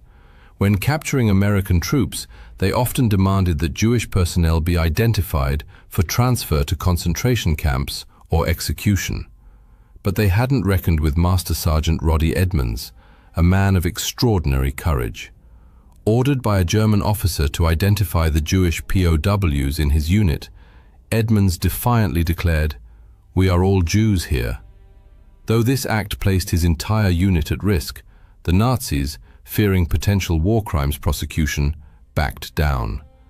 Edmunds likely saved up to 300 lives and was posthumously honored as righteous among the nations by Israel. Some truths of war defy easy comprehension. 5. An old college try. Any Bostonian who'd fought the Nazis and heard their marching chants, "Why did the Nazi anthem Sieg Heil sound so strikingly similar to Harvard University's fight song?" The answer lies in the fact that the composer had once studied at Harvard. And amid the Nazis' countless atrocities, a minor case of musical plagiarism hardly ranked as a priority for anyone. For some, the war never truly ended, leaving deep and lasting scars. 4. The unfinished peace. Had the war not concluded when it did, thanks to Nazi Germany's collapse and the atomic strikes on Japan, a new front might well have opened, a Soviet invasion of Japan. Though this conflict never reached its full potential, the two nations technically remain at war to this day. No formal peace treaty was ever signed, and negotiations collapsed as recently as 2000 over disputed islands seized by Russia. Yet, even in the midst of slaughter, hope found a way to endure. 3. In the blood. World War II was the deadliest conflict in human history, yet it also saw more soldiers survive severe battlefield injuries than ever before. What made the difference? Advances in medical technology and one innovation in particular, blood transfusion.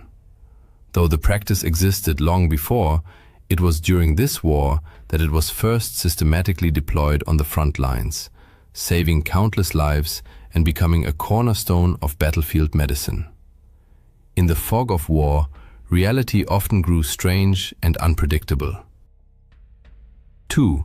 The parachuting Nazi. It was 1941, and Germany still believed victory was assured.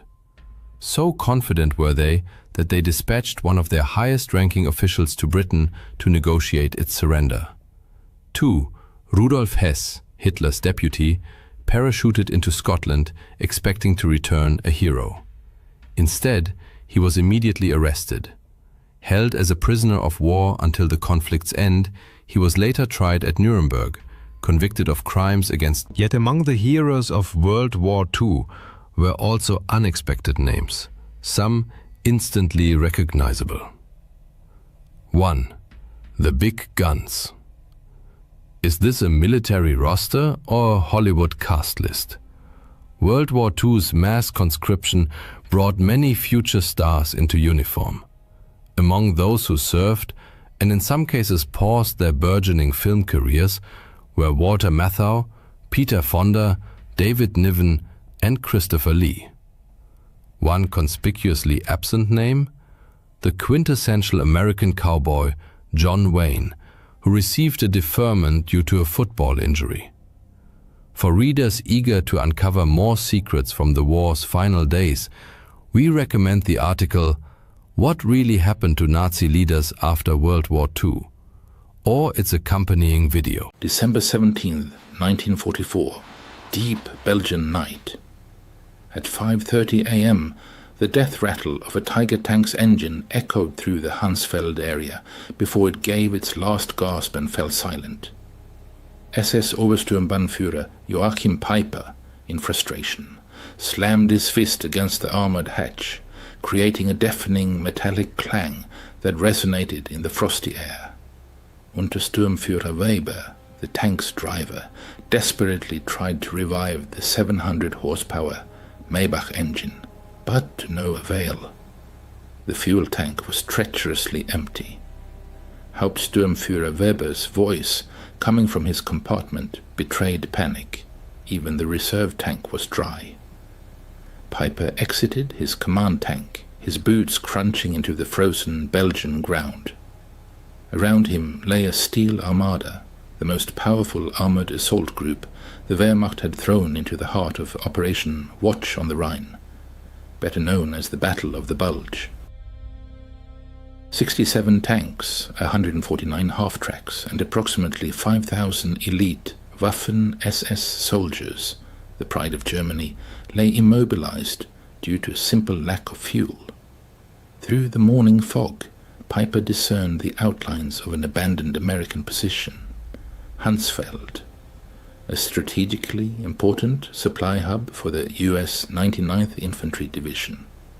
The Americans, in their hasty retreat, had left behind smoldering barrel fires, unfinished coffee in mugs, and, as if a twist of fate, rows of coveted olive-drab jerrycans filled with fuel, a generous gift from the very god of war. Driven by a mix of astonishment and anticipation, Peiper slowly approached the coveted jerrycans. His loyal adjutant, Hauptsturmführer Hans Grüler, deftly opened one and, after a sniff, exclaimed, "Gasoline! Obersturmführer! High-octane gasoline!" Peiper's soldiers, their spirits lifted, eagerly began refueling their combat vehicles. Peiper walked among the stacks, trying to gauge the extent of this unexpected fortune. The figures from the count were astonishing. 50,000 gallons. More than enough to fuel his entire battle group for a rapid breakthrough to the Meuse River. This quantity could have been enough to turn the tide of the entire offensive. At this single depot, the Americans had left more fuel than most German divisions received in 6 months. However, as Peiper stood amidst this abundance, watching his soldiers pour American fuel into the German tanks, a bitter realization descended upon him like the heavy morning fog. If the Americans could afford such wastefulness, if they could abandon without regret what Germany would have guarded with entire divisions, then the outcome of this war was predetermined. Germany had not merely made a tactical miscalculation, Germany had fundamentally misjudged the power and resources of its adversary. 6 months before the tragic events at Hunsfeld, specifically in June 1944, Albert Speer, who served as Minister of Armaments and War Production in Hitler's government, presented a report to the Führer strongly recommending an immediate halt to all offensive operations. The reason was the systematic destruction by Allied air forces of German synthetic fuel production plants, a vital resource for the Wehrmacht. For example, the Leuna plants, which produced 175,000 tons of fuel in April, could only yield 5,000 tons by September. A similar situation was observed at other facilities, such as the hydrogenation plants in Pölitz, Blechhammer and Brux, which were operating at less than 10% capacity. The figures presented eloquently testified to the impending defeat. During 1944, the United States managed to extract 1.8 billion barrels of crude oil. In contrast, Germany, including all synthetic production and captured Romanian fields, produced only 33 million barrels, less than 2% of American output. Thus, the Third Reich was attempting to wage modern, mechanized warfare based on logistics more suited to the age of horse-drawn transport.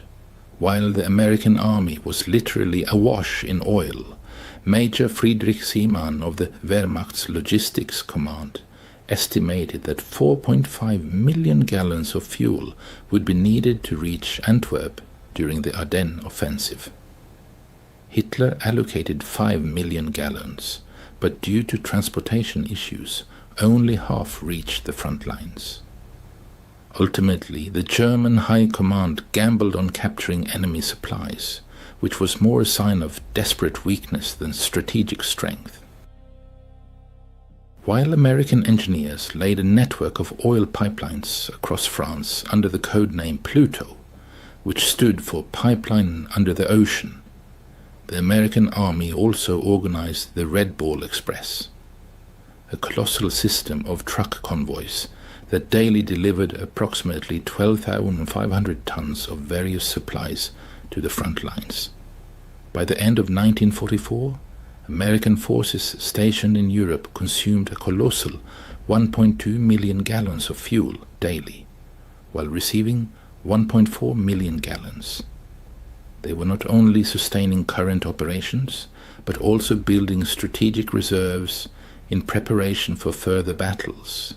Joachim Peiper, by no means lacking strategic thinking, was at 29 years old one of the youngest regimental commanders in the Waffen-SS, a recipient of the Knight's Cross with oak leaves and swords.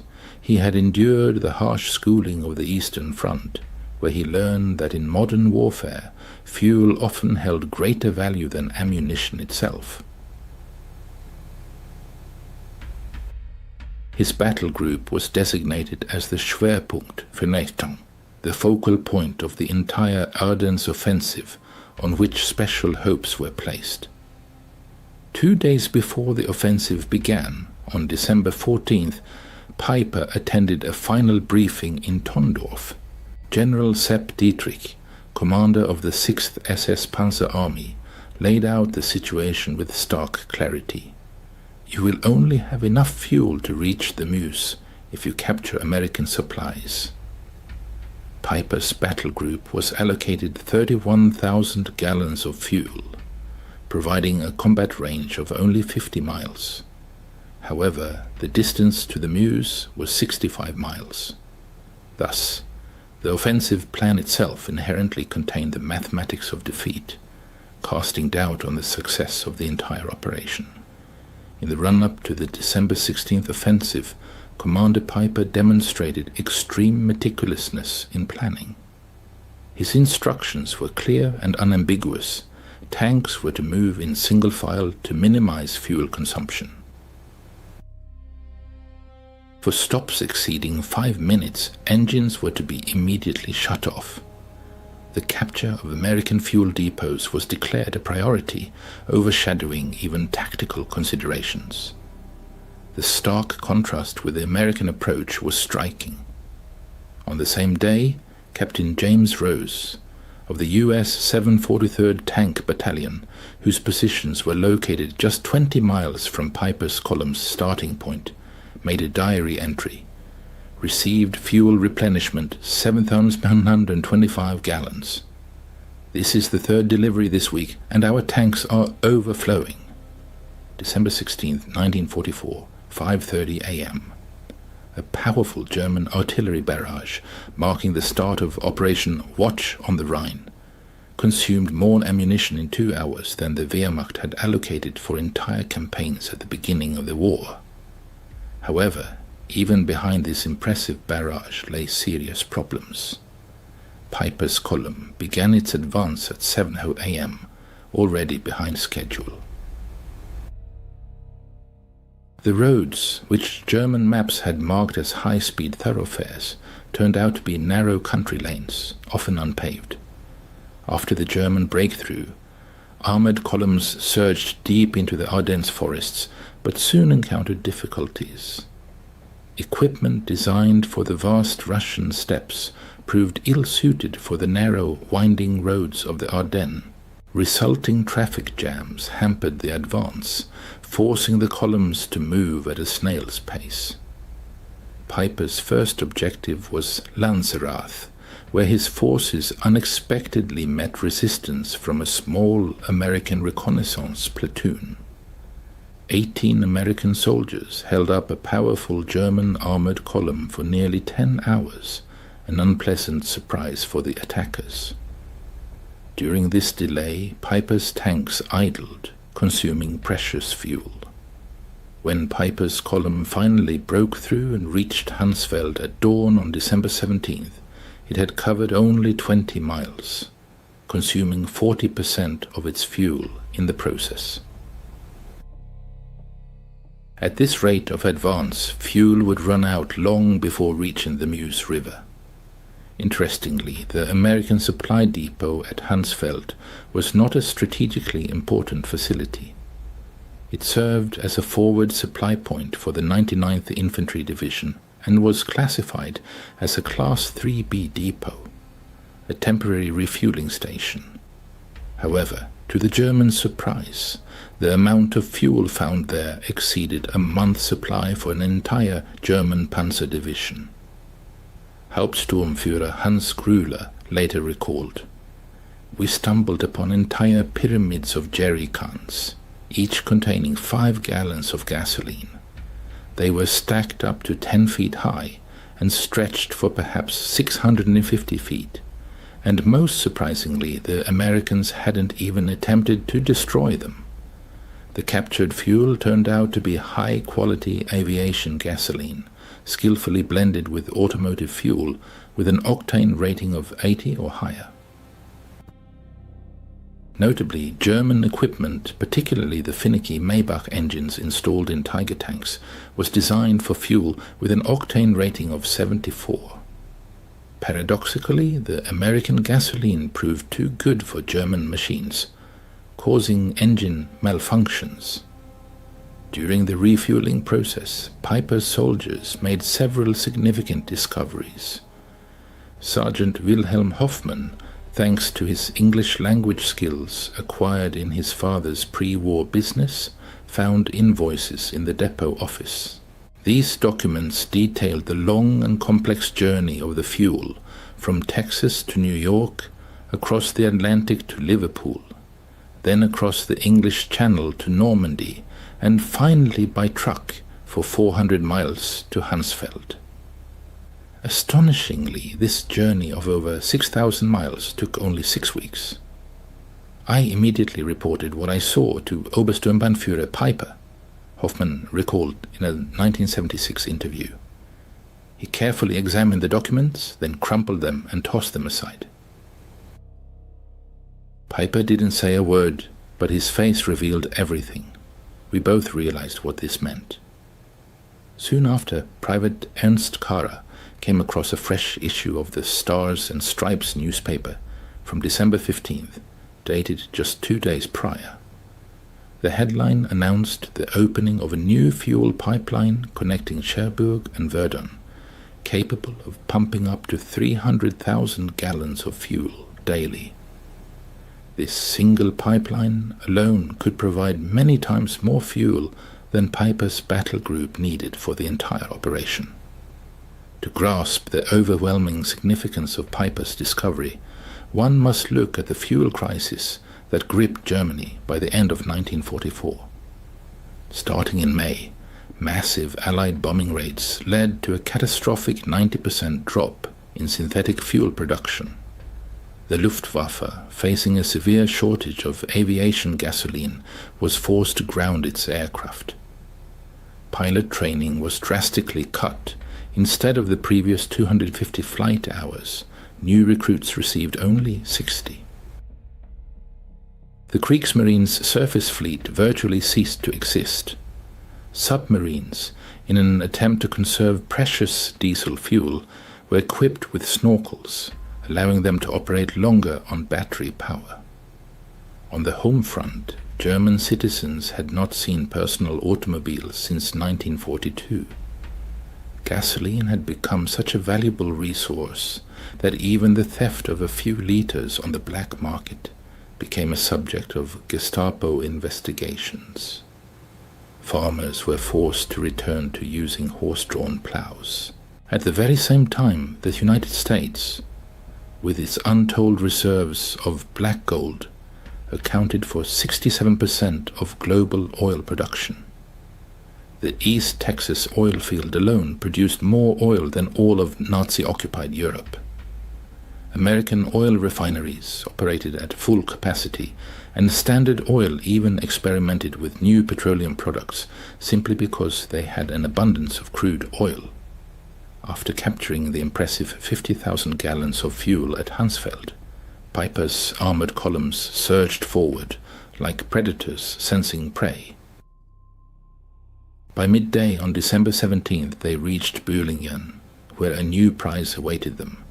Additional supplies, food, ammunition, and, most valuable of all, topographical maps indicating the locations of other American fuel depots in the vicinity. However, a careful study of the maps revealed a disturbing picture to the German officers. The Americans had vast fuel reserves scattered everywhere. Almost every major crossroads held a depot brimming with gasoline. The U.S. First Army alone held a colossal 3.5 million gallons of fuel in reserve. Piper, without losing a moment, continued his advance towards Ligneville, where his soldiers committed a monstrous war crime that went down in history as the Malmedy Massacre. 84 American prisoners of war were brutally murdered. Even this inhumane act was indirectly linked to the severe fuel shortage. Piper later justified his actions by claiming he could not afford to allocate precious gasoline for transporting prisoners to the rear.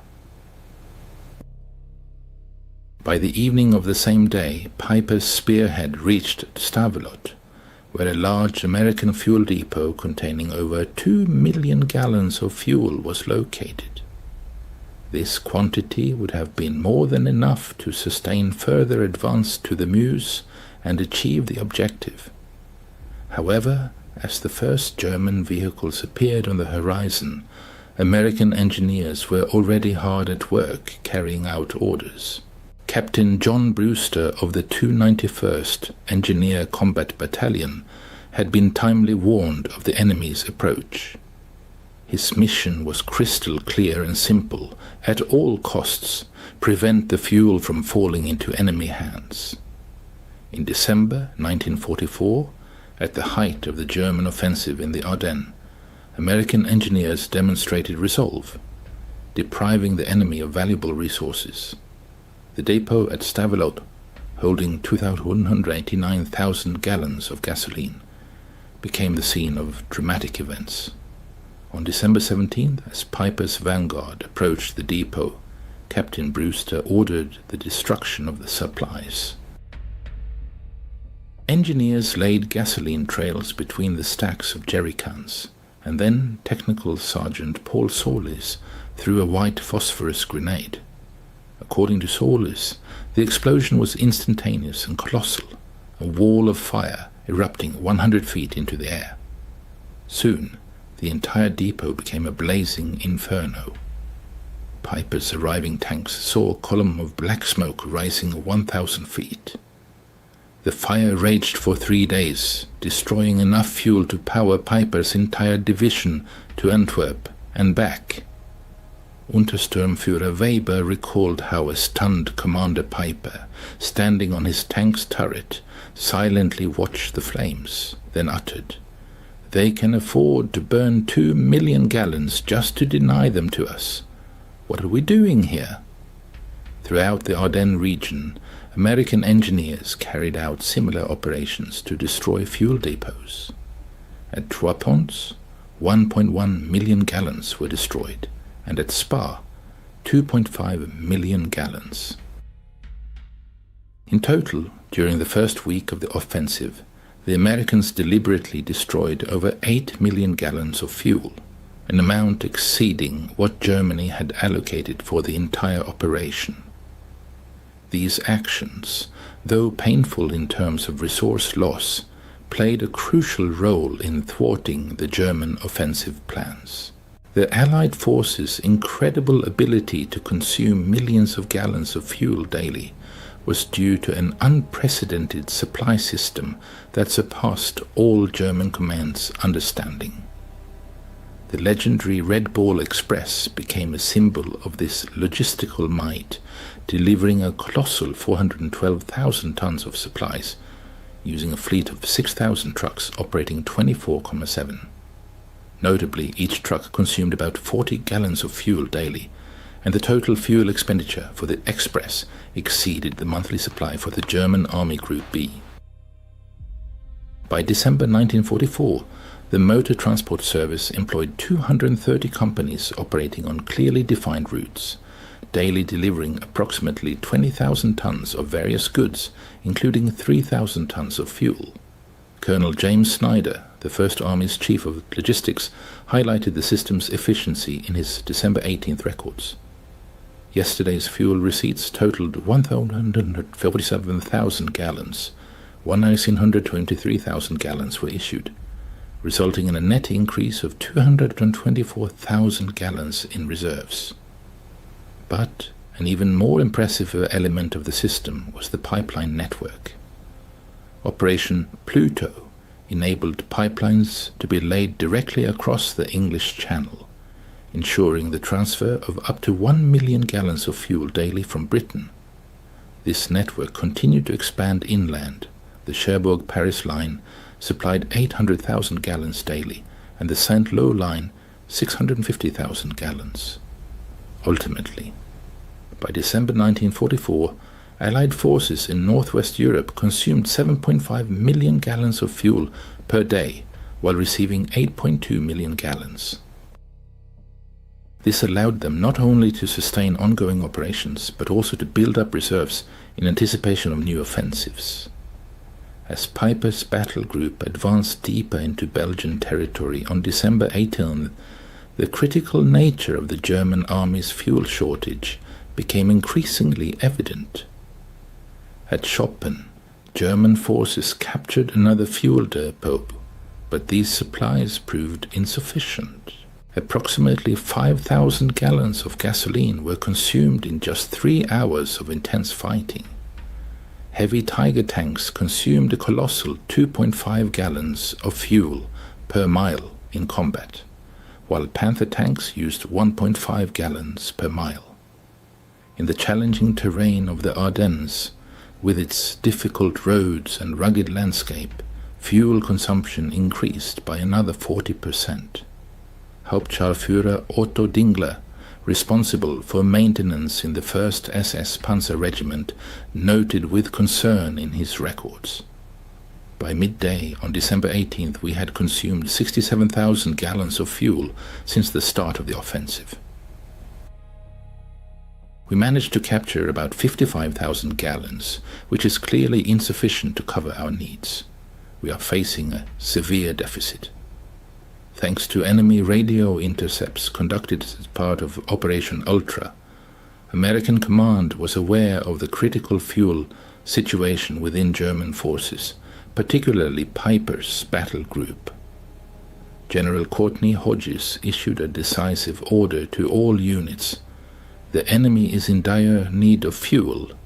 All gasoline supplies threatened by enemy capture must be destroyed to deny them the ability to continue their offensive. On the same day, American C-47 transport planes made 316 sorties, delivering much-needed supplies to the besieged town of Bastogne. Among other things, 160,000 gallons of fuel were delivered, an amount significantly exceeding the total fuel available to Piper's entire battle group. Thus, the Americans were supplying the encircled garrison with more fuel than was available to the attacking German forces. By December 19th, as Piper's unit encountered fierce resistance in the Stoumont area, the fuel shortage reached a critical point. Combat vehicles remained immobile, not due to enemy fire, but due to empty fuel tanks. Piper was forced to gather all remaining fuel, approximately 8,000 gallons, which was barely enough for one serious operation, either to advance or to retreat, but certainly not both. At the same time, Allied command was actively developing plans for January. Brigadier General Maurice Gilland submitted a request for a colossal 245 million gallons of fuel for upcoming operations. This request was approved instantly, without the slightest question or discussion. This contrast in approaches to fuel supply was striking.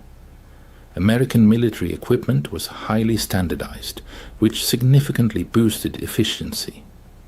For instance, Sherman tanks consumed only 0.8 gallons of fuel per mile, while German Tigers guzzled a full 2.5 gallons. American trucks, even fully loaded, could travel 8 miles on a single gallon. The unification of parts simplified maintenance and repairs. In contrast, the German army used a vast array of equipment, both captured and indigenous, with widely varying fuel and maintenance requirements. French tanks needed certain lubricants, German Panthers others. Soviet trucks required completely different spare parts than German Opels. Each such complication exponentially increased already complex logistical challenges. On December 20th, an alarming signal reached Piper. Radio reports indicated that a fuel convoy destined for his unit had fallen victim to Allied airstrikes, making resupply impossible. At this critical moment, Piper gathered his commanders to discuss the dire situation. Sturmbannführer Werner Pürtka bitterly declared, "We probably have enough fuel for only 20 kilometers, and the Mars is a full 30 kilometers away." According to Hauptsturmführer Grüller, the Obersturmbannführer regretfully stated, "Gentlemen, we are facing an enemy who burns more fuel in a day than we have received for the entire operation just to deny it to us.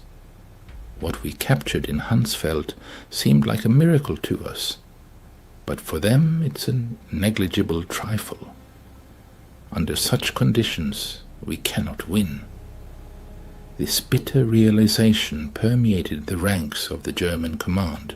General Hasso von Manteuffel, who led the 5th Panzer Army, later wrote, "When I learned that the Americans had destroyed 8 million gallons of fuel to give us no chance of capture, I understood that the offensive was doomed to fail before it even began." Colonel Friedrich von Onder, captured on December 23rd, regretfully admitted to interrogators, Your soldiers throw away chocolate, while my men haven't seen it in 2 years. You burn millions of gallons of fuel, and we count every liter. How can we fight against such unimaginable abundance? By December 21st, Piper's misfortunes culminated in La Glace, where his battle group found itself tightly encircled by American forces.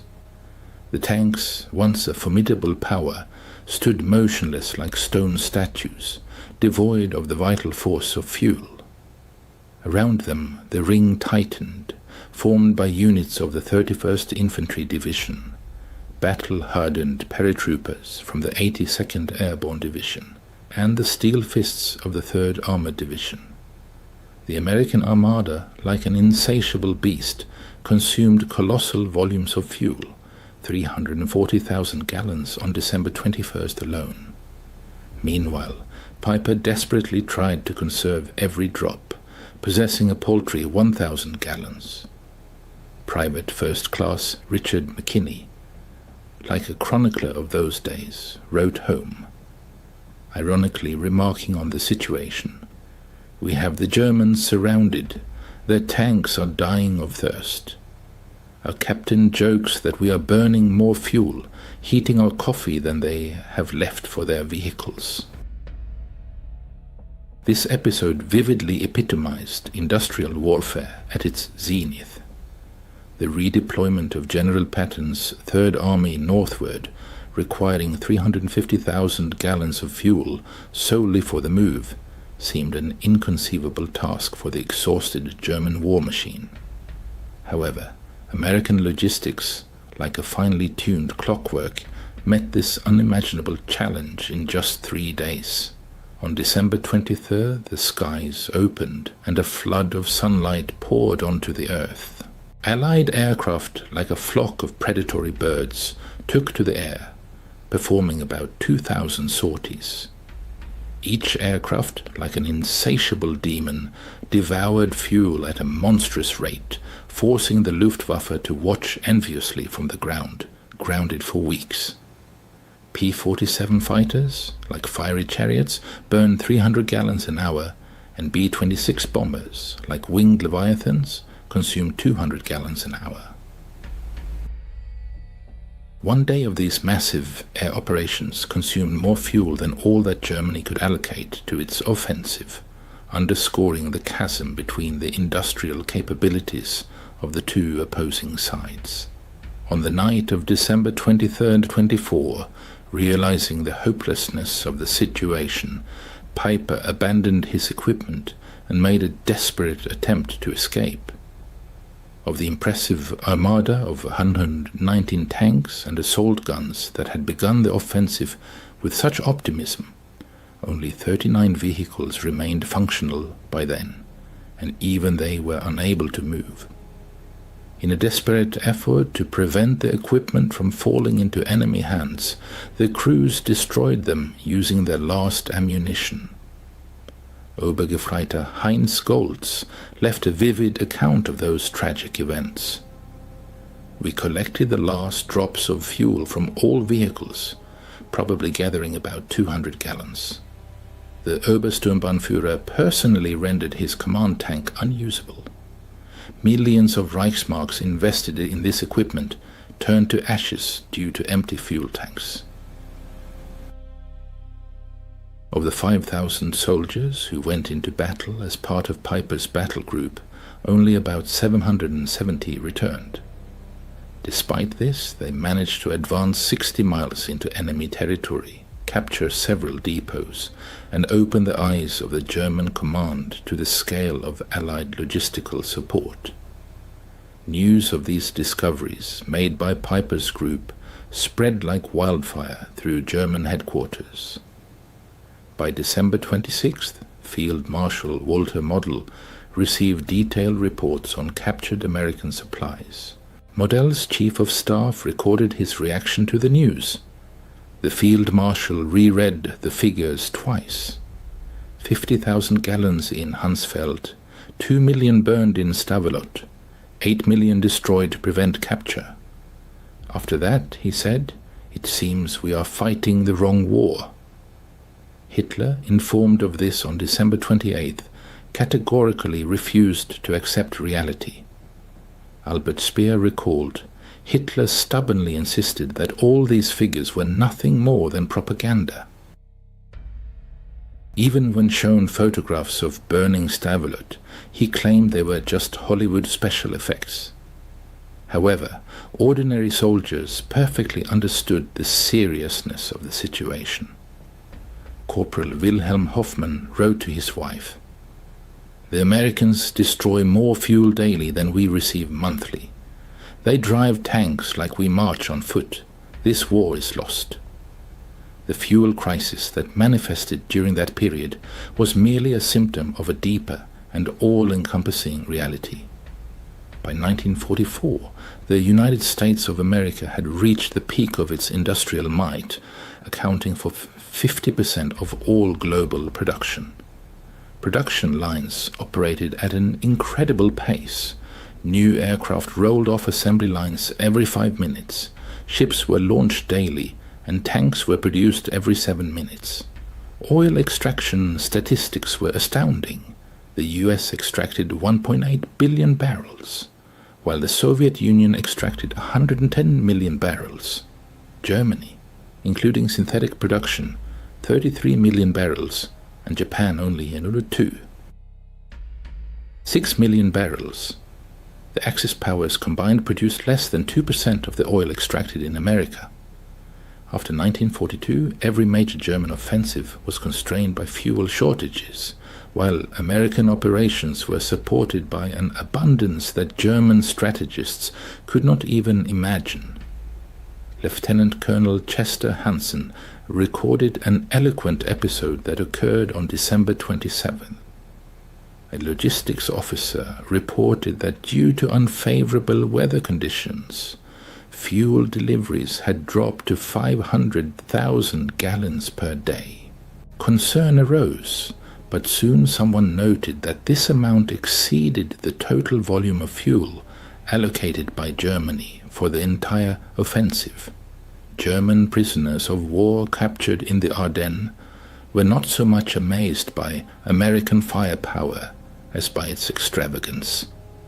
The sight of American soldiers discarding uneaten rations or using gasoline for heating had a demoralizing effect that surpassed the impact of artillery bombardments. Unterscharführer Reichel admitted during interrogation, "We knew your production figures in theory, but when we saw your soldiers throwing away more than we ever had, it became a reality. Every German who witnessed your indifferent abundance understood that the war was lost." This information spread through letters, despite censorship. Feldwebel Ernst Müller wrote, "The Americans wash their clothes in gasoline. They feed dogs chocolate. They have artillery salutes for Christmas. We cannot fight such endlessness." The psychological impact of this abundance undermined German notions of racial superiority. How was it that the Americans, whom Nazi propaganda branded as decadents, possessed untold riches, while representatives of the master race barely scraped by? This question ran like a red thread through the entire Nuremberg trials, where German commanders repeatedly pointed to logistics, or rather the catastrophic lack of fuel, as a key factor in their defeat. Field Marshal Keitel, testifying at the tribunal, admitted, "In 1940-41 we had operational superiority, but by 1944 we were unable to move troops due to an acute shortage of fuel, while the Americans moved entire armies like chess pieces on a board."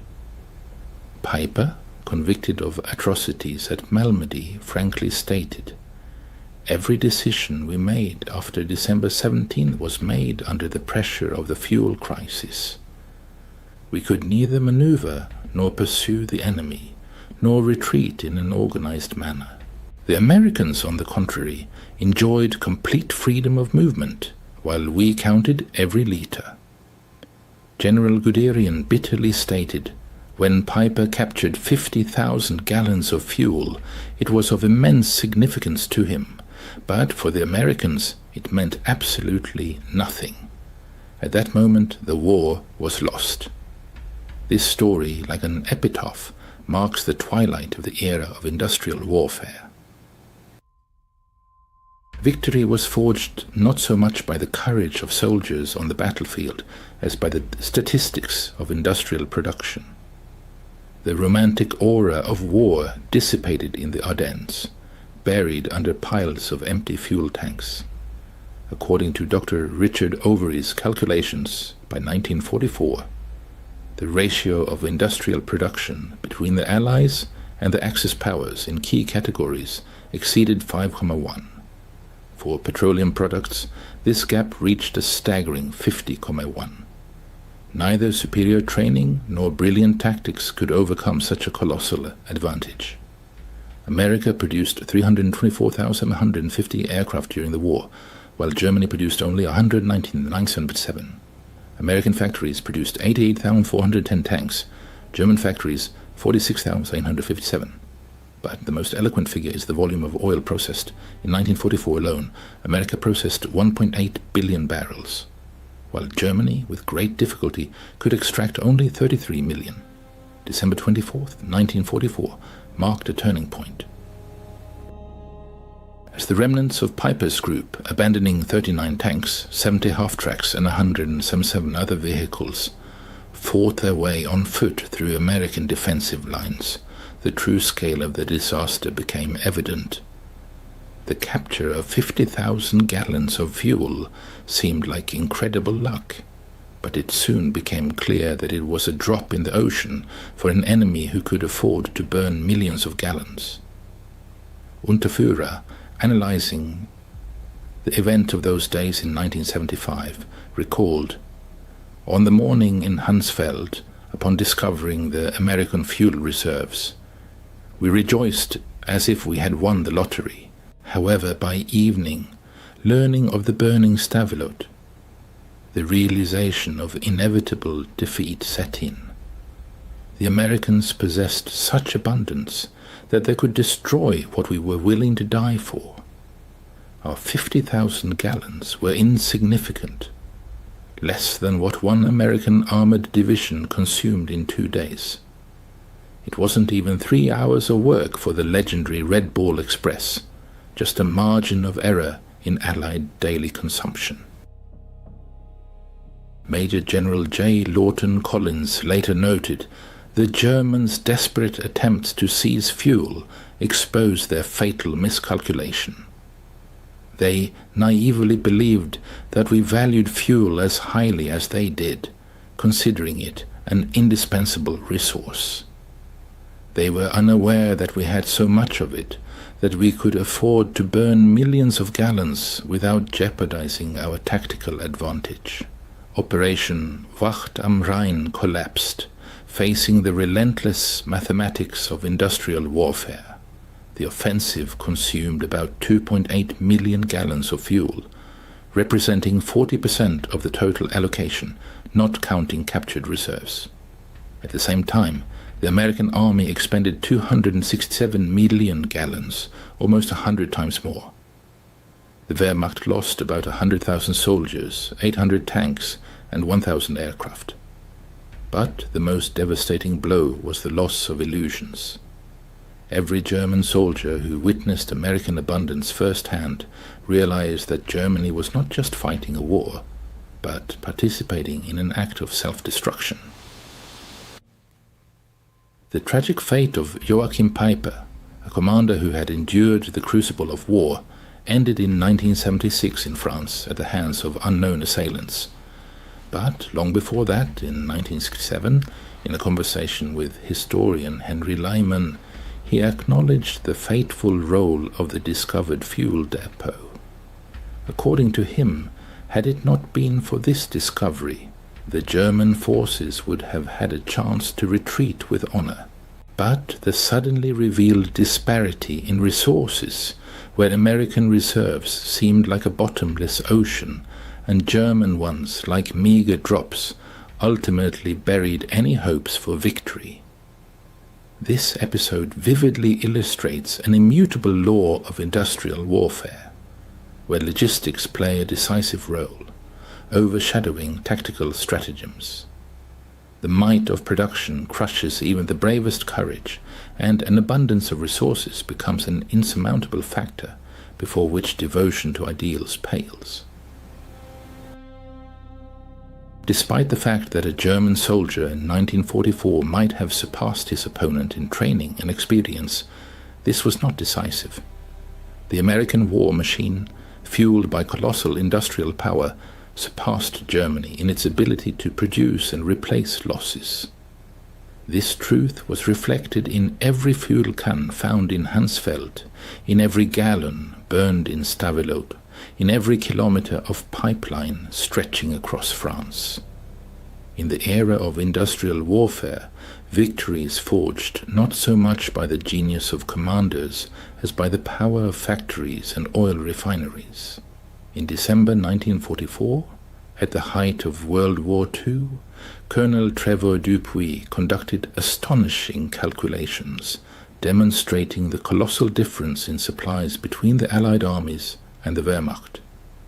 It turned out that each American soldier received about 67 pounds of various supplies daily, while a German soldier made do with only 3 pounds. American soldiers accustomed to abundance sometimes complained about excessive waste, while for German soldiers, American abundance seemed simply unimaginable. 40 years after those memorable events in 1984, veterans from both sides met in the Belgian village of La Glace, where Piper's Tiger tank is still exhibited in the local museum, frozen at the very spot where it ran out of fuel. On December 23, 1944, former German tank crewman Karl Fortmann stood next to the tank with former Staff Sergeant Roy Anderson of the U.S. 30th Infantry Division. "We always wondered why you stopped," Anderson admitted. "We thought it was some kind of tactical maneuver." In response, Fortmann gave a bitter chuckle. "We stopped because our tanks were empty. You burned millions of gallons of fuel to keep them out of our hands. How could we fight you under such conditions?" Anderson paused for a moment, then said, "We never knew you had so little. We had so much, we didn't even think about it." In this short dialogue lies the whole truth of December 1944. One side measured its reserves in gallons, the other in millions. One fought for every can of oil, while the other burned entire oceans. The outcome of the battle was predetermined. German military archives provide irrefutable evidence of this. The War Diary of Army Group B for December 1944 contains the following entries. December 16th, offensive begins. Fuel reserves are only 70% of the minimum required level. December 17th, Piper's units capture 50,000 gallons of fuel.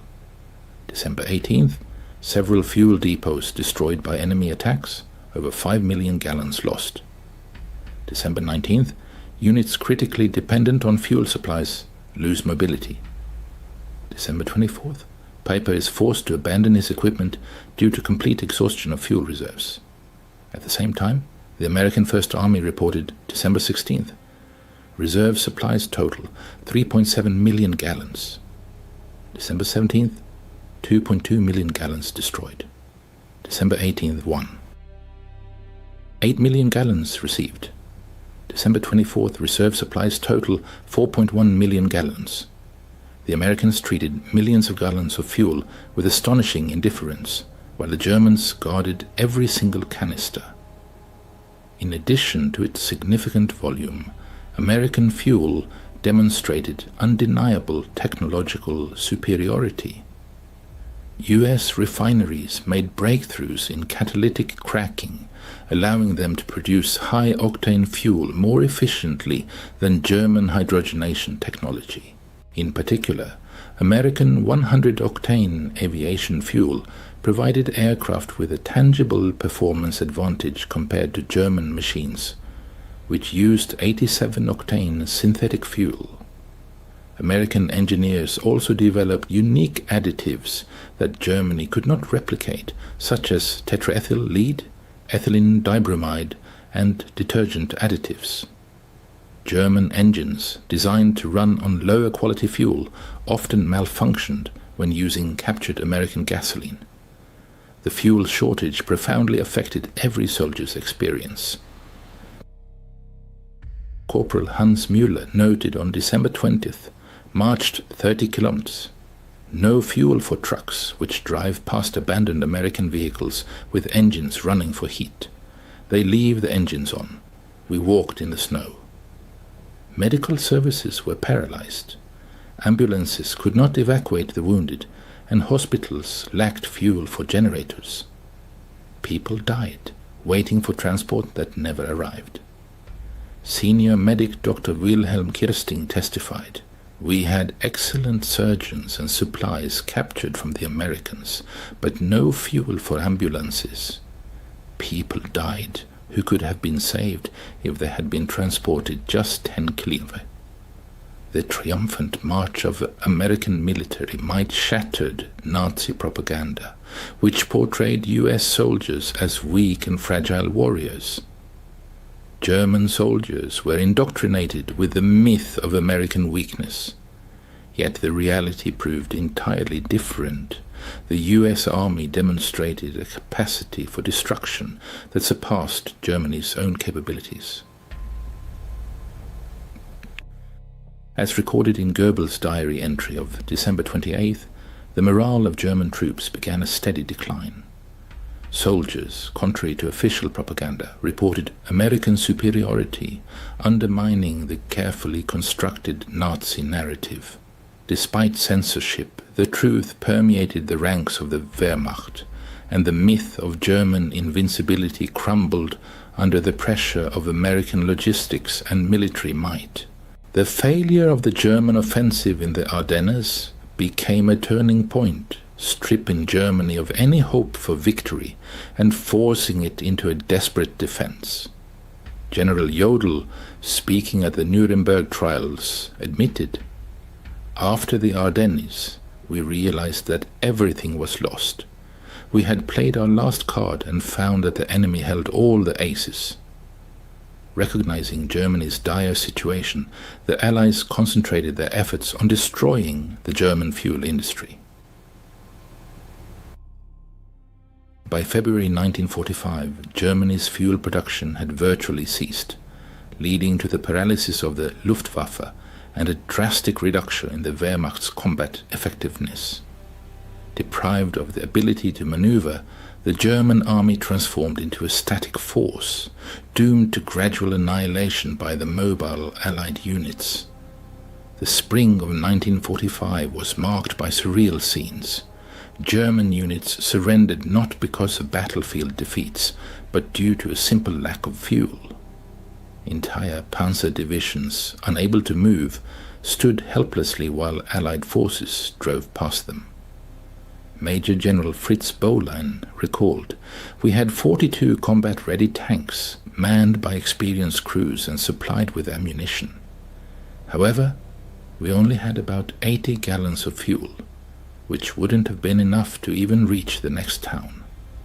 Ultimately, we destroyed our tanks and went into captivity on foot." Meanwhile, the triumphant advance of American troops across Europe was hindered only by colossal traffic jams caused by the countless number of vehicles. The Third Army alone boasted a fleet of 15,000 machines. The fuel crisis that crippled Piper's battle group vividly illustrated how industrial power predetermined the outcome of World War II. Standing among captured jerrycans on that frosty December morning, Piper grasped a bitter truth. They were fighting an enemy whose losses were more than offset by inexhaustible resources.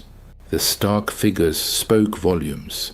The Germans allocated 5 million gallons of fuel for their offensive, while the Americans destroyed 8 million gallons. The daily fuel consumption of the American Army reached 7.5 million gallons. Piper's capture of 50,000 gallons in Honsfeld represented a meager 0.6% of daily American supplies. The Battle of the Ardennes claimed the lives of 19,000 American soldiers and perhaps around 100,000 German soldiers. It exhausted the Wehrmacht's last reserves, but its long-term significance lay in the German soldiers' realization of the unfathomable abundance possessed by America. Piper's discovery was not just about fuel, but about the very essence of industrial warfare. Victory was destined for whoever produced more oil, steel, and aluminum. Germany never stood a chance from the outset. The irony was that American soldiers, inventorying abandoned German equipment in Laglis, discovered 39 brand new operational tanks left behind due to a mere lack of fuel. Major Robert Harrison's salvage report noted, fuel required 8,000 gallons. Classification, minimal. Source, local reserves. Time, 4 hours. What was an insurmountable task for the Germans, finding 8,000 gallons to save their best tanks, was of no concern whatsoever to the Americans. A minor request, fulfilled from local reserves, exceeded the peak supply of Piper's battle group. This was Piper's epiphany in Honsfeld. It wasn't simply that America had more fuel, but that American abundance had reached such a scale that Germany's shortage became utterly irrelevant. The war was lost by Germany the moment American industrial potential gained momentum. Honsfeld merely confirmed what had become evident as early as 1942. Germany was fighting a hopeless battle, measuring defeat in gallons, while America measured victory in oceans. The Tiger tank standing in the Laglis Museum with an empty fuel tank serves as a silent monument to how tactical superiority was defeated by logistical reality. Visitors often ask why such formidable machines were abandoned. The answer is simple. There was no fuel. March 17, 1943. Under the top-secret classification, in room 76 to 78 of the Berlin headquarters, an event unfolded that shook the very walls of the Abwehr. A folder of intelligence reports crashed onto the polished mahogany desk, and hot coffee from Admiral Wilhelm Canaris. Delicate porcelain cups spilled onto secret documents, whose discovery by the Gestapo would have inevitably led to severe retribution. This cannot be. The Americans are trying to feed us disinformation through their agents.